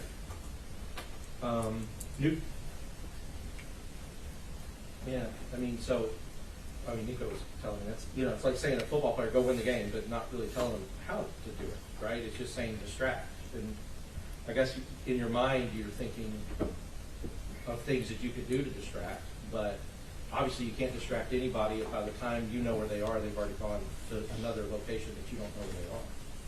You see what I mean? Yes, sir. Because what I've noticed about your trainings, I've looked at your trainings, and I've looked at alert trainings, and I've looked at other active shooter trainings, and almost every example involves the officer knowing and seeing the shooter, or knowing where he is. Do you see what I mean? Yes, sir. I mean, it's focused on the officer actually knowing, like, I see a shooter, I see somebody walking into the school, he has a gun, go to the shooter. There's a shooter over here, he comes out into a hallway, go to the shooter. I know that the shooter is in that classroom, go to the shooter. right? It all is predicated on knowledge of where he is. Yes, sir. Because if you don't know where he is, you can't respond to a place you don't know where a person is. You agree with that? That's correct. Unless there's a driving force. Right, I mean, you can try to respond, but I mean, by the time he figures out he's on the west side of the building, let's say he runs around to the west side of the building, and cuts the pie, and goes around, and you have to approach tactically and slowly. You can't just run out willy-nilly, right? You have to have cover, you have to see, like, all right, is this guy about to take a shot at me? You would agree with that? On when you're responding to a shooting, you want to isolate, distract, or neutralize the threat as fast as you can. Right. Yes, you would love to slice the pie and do a threshold evaluation, but just we need to try to get to the potential victims. Well, sure, I agree, but you would be the victim if you're just like running if the way you're distracting him is just running like out into his arms while he's got the rifle on you, that would be some sort of distraction. But do you understand distraction as, offer up, not approach tactically and then offer up your life to the guy as a distraction until somebody else comes? That's not how you understand distraction. No, sir. We understand distraction, and I know it sounds weird, but it's like sometimes it feels like that's what's expected, and nobody's saying that. Nobody's saying though that officers don't go towards danger. We all know that that's the goal and that's the obligation that people have. But you don't want to go towards danger where you're just running out into a field and then somebody's just right there, because that's not smart. You would try to come around a corner. Even the prosecution agrees you need to be careful coming around the corner to try to make sure that the guy's not there, right? But let's go to. That's just a rambling statement. He hadn't asked a question for 4 minutes. I'll sustain the objection. To the rambling statement. Yeah, I understand. I'll cut it up. Thank you. I guess what I'm saying ultimately is that had Adrian gone around there at the time that he communicated, if all that lines up, where he communicates this is his location, but the guy's already gone in, then Adrian would just be now on the west side of the building while the shooter is inside, in the classrooms, shooting people. But now he's on the other side of the building, right? Yes, sir. Okay. But where he was put him on the south side of the building, which allowed them to come up the hallway. Some people coming this way, some people coming this way, right? Yes, so sir. if you have that situation, it does create a crossfire. You would agree with that? Yes, sir. And crossfire is you have friendlies, people who are other officers, or people who are on your side and not the bad guy. Other officers on the other side of you, so if everybody starts shooting at a guy in the middle of you two, or the two groups, then there's a risk that you shoot each other. That's correct. Right. However, in these situations, regardless of crossfire, you would take that shot, even if you knew that there were people right past him. The people that were past him were your own people. Based on the standard of prior life. Right. Because their lives in there are worth more than whoever's life is out there, even if it's a guy you've been a ranger with for 5 years or 10 years or whatever. Right? According to the standard, yes, sir. Right. And if they had that opportunity to do that, then they would have an opportunity to do that. But in this case, you would agree with me that when we talk about isolate, had the doors in 111 and 112 been locked, and it took him time to get in there because he was shooting at the door, but there's gunshots through the door, but he doesn't shoot to disable the lock. And you know now that those doors were unlocked. Yes, sir. Right. But had they been locked and he's doing this, trying to get in, you have two teams of officers that are coming in, and he wouldn't have gotten in the room. That's correct. Right. And they could isolate him out there in the hallway. Yes, sir. And he would be, and the shooter, this monster would be taking it from both sides, because these guys are going in and up the hallway, and he would be taking it from both sides of them trying to neutralize them. Yes, sir. Right. But because the doors weren't locked, he just went right in before they had time to come up, and now he's in the classroom with the kids, firing hundreds of rounds in 2 minutes.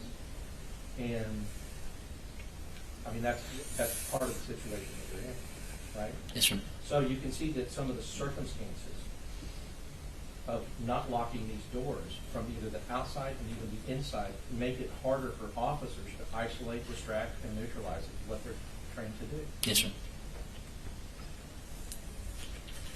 I'll pass it. Yes, sir. 4 quick areas. The first one is on communicating the location of somebody. Yes, sir. The first incident would be if you heard where the person was. The first part of the communication, Mhm. right? Yes, sir. You hear it from somebody else. The second communication would be to key up your radio and tell others where he is. That's correct. There can be a difference in time between hearing where somebody is and communicating where somebody is, correct? Yes, sir. But if you communicate where somebody is, that would be on radio dispatch. There would be timing. We would know when that happened, correct? Correct. And if you heard where somebody is, either the person who told you, or if you heard it, you could isolate the time that you heard it. Is Yes, that sir. correct? Yes, sir. And how much time was in between those two things would be based on witnesses and dispatch. Yes, sir. Correct? Yes, sir. So we would need to hear actual evidence as opposed to hypothesis, correct? Correct. As far as rifle protection, there was a rating of 3 and a rating of 4. If you have a rating of 3 and there's active shooter, what do you do? It all depends on your situation. If you have a level 4 right next to you, you can put that on. But if level 3 is all you got, if 0 protection is all you got, you go in, right? There's some officers that possibly could respond from their house on an active shooter, and they're not carrying any level 4 or level 3 protection. Or just any responding officer, it's what you have at the time. You're not going to go home and get your protection. You're just going to respond to isolate, distract, and neutralize. And the training, I believe Mr. Goss said that he's looked at all the training, and the training is all about seeing the shooter. But you responded, well, no, driving forces. Yes, So sir. tell the jury what the training is about driving forces. What is a driving force? So driving force is gunshots that you hear, and then it's driving you to go and handle, neutralize that individual. On certain trainings on alert, you're clearing floors or structures, and there's nothing driving you, so it's slow, methodical, and then you hear a driving force, which is gunshots, and then at that point, it's not slow and methodical anymore. It's get to the gun, go to the gunshots, enter that room as fast as you can, and neutralize the. So the training is not just about seeing the shooter. It's No. if you hear the shots, it drives you to the shooter. There's definitely some scenarios in the alert training that you're clearing structures slowly, and then you hear a driving force, and you respond to that. Just wanted to clear that up. Yes, ma'am. We talked briefly. We talked a little bit about some of the stressors and some of the things people go through when there's something like this, or especially an officer. Have you been trained on time compression? Time compression? Yes. No, sir. Okay. So, because what the prosecutor was asking is, when a witness says that something happened, but have you noticed in your own experience that auditory exclusion plus tunnel vision, and also time, your time kind of gets messed up because your adrenaline is so high that you think things happen in closer amount of time than they actually did happen, or further amount of time. Have you experienced that? Yes, in your sir. own? Okay. So, and that's, so as far as when a witness, any witnesses or officers or anybody in a traumatic, stressful situation, your training tells you that what they believe is going on and happening may not be exactly what's going on and happening based upon how the human body reacts to those things and perceives what's happening to them under that kind of stress. You agree with that? That's correct. Okay. Right, so I think you were talking about the training is like in the training you're kind of clearing a building and then all of a sudden, boom, boom, gunshot, and you run towards the gunshot. That's correct. Right. But if you don't know where they're coming from, like if it sounds like it could be here or it could be there, and you don't know which way to run, that would complicate it. you still move, at least go from slow and methodical to a more active, faster pace towards what you believe is gunfire. Right. Even if it's a complete opposite side of where the gunfire I mean, actually is. possibly, yes. Okay. And the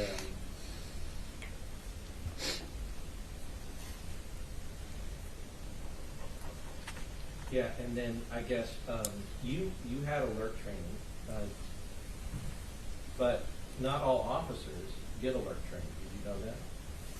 I think it's a standard now. After this, Yes, sir. right? And so, yes, I mean, and so if something so horrible happens, and now of course they're given that training, but you know, training records before this happened, that would tell the story about what kind of training a person got. Correct. Okay. That's good. No further questions, Your Honor. Recall, anybody? No. Thank you. Okay, Ranger, the rule's been invoked, you know what that means. You're released from the subpoena, you're not subject to recall, but please don't talk about the case till you're aware that the trial's over with. Yes, sir. All right, thank you very much. Ladies and gentlemen, I'll go ahead and take your afternoon break, about 15 minutes. Would everyone rise for the jury?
Okay, be seated in the courtroom, please. Members of the jury, the witness has been sworn outside your presence. He is under oath, so you may proceed when you're ready. Would you please tell us your name? Jimmy Claverman. And Mr. Claverman, what do you do for a living? I'm retired. And on May 24th, 2022, what did you do for a living? I was employed by Uvalde CISD, and I was the electronics technician / security coordinator. Would you tell us what an electronics technician / security coordinator is? So what my job was to maintain the vast majority of low voltage electronics, anywhere from building automation controls, fire alarm systems, intercoms, and the security camera systems.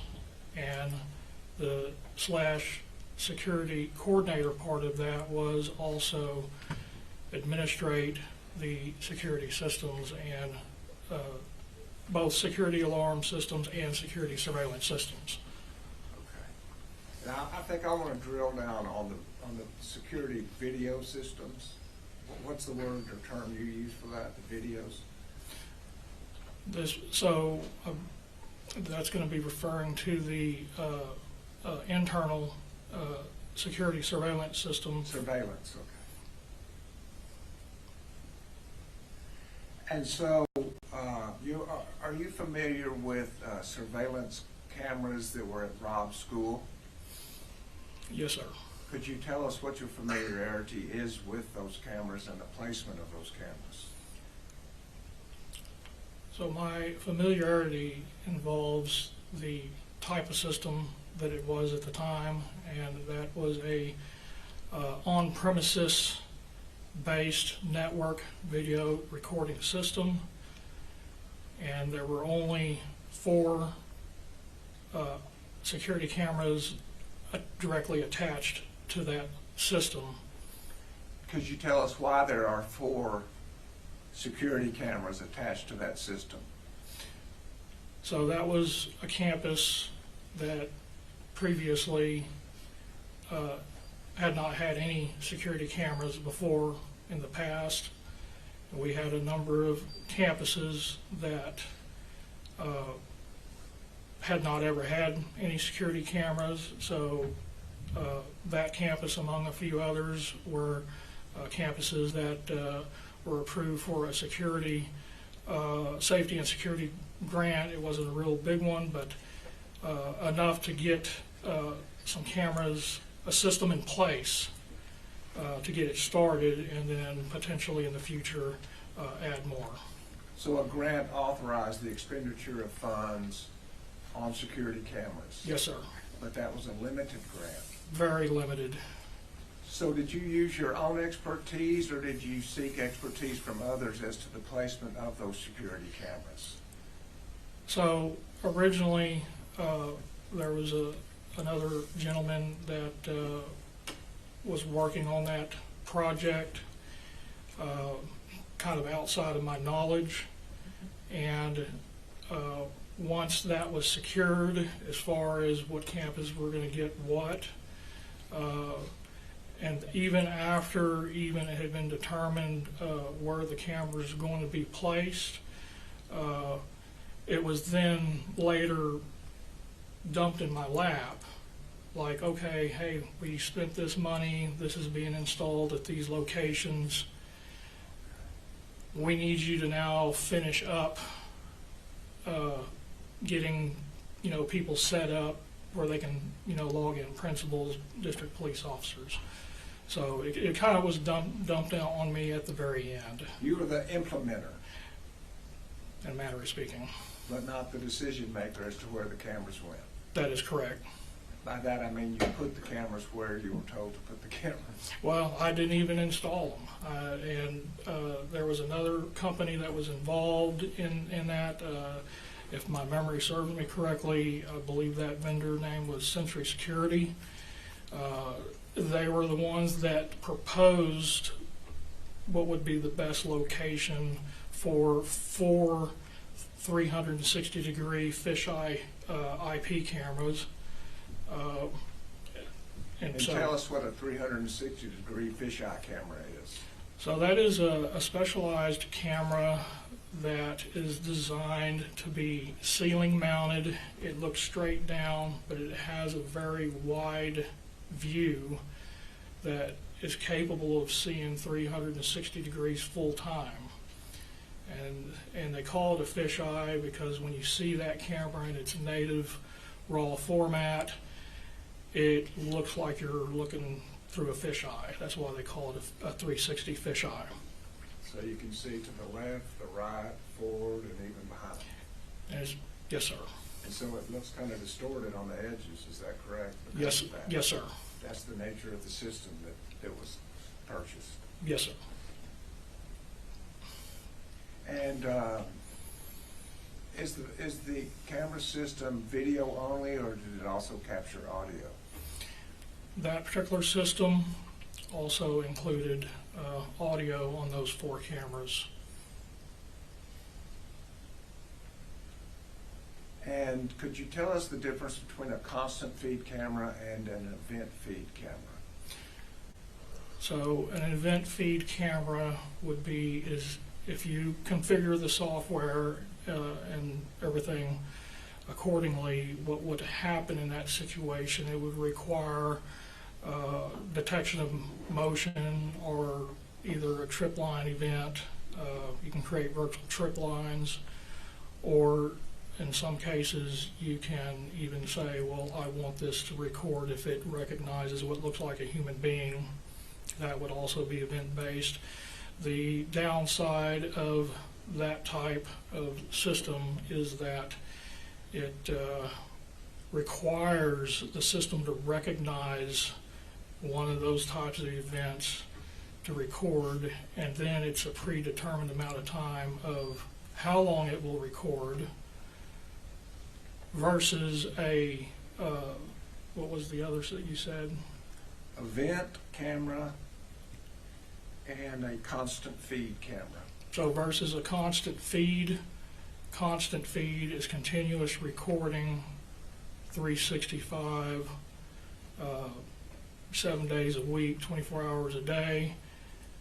The advantage of that is if something very subtle happens and you need to go back and replay it, you have a better chance of recovering or seeing that event versus maybe it was missed because the system didn't recognize a certain event. Okay. But the downside of that is you only have so much space. You can only maintain so many days of recording before the hard drives fill out. So you have to access it. If something important happens, you need to get to it fairly quickly. Yes, sir. But that was not a problem in this case, is that correct? That is correct. And finally, we've all seen those camera systems where there's somebody sitting in front of the monitors monitoring the cameras 24/7. Was that going on May 24th, 2022? So normally, we had not reached a point in safety and security where we had a designated team that's just all they do. Not like what we have now. When I became aware that something was happening, I pulled it up. Okay. My thought process was maybe I might see someone that they're looking for, but I see them on the camera and I could potentially report it. Okay. And I'll get to that day in just a minute. I just wanted to finish that up. But so I guess you had cameras throughout the school district? Yes, sir. But not one person or number of people was surveilling all of those cameras for all of those campuses? Correct. Fair? Yes, sir. It was more designed to capture events and go back and retrieve it? Yes, sir. That's correct. And as to the timing on the camera, was the timing in that camera accurate as to actual time, or real time, I think is a word that's been used? We had determined that there was a 7-minute and 10-second offset. So there was a need for the real time to be displayed so that it would correct that factor. So there was 7 minutes difference between what the camera is telling you the time is and what the actual or the real time was? Yes, sir.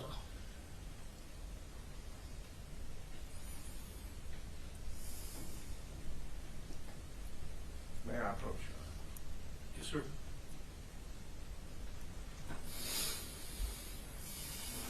And we had marked this as State's Exhibit A. We previously showed it to the defense. May I approach the witness with defense? Yeah, just my objection. We have no objection to the motion. Okay. You may approach. It's admitted for demonstrative purposes. Thank you. Looking at State's Exhibit A, do you see Robb School down in the, guess which way you're facing? I'll have to call that the right, lower right-hand area. I see Robb School right here. Okay. And is this the 4th grade wing then, to Robb School? Or are you familiar with what grade? kids are I've taking? never been able to keep track of wings and grades. That's fair enough. Could you say, you've told us that there were actually 4 cameras in place Yes, sir. on this day? And are those 4 cameras marked on this State's Exhibit A? In the red numerals? Yes, sir. I do see 4 cameras. Yes, and that does look correct. So, Exhibit 2, is that inside a building? That camera's inside the building? Yes, I was at an intersecting hallway. And See, Exhibit 1, is it also inside a building?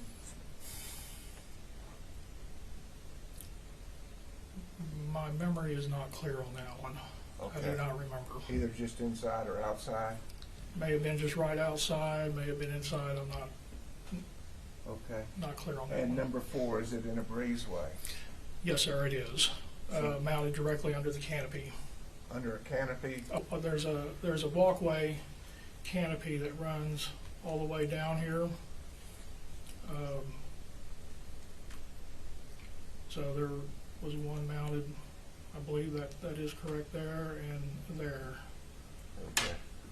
And so underneath the canopy, that's open air, but it has a roof to keep the rain off people if they're using that, is that correct? Yes, sir. So we have cameras 1, 2, 3, 4. We have an event at the south end of Robb Elementary. Were there any cameras there? No, sir. Okay, and that's not by design, that's just where they ended up. Just how it ended up. Thank you.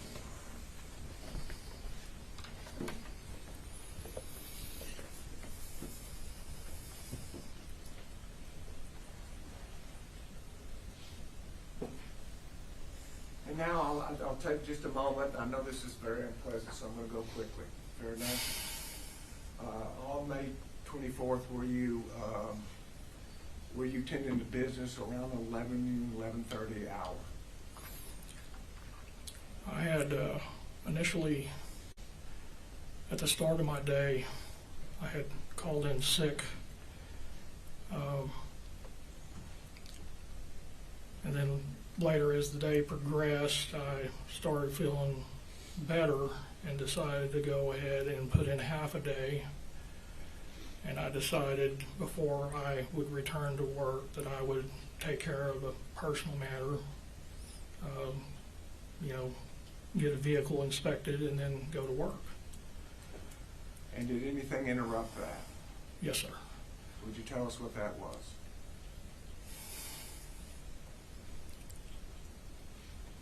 I remember I had made it to the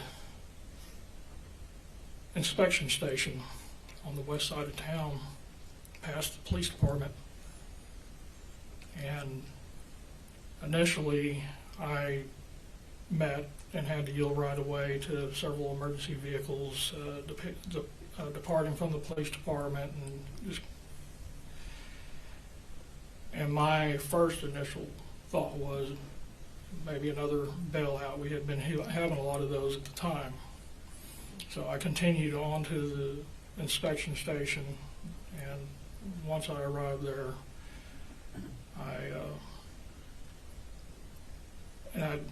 one of my radios that I usually would carry to work with me, I had with me, but I had not turned it on yet. And I still kept hearing all the sirens, and just, this is just way more than another bailout. So I turned my radio on subsequent to that, and then I realized that we had a serious problem. And just to shorten this, from there, did you go to your office and watch the events as they unfolded on Channel 2 of Robb Elementary? Yes, sir, I did. And were the cameras working appropriately at that time, Yes, sir. recording the events? Yes, sir. And was that video recovered by law enforcement? Yes, sir, it was. When was that? It was fairly quickly after the breach, and everything had been neutral, towards the end of it. Then they started calling for certain district personnel to arrive to the campus. That was Kenneth Miller was one of the ones requested to respond directly to the campus. And then fairly quickly after law enforcement met with him, they inquired from him who is the point of contact for the video surveillance systems for the school district. He informed them that was me, so they immediately requested my presence. So I had to make the location. They kept me at the FBI, one of their incident command vehicles, and then a little while later they met with me and then asked me all the technical details of the system. And then immediately afterwards came back to my office located on North Getty, which is just right adjacent to the central office. And they oversaw the whole process. By process, what are you saying? Of transferring through the network to their provided storage media. So straight off the network video recorder directly into their storage media, which that process took till about 3 in the morning to complete and verify the integrity of it. And you transferred the actual video, the accuracy of which you observed that day to law enforcement without making any changes in it? Yes, sir. Before being transferred? Judge, we don't have any objection to these videos, we'll stipulate to their admissibility. We'll pass the witness then. All right, that's. Okay, we have a number. I was going to offer it after they were through, but we can do it now. The state office exhibits 14 and 15, exhibit 14 being the hallway video, exhibit 15 being channel 4. Yeah, they've indicated they have no objections, so they'll be admitted. Mr. President, my name is Jason Goss. I just want to say sorry that you and everybody involved went through this, and families, everybody. And so I appreciate that you got the video, and you did what you had to do to document the evidence and let that monster was a big kid. No further questions? Is he excused? Yes, Your Honor. All right, sir, you've been excused, not subject to recall. That means you're released from the subpoena, but the rule was invoked, and I'd like for you not to talk about the case until you hear the trial's over with. Yes, sir. Thank you very much. Next witness. At this time, we've asked to play the hallway video. We only have about the first 15 minutes. We did not do the whole hour, 15 minutes. I think the relevant portions were covered in the first 10 to 15 minutes. And Your Honor, we just asked the court to put one. It's extremely distressing, especially the first couple minutes, but it's gut-wrenching video. Yeah, well, once again, ladies and gentlemen, graphic video. It's going to be difficult to watch, so anybody who wants to step out is welcome to do so. But it's in evidence. You may proceed. Thank you, Your Honor.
Uvalde County 911. Yes, there was just an accident right there behind Robb's school. Behind Robb's, they ran into the ditch. What county vehicle? It's a pickup. It is one truck. It's a pickup truck. It's a pickup truck, ma'am? I said, Uvalde County, they're coming loose. Oh my God, they're running. I don't know why. If I don't have you around to 715 Old Greenville Road, have a one vehicle accident, white pickup truck crashed in the ditch. Have a call. No, I don't have a gun. Ma'am. Hello? Yes. Okay, ma'am, how many people running? 3 people running?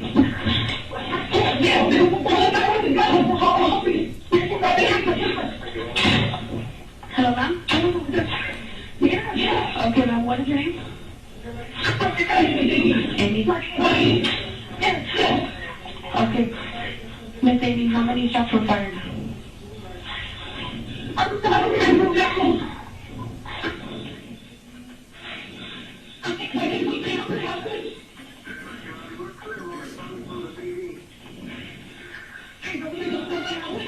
Okay, ma'am, he's on campus.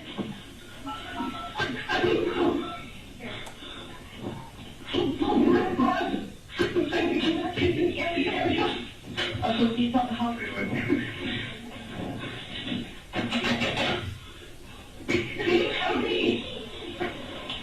Miss Amy, can you give me a description of the man with the gun?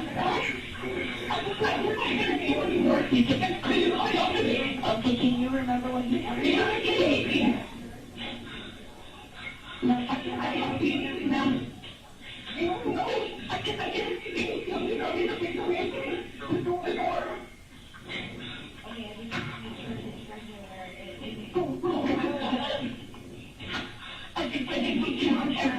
He came on campus last year.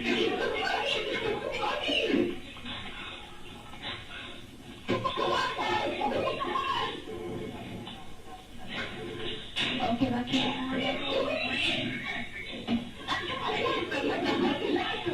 Can you remember what he was wearing when you saw him exit the vehicle?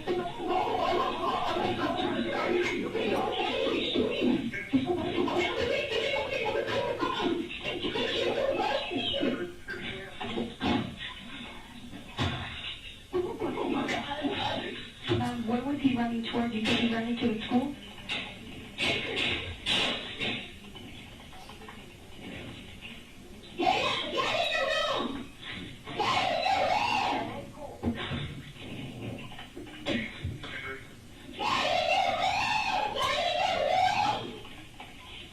Okay, ma'am. Are you going to be away from the building? Okay, now where are you going to get? Okay, ma'am.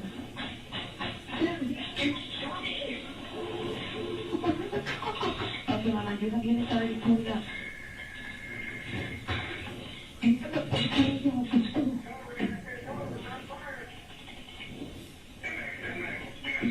Okay, now can you tell? You think the body college? Oh,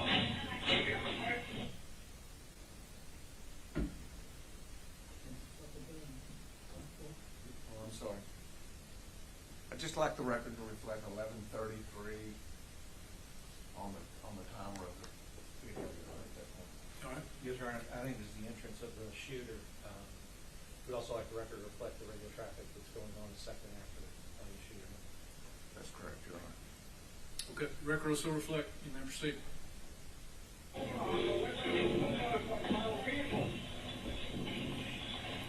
Can you see now?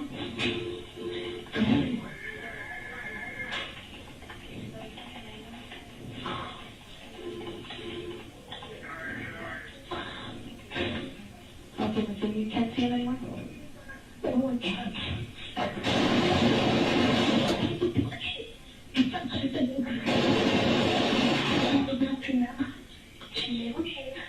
Okay, now he went inside the building?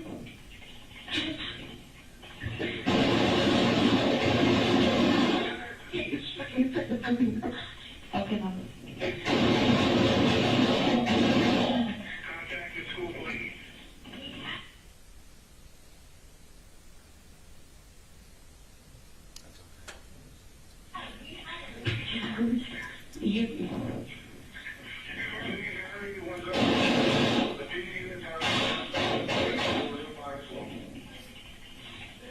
Okay, now we do have the officers on scene, okay?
Next witness. Arnulfo Reyes.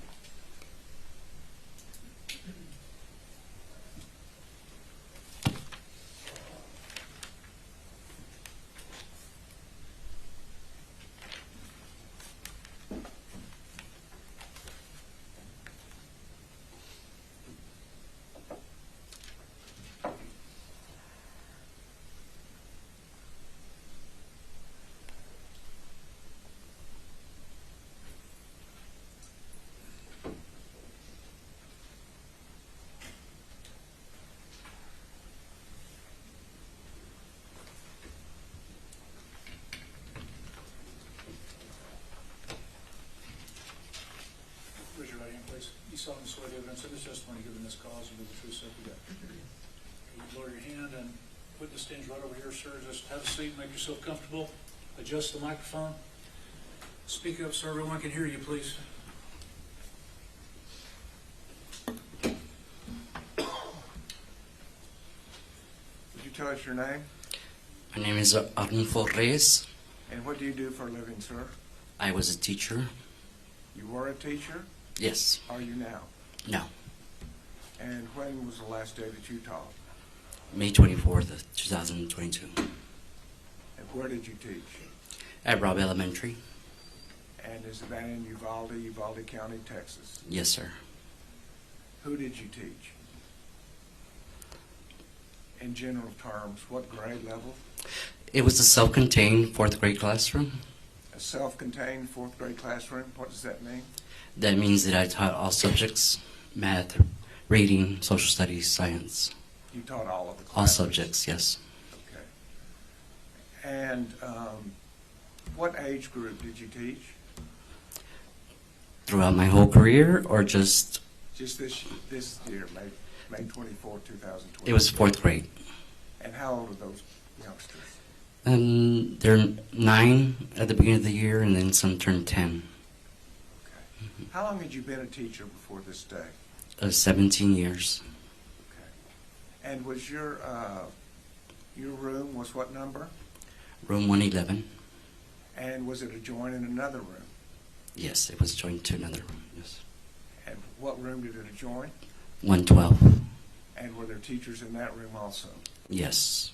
And who were those teachers? Those teachers were Irma Garcia and Eva Mireles. Okay.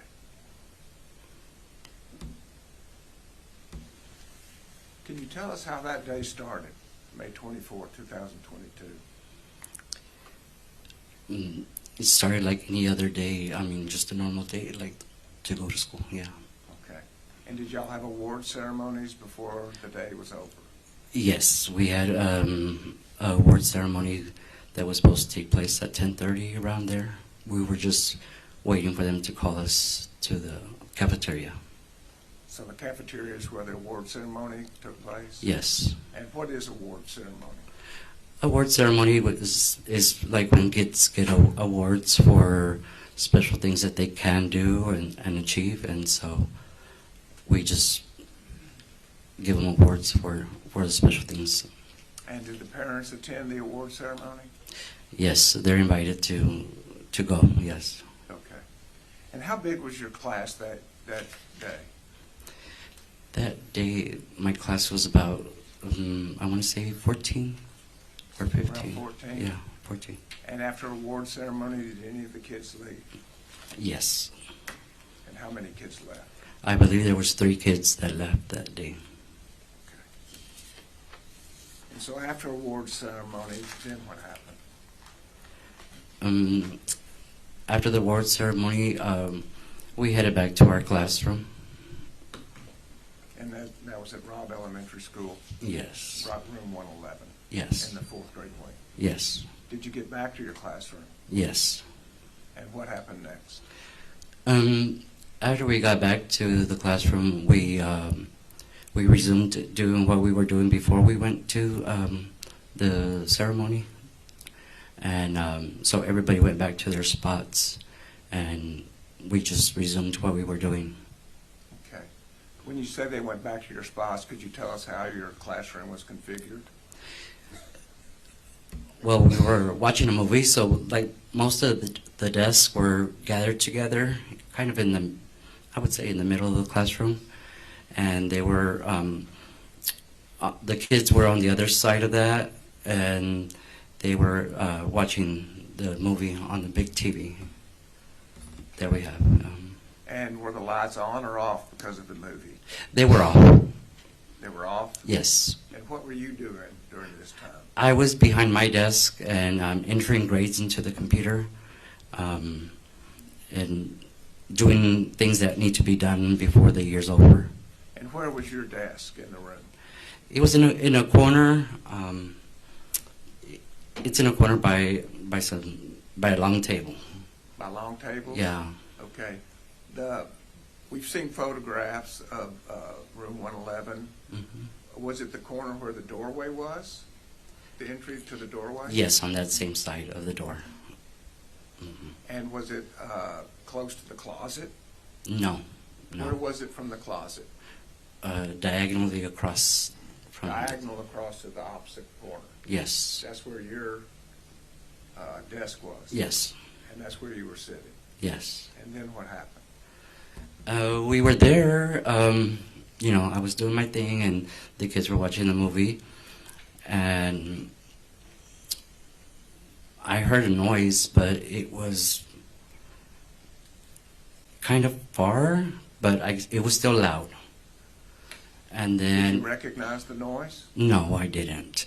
What it assumed to, I mean, I assumed that it sounded like books when you bang them on the floor, and that's what it sounded like. But it was kind of far. And how many times did you hear that sound? I would say maybe like 5, 6 times or around there. And as I heard it, it kept on getting closer and closer, but it still seemed distant anyways, but yeah. And did it ring a bell to you as to what that may be? No. Mm-mm. So then what happened? So then, you know, I kept on going and doing my thing, and the kids kept on doing their thing, and it was quiet, and then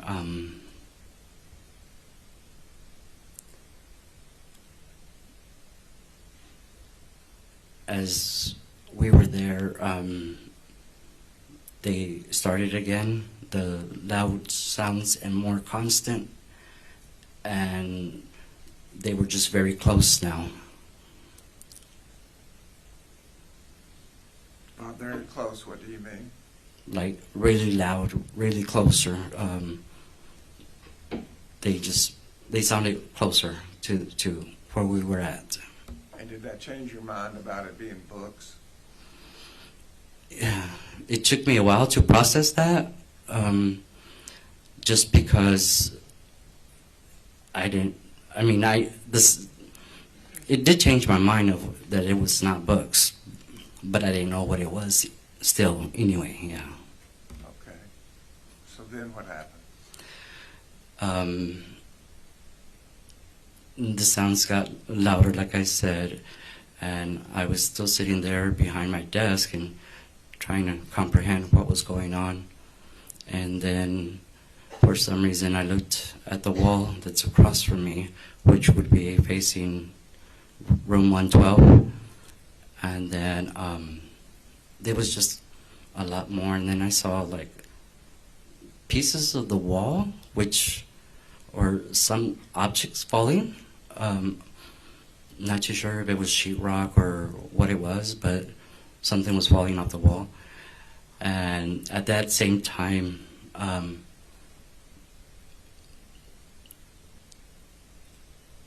had a student come and ask me, what's going on? And what did you say? And I told her, I said, I don't know what's going on. I don't know what's going on. And then I told my kids to go ahead and get under the table where we had, where we've always practiced to go when we're on lockdown. Okay, tell me about lockdown. What is lockdown? Lockdown is when we turn the lights off in the room and make sure that the door's locked and hide out of the view of anybody. And is there a specific place that the children are told to hide? Yes, we have a long table that would be like on this side, and so they would hide under that long table. And had y'all trained on that? Yes, always. And so when you told the children it was a lockdown hide, what did they do? They all went under that table. And was this loud banging going on at that time? Yes. So when the students were going under the table, and I got off from my desk area and was going around to hide from view, that is when I looked at my door, and that's where I saw him. What did you see? A black shadow. And what was the black shadow doing? The black shadow was holding a gun, and I know that he was holding a gun because I just saw the fire come out of the gun. And were you sitting or standing at the time? Standing. And what did you do? Well, he shot at me. He hit me in my arm. Can you show us where he hit you? He hit right here. Okay. So he hit me on my arm, and that's when I fell to the ground. And then after I fell to the ground, he came around and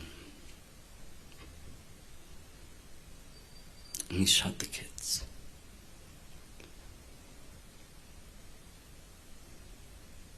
How close was he to you when that happened? He was very close. I was on the other side of my kidney table, and he was probably behind the kidney table. And so it was one of the first things he did after shooting you was to shoot your kids. Yes, sir. And about how many shots did you hear go off? Just a lot. I couldn't tell you how many, but just a lot.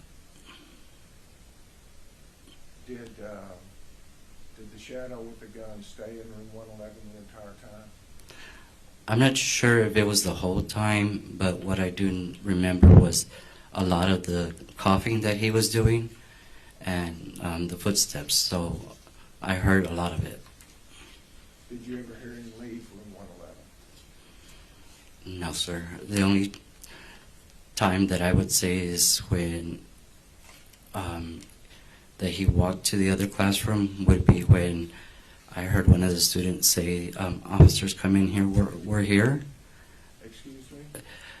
When he went to the other classroom was when a student from that classroom said, "Officer, come in here. We're in here." And then I heard walks over there, and then I heard more shooting. And did you hear that voice again? No. Is your timing accurate in your mind based on these events? I would assume that it's correct. Okay. Mm-hmm. At some point, did you say that it was your timing was kind of jumbled up? Well, I mean, I didn't have a concept of time, like actual time, but what did seem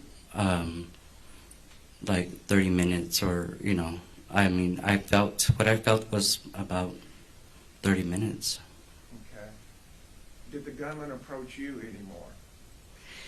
He did approach me again. That's when he came and he tried to taunt me. He got some of my blood and splashed it on my face.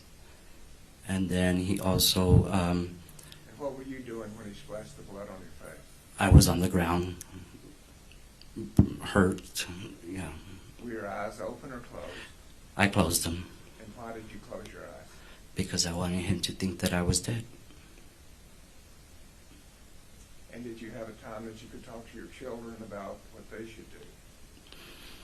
Just at the beginning, I had told them to close their eyes because I didn't want them to see if something bad was going to happen. And so as your eyes were closed and you were being taunted, did anything happen at that time? No, not that I recall. My phone was ringing on my back.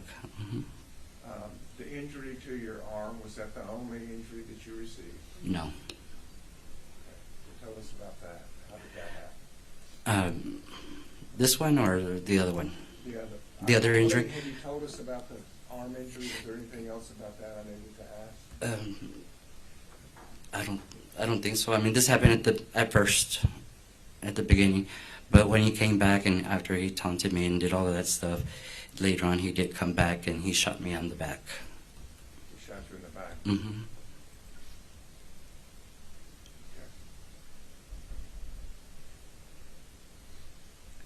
Okay. And am I correct, you're not sure how long all this took place?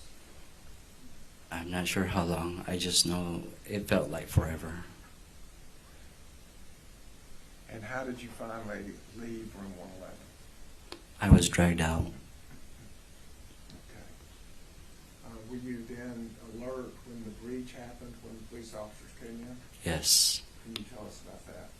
So when, as I was laying there, I heard like the door open, and then I heard little clanking of the desks, the metal, and that's when I told myself, they're coming in, anything can happen, and pretty much prayed, and I just, I gave myself to the Lord, and just closed my eyes real tight, and just waited for everything to be over. And what did you hear?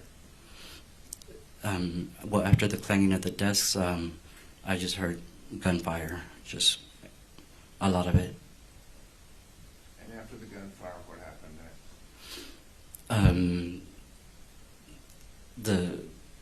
What I assumed was a border patrol, because I think I read it somewhere on his clothing. He had said, "Get up if you can get up, or talk if you can talk." And that's when I spoke and I said, I'm here, I'm alive. And after you spoke and said you're here, you're alive, what happened? He turned me over on my back, and he got me from the pant leg of my pants, and he dragged me out of my classroom. And where did you go? I ended up in the hallway, like next to the kids' bathroom, and that's where I was with the first EMT that started a tourniquet on me. So all the way down to the north T section and then toward the east door? Yes. That's where they worked on you? Yes.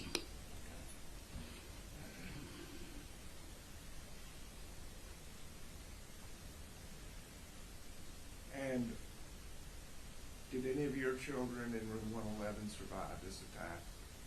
No, sir. And in room 112, are you familiar with those children also? Some of them, yes.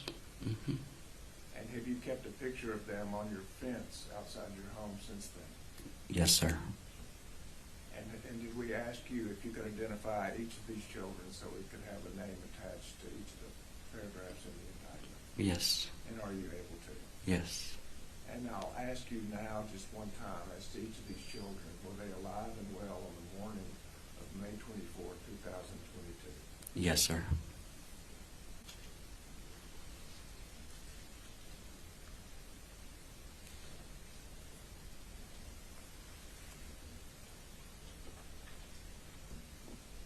The state offers State's Exhibit 884 through 914.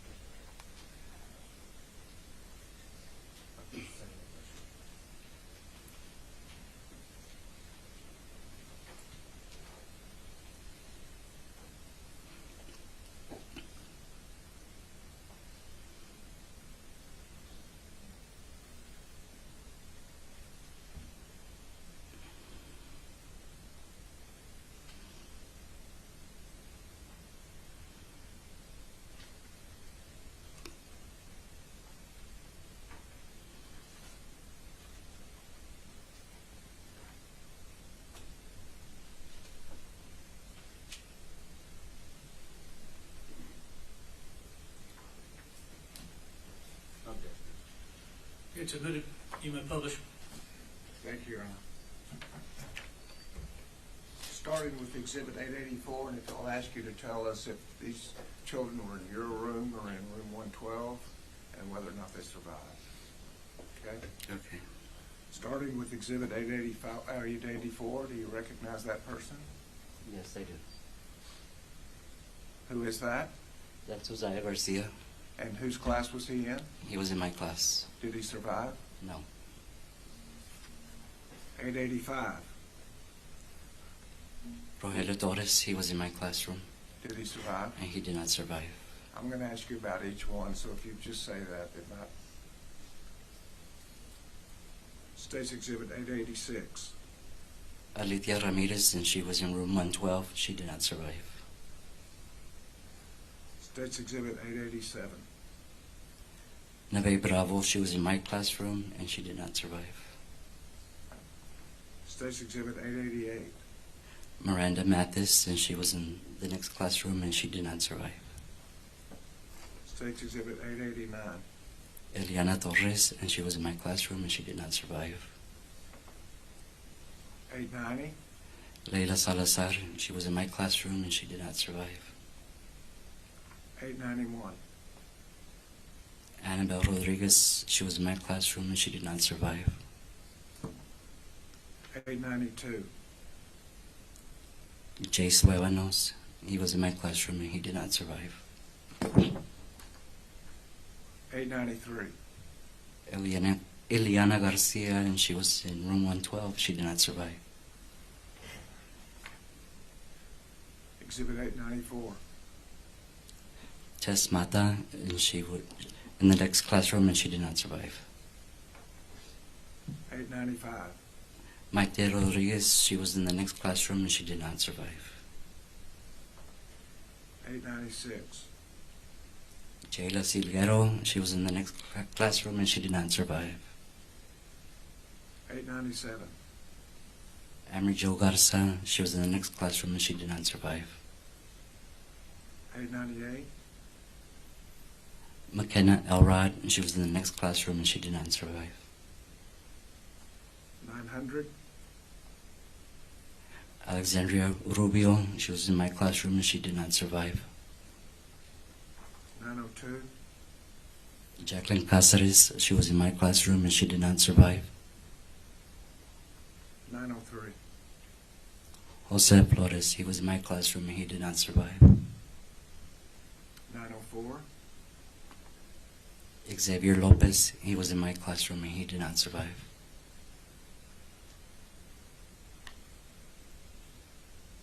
Now I'd like to move to Exhibit 905.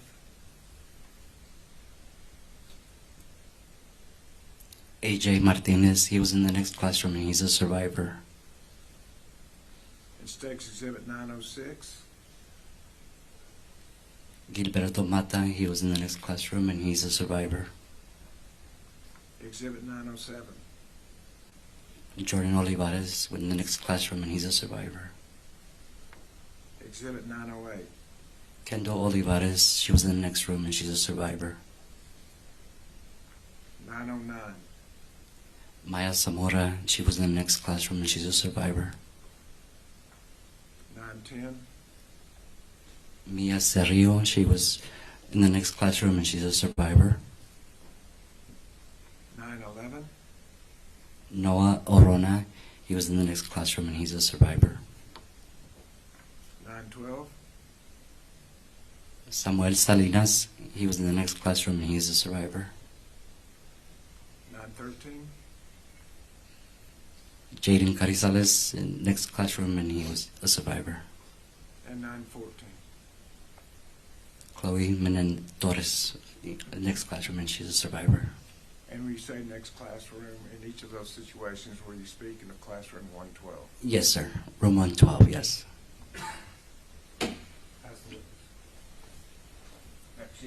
Please.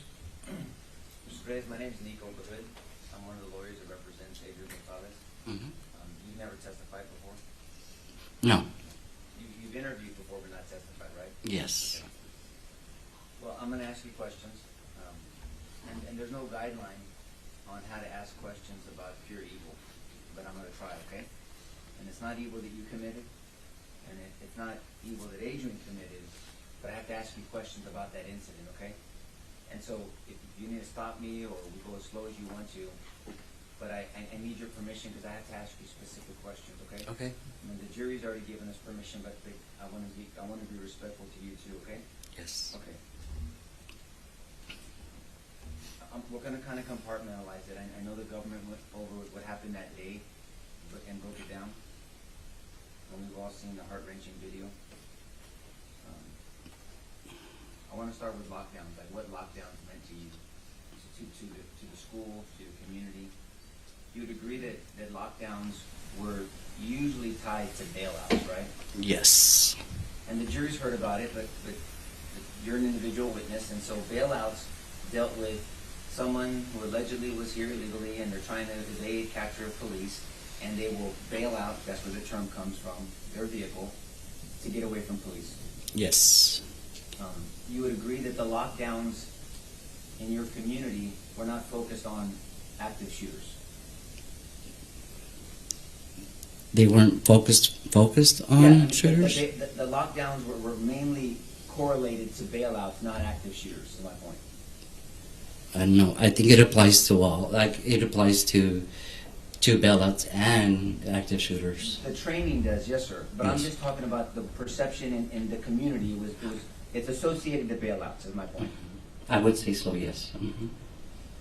And so the lockdown rules, I believe you testified, and this is how you were trained: lights off, get under the table and hide, right? Yes. But there's another critical point of the protocol, right?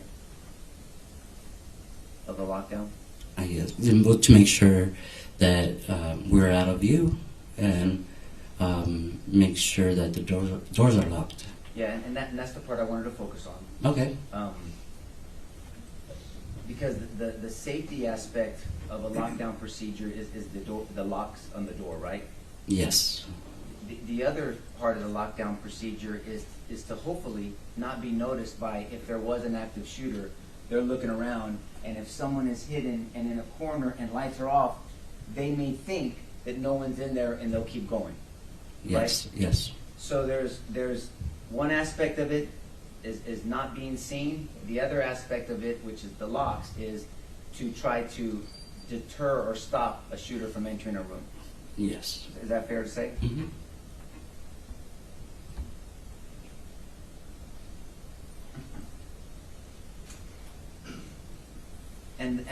And the school had rules on locks, correct? Yes. And the rule was that the doors were to be locked at all times. Yes. I mean, and the rule was no exceptions. Right? Yes. But there was a culture in the school where, and because of resources, that there weren't enough keys to go around to substitute teachers, that there was a magnet system used at the school. Right? That depended on the teacher, I guess, yeah.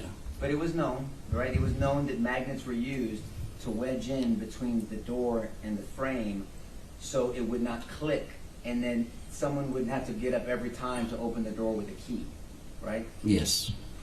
And this is not your decision, but it's not like other schools that have like a key fob where they can just click it and then put it back in and easy access, and it can lock easily as well, right? Yes. Teachers actually had a key. Yes. And so it wasn't an official system supported by the administration, but it was a system that many, many teachers used, that magnet system, right? I've seen it not only in our district, but I've seen it in other districts as well. Yes, sir. And then that's what I mean. This was more of a culture of the whole school district, that for whatever reason these magnets were used, right? And yes. And is it fair to say that the administration discouraged them but did not ban them?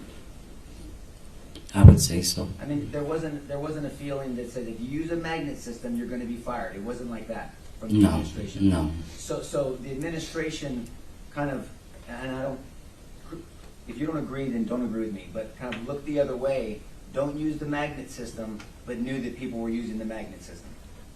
Is that a fair overall statement? I mean, I would assume that she knew. I mean, Well, you're talking about Ms. Gutierrez, the principal, but I'm just talking about the whole district, right? yeah, I guess, yeah. Because your words were the magnets were used in other schools that you know of, right? Correct? Yes, And then also, not only, those are for the indoor locks, but the external locks, the external doors were supposed to be locked at all times, correct? yes, And you know now that the external door was not locked, right? yes, now I know. But the east door was always left unlocked, correct? The one near the library? Yes, And the reason why is because kids would go so much that they just left that one, that was knowingly left unlocked. I think they were all left open due to rotations, going to PE, going to computer lab, going to other places, yes. And if I can direct your attention back to your room,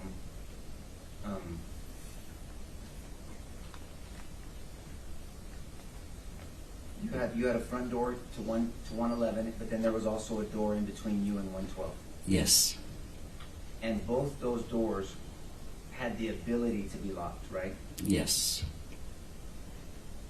And you know, do you know now that both doors were not locked? no. No, you don't know, or no, they weren't locked? I didn't know that they were both unlocked. And I'm not being disrespectful, okay? Whose responsibility is it in room 111 to make sure those doors are locked? That would be my responsibility. And so, and the reason why you had left doors unlocked in the past is because your room had printers in them, correct? I had what we call like a community printer. Yes, sir. And not necessarily leave the door unlocked. Sometimes it just didn't latch. Well, that's a different issue, right? So Yeah. there's we'll talk about the latching issue in a second, and you reporting that to the school. But on the community printer, there was actually people would come into your classroom 2 to 3 times a day. You've said before, Mm-hmm. and would use the printer, and so you would leave it unlocked at times. Yes. But at times you had a student, I think it was Rogelio, that Yes. you had appointed. So whenever you did leave it unlocked, he would get up to open the door for the printing and when someone needed to come in. Yes. But at other times you would leave it unlocked just because it was a distraction, I think, an inconvenience, I believe you said in the past. Yeah, it was sometimes an inconvenience, but I mean, I wouldn't leave it open all the time. Unlocked all the time, I mean. I understand. But on this day, the doors between 111 and 112 were unlocked, right? I believe that one was unlocked just because Miss Mireles, who was the special ed teacher on that side, she always came in through there to get something printed. So yeah. But the rule still said that the doors had to be locked, right? Yeah, I guess, yeah.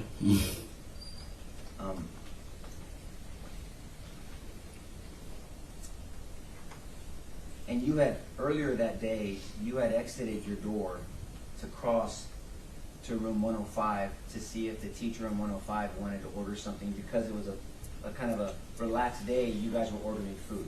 Yes. Mm-hmm. And so at some point, we can play later for the jury, but you've seen that you leave your classroom from 111 and you cross the hall to 105, and then at some point you come back to your room. Yes. And have you seen the video of you doing that? Yes. And did you recognize that it looked like the door, just you opened it right away, it wasn't locked? No, I mean, not that I opened it right away. Okay. But you don't recall using your key, and you couldn't say whether you had locked the door or not, right? The only reason that I know that I don't know for sure if I locked my door or not was because I still had my keys on my arm when I ended up in the hospital and all that. So if I still had my key here, why would I have it here if I didn't lock the door? That's what Is in your mind. is in my mind, yes. Are you aware now, today, that the Rangers came to a conclusion that the door was not locked? Yeah. hmm And so that was a factual objective determination that an independent investigator made, right? Yes. Okay. Now I do want to talk about the malfunctioning, because your door, although it was able to be locked, sometimes the catch would get stuck in the door, right? Yes. And you'd have to kind of either shake it or jimmy it, and then it would click when you would shut the door. Yes. You had reported it. You claimed and I'm say claimed only because we don't have a work order, but you claimed that you reported it to the school, correct? Yes. And I believe you have said that you reported it to the principal and to the secretary. Is that true? Yes. But there's not an official work order. We cannot, the government or us, we can't get our hands on a work order where you're requesting for them to fix that malfunction, right? Yes, but I think that the school police department should have a record of that. If they did walkthroughs, how come they didn't report it? Okay, well, you're asking a question, and I can try to answer that. Mm-hmm. You guys didn't have a police officer assigned to your school, right? No, but they did walkthroughs. Well, we'll go one thing at a time. Okay. You didn't have a police officer assigned to your school, right? No. So the high school had a police officer full-time, but unfortunately your school did not have a police officer full-time, right? No. And the walkthrough, by whomever, whichever PD did it, it was to make sure doors were locked, right? Yes. And is it safe to say there was a culture of warning teachers when that police officer, whoever it was, would check on the doors so them to remove the magnets? You remember that? No. Like teachers wouldn't tell other teachers that the police officer is there to remove the magnet? No. Okay. So now I wanna direct your attention back to a little bit to before the incident happened. I think you testified that you thought you heard books dropping on the floor, Yes. but it was far but loud, correct? Yes. And then it got closer, Yes. and then at some point you said that you saw sheetrock chipping off of the walls. Something was falling or, yeah. Can you, because maybe I'm not clear, can you, Judge, may I stand up, please? Yes. If you're sitting at your desk in that room, Mm-hmm. will you tell me where to stand where the front door is to 111? On this side. Tell me when to stop. Right there. Okay. Right there. And That's fine. and is this the distance you were sitting as well? I mean, your desk from the door? No, I would say it's probably where that gentleman's right there. This gentleman here? Yes. Right there. Right there. Do you know the measurements of your schoolroom, of your classroom? Mm-hmm. No, but I would say it's probably like 30 feet by 20 feet or something like that. Okay. And then when you saw, because I have to ask, when you saw things chipping and you made a decision ultimately to have the children hide, it was because you were worried that maybe they were in danger? Yes. In past lockdowns, would you go lock the door in past lockdowns? Well, I would have gone to go check the door, yes. And as these sounds got louder and louder, but in this incident, for whatever reason, and I'm not going to try to push you to try to remember why, you didn't go check the door to see if it was locked, right? No, because I was confused of what the noise was. I didn't know it was a gun at the time. And again, I have to ask this question. In the lockdown training, you're not taught to figure out what the danger may be. Once you make a decision to do a lockdown, one of the responsibilities is to immediately lock the door, right? Yes, but we weren't told like how we had practiced before. So when we would go into lockdown, it would usually come out on the intercom, or we had the Raptor system, which we never really used. So I wasn't too sure if we were on a lockdown or not. Okay, let's break that down, because Okay. you said two things. You said intercom and you said Raptor system. Mm-hmm. So everybody knows what an intercom is. We're going to hear about how the school used it, but let's explain what the Raptor system is. The Raptor system is an app that you have on your phone. So whenever there's something that's happening bad, it should come up on your phone and let you know that you're on a lockdown or something, or whatever's, you know, the problem. But if a teacher doesn't have their phone with them, then they can't get that part of the notification, right? That's correct, yes. Did you get a Raptor system notification? No, sir. Did you have your phone with you? Yes. Because you were receiving text messages and calls after you were shot, Which is surprising to me because I never got text messages during the school year. But so for sure, nobody was using the Raptor system to warn of this incident, correct? You didn't get a warning from your phone. I didn't get a warning on my phone. I don't know if anybody else did. Right. Now, I'm focused on you. Mm-hmm. And then the intercom system. In the past, how would the intercom system be used? Well, she would come on there and say, okay, we're on lockdown. And so we would do what we needed to do. And she is the principal? Yes. But in your training, a teacher doesn't have to wait for the principal to go on lockdown. They can make an independent decision themselves. Do you agree with that? I guess, yeah, you could. Well, I'm just going to respectfully push you on this a little bit.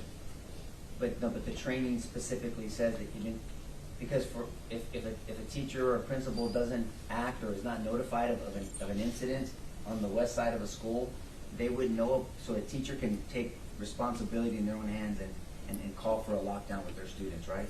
So I'm guessing that you're assuming that I knew that was a gun? Because I didn't make the correlation that the noise was coming from a gun until the gun was actually in my classroom. So the noise and the gun, I could not actually tell that we were in danger. It was just a loud noise and it was just banging. So if you're... I'm trying not to assume anything, that's why I'm asking questions, okay? And I'm really not trying to blame you or do anything disrespectful. I just have to ask these questions, okay? Okay. At some point, because we saw in the video, Amy Marin was yelling with another teacher down the hall, Mm-hmm. correct? Mm-hmm. And you have to say yes, just because Yes. she's typing down. I'm sorry. It's okay, it's just for the court reporter. And you did not hear Amy yelling? I did not hear Amy yell, no. Did the teachers in 112, what were they doing during this time? I'm not sure. I think that they were watching a movie as well. But at some point, you have stated that they were trying to lock their door. You believe that they were locking their door. I never stated that. Have you ever spoken before to grand jury? Yes.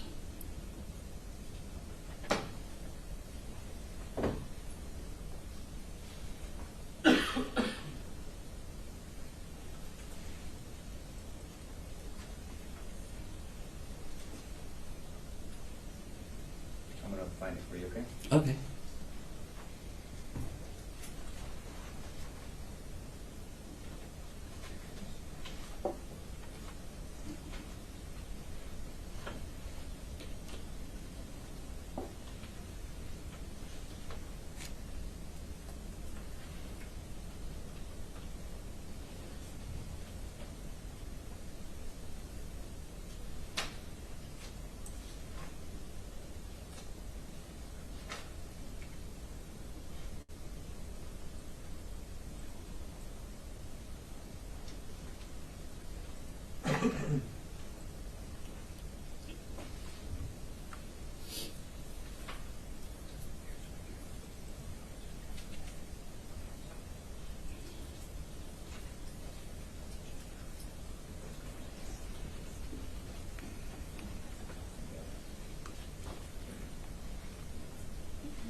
Trish, are you staying in town?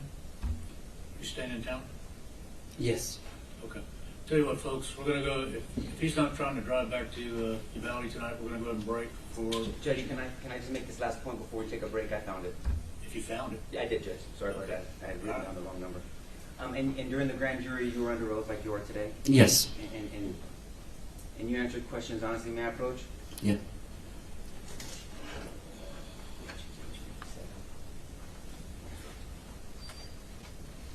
I'm going to direct your attention to the transcript of your grand jury testimony, okay? Can you read? line 13 to 17 to yourself, sir.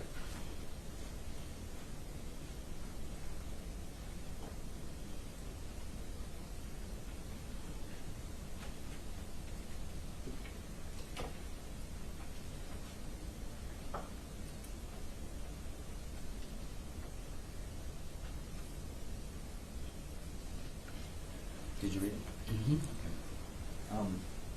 So as I said again, you testified before, because you were asked a question, did either of the teachers in room 112 come to your room and say, hey, I just got the Raptor?